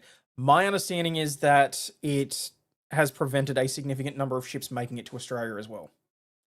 I don't know the basis. Like I said, I don't know the entirety of it. But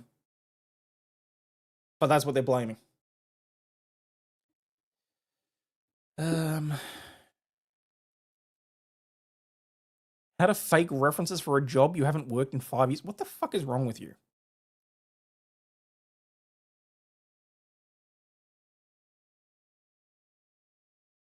Anybody who buys an $1,800 car isn't paying for a lawyer. That's funny.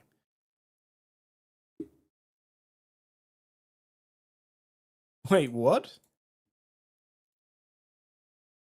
US demands Reddit unmask ICE critic, summons firm to grand jury. The Trump administration has stepped up the efforts to unmask a Reddit user who criticized ICE after failing to obtain information through a summons issued to Reddit. The government reportedly issued a subpoena demanding Reddit provide the information and appear before a grand jury in Washington, D.C. Holy shit. Why our ships are going through there and not around is weird to understand. Like I said, I don't pretend to understand it.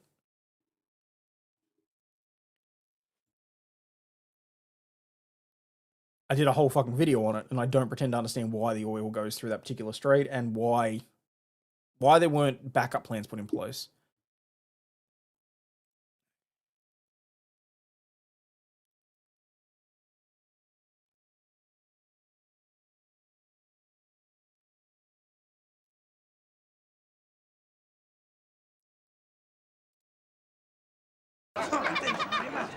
How are you, Fritz? Oh, hey, all right. How old's Regs? Regs is 9 years old these days. It's the kangaroo that beats the shit out of the guy. For those of you for those of you in chat that I know, for example, have suggested that they could take a kangaroo,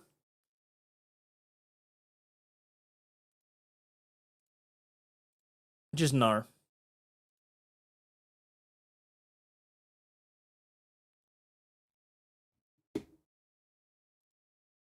I mean, don't get me wrong, that guy's in a what does a kangaroo feel like to pet? Trying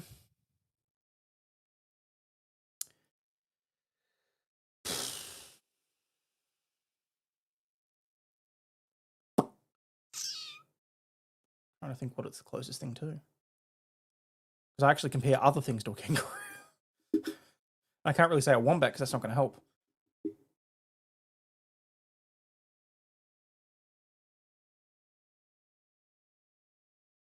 You take a kangaroo, you've got a rifle. I meant in a physical fight, obviously.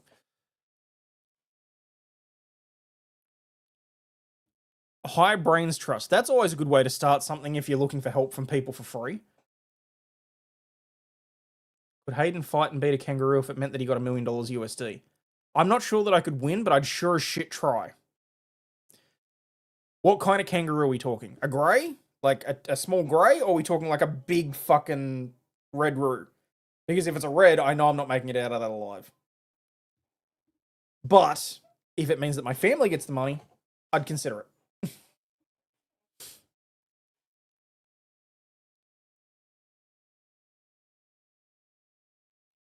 Why do I keep saying shit like this? I don't care.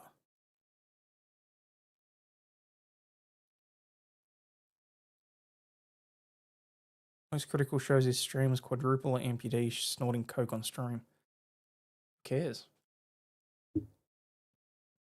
Isn't a red roux taller than you?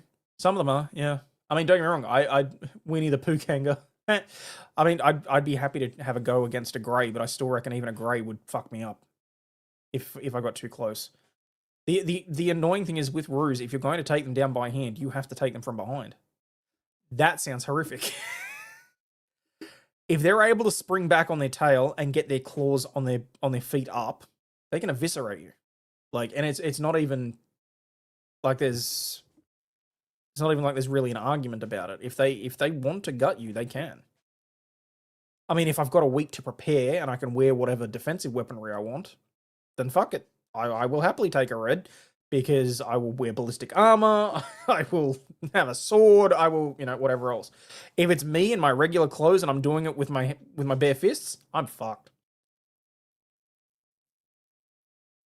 Didn't say take down an emu.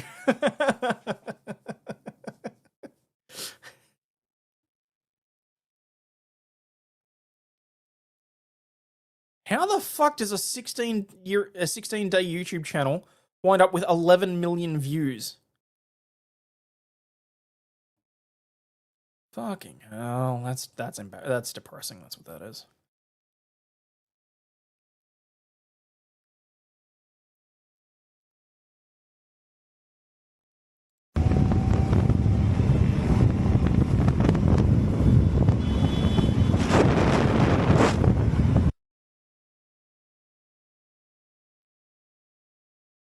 Ooh.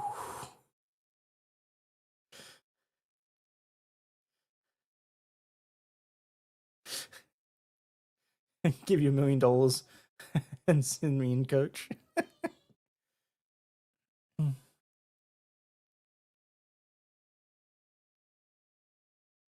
That is absolutely gonna hurt, and I'm not gonna watch that on camera.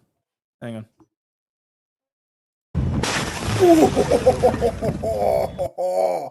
Oh.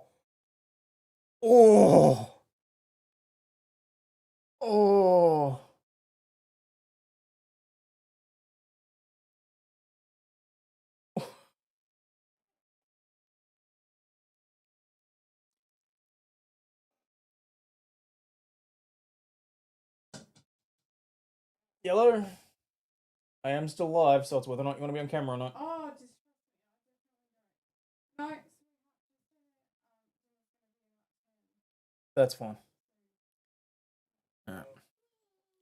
I will put the link in the Discord for anyone that's interested, but what I will say, he ends up inside the car.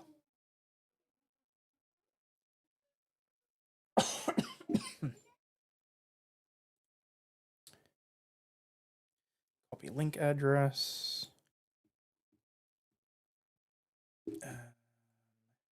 Where will I put it? I'll just put it in the check it out.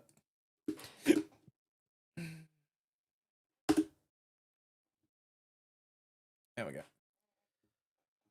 Oh, that was bad. That was bad.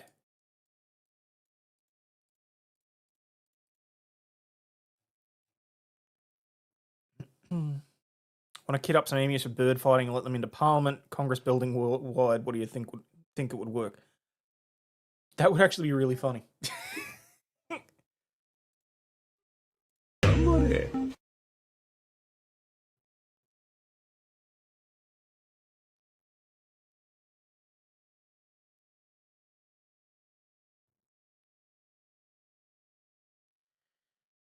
That was cringe AF. Can we crowdfund Sanglan's idea? I'm all for that. The commentary on the video was better than what I was expecting of Reddit. I didn't even look at the comments.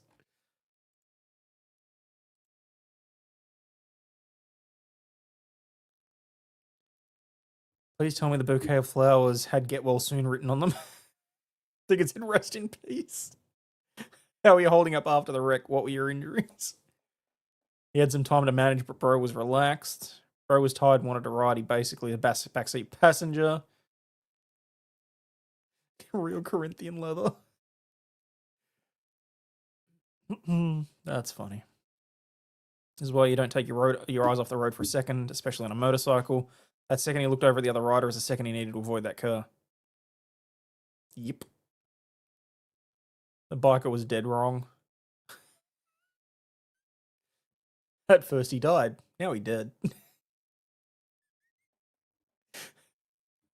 That's fucking bad.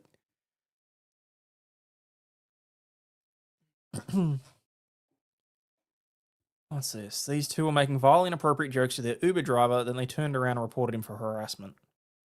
I don't think I can play that live. Yeah! Timber! Who's getting hurt? Who's getting hurt? Who's getting hurt? Oh! Okay, did not expect that. And I think we're okay to watch that. Turn it down a little bit, though.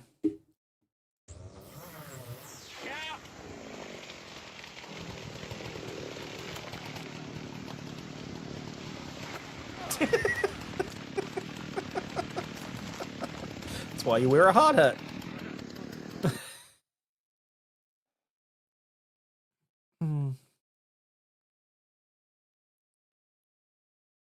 YouTube's a little desperate to battle with slop creators, whether using AI, someone else's animations, or just simply slicing up other people's content. YouTube's trying to figure out how to save the platform. If your account's been flagged, sorry it's happened to you, but here's a quick Q&A. No thanks.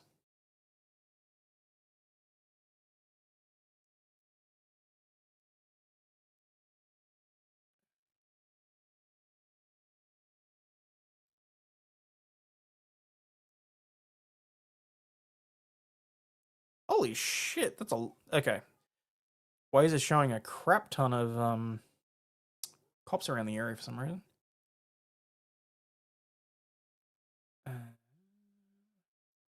Is giving up priority seats to the courtesy. Yes, and you're still supposed to do it. If you're sitting on the bus and you're in the courtesy seat and a pregnant woman gets on the bus, or an elderly woman or someone on crutches, you get your ass up off the seat and you give it to them, for fuck's sake. It's really disappointing that manners went out the window. Oh, how have I never joined the Am I the Arsehole threads? Let's do that.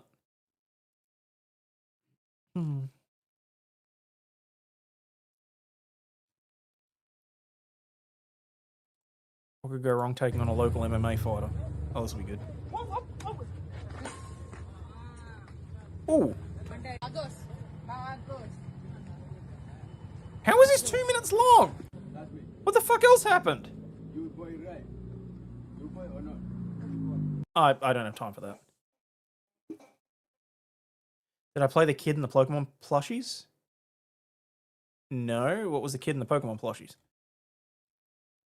I'm just scanning quickly because I think my time's just about up. I've gone longer than I intended to.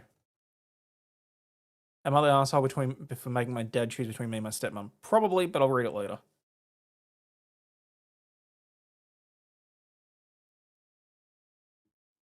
You sent it?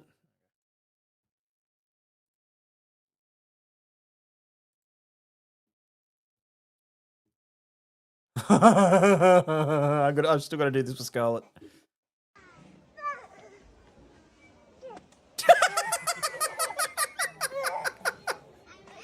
Oh, good choice.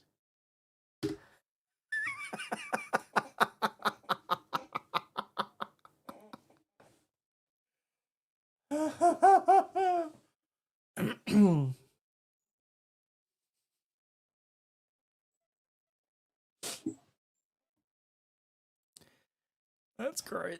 Love that.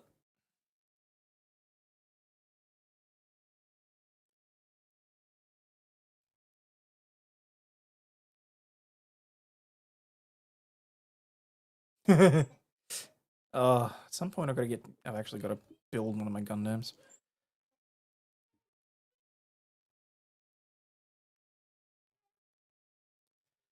Oh, alright. I think it'll be time to call it, peeps. Thank you so much for keeping me company. Hopefully those of you that I've kept awake will now be able to get some much needed sleep. But as always, please remember you're not a piece of shit. You have value and do contribute to society, especially for being here with me and helping contribute to my hopes of eventually getting remonetized on this channel, because that's what, 4.5 hours with 20 people. Making progress. But as always, Stay healthy, wealthy, and wise, and I'll catch you all on the flip side. Cheers, peeps. And again, on your way out, please do me the favor, hit the like and subscribe button if you're so inclined. It costs nothing. It's absolutely free, and we'll be friends forever. Bye now.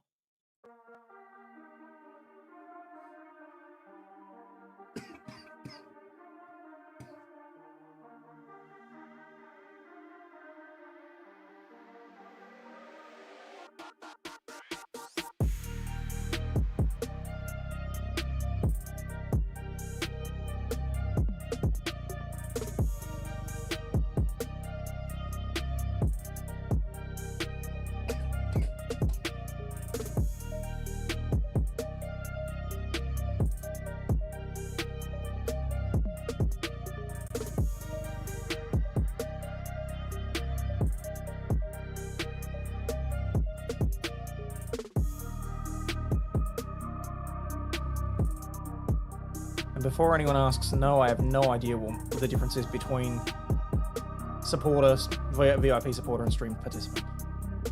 Peace out, peeps. This shit, I'm out. Fuck this shit, I'm out. No thanks, don't mind me. I'ma just grab my stuff and leave. Excuse me, please. Fuck this shit, I'm out. Nope.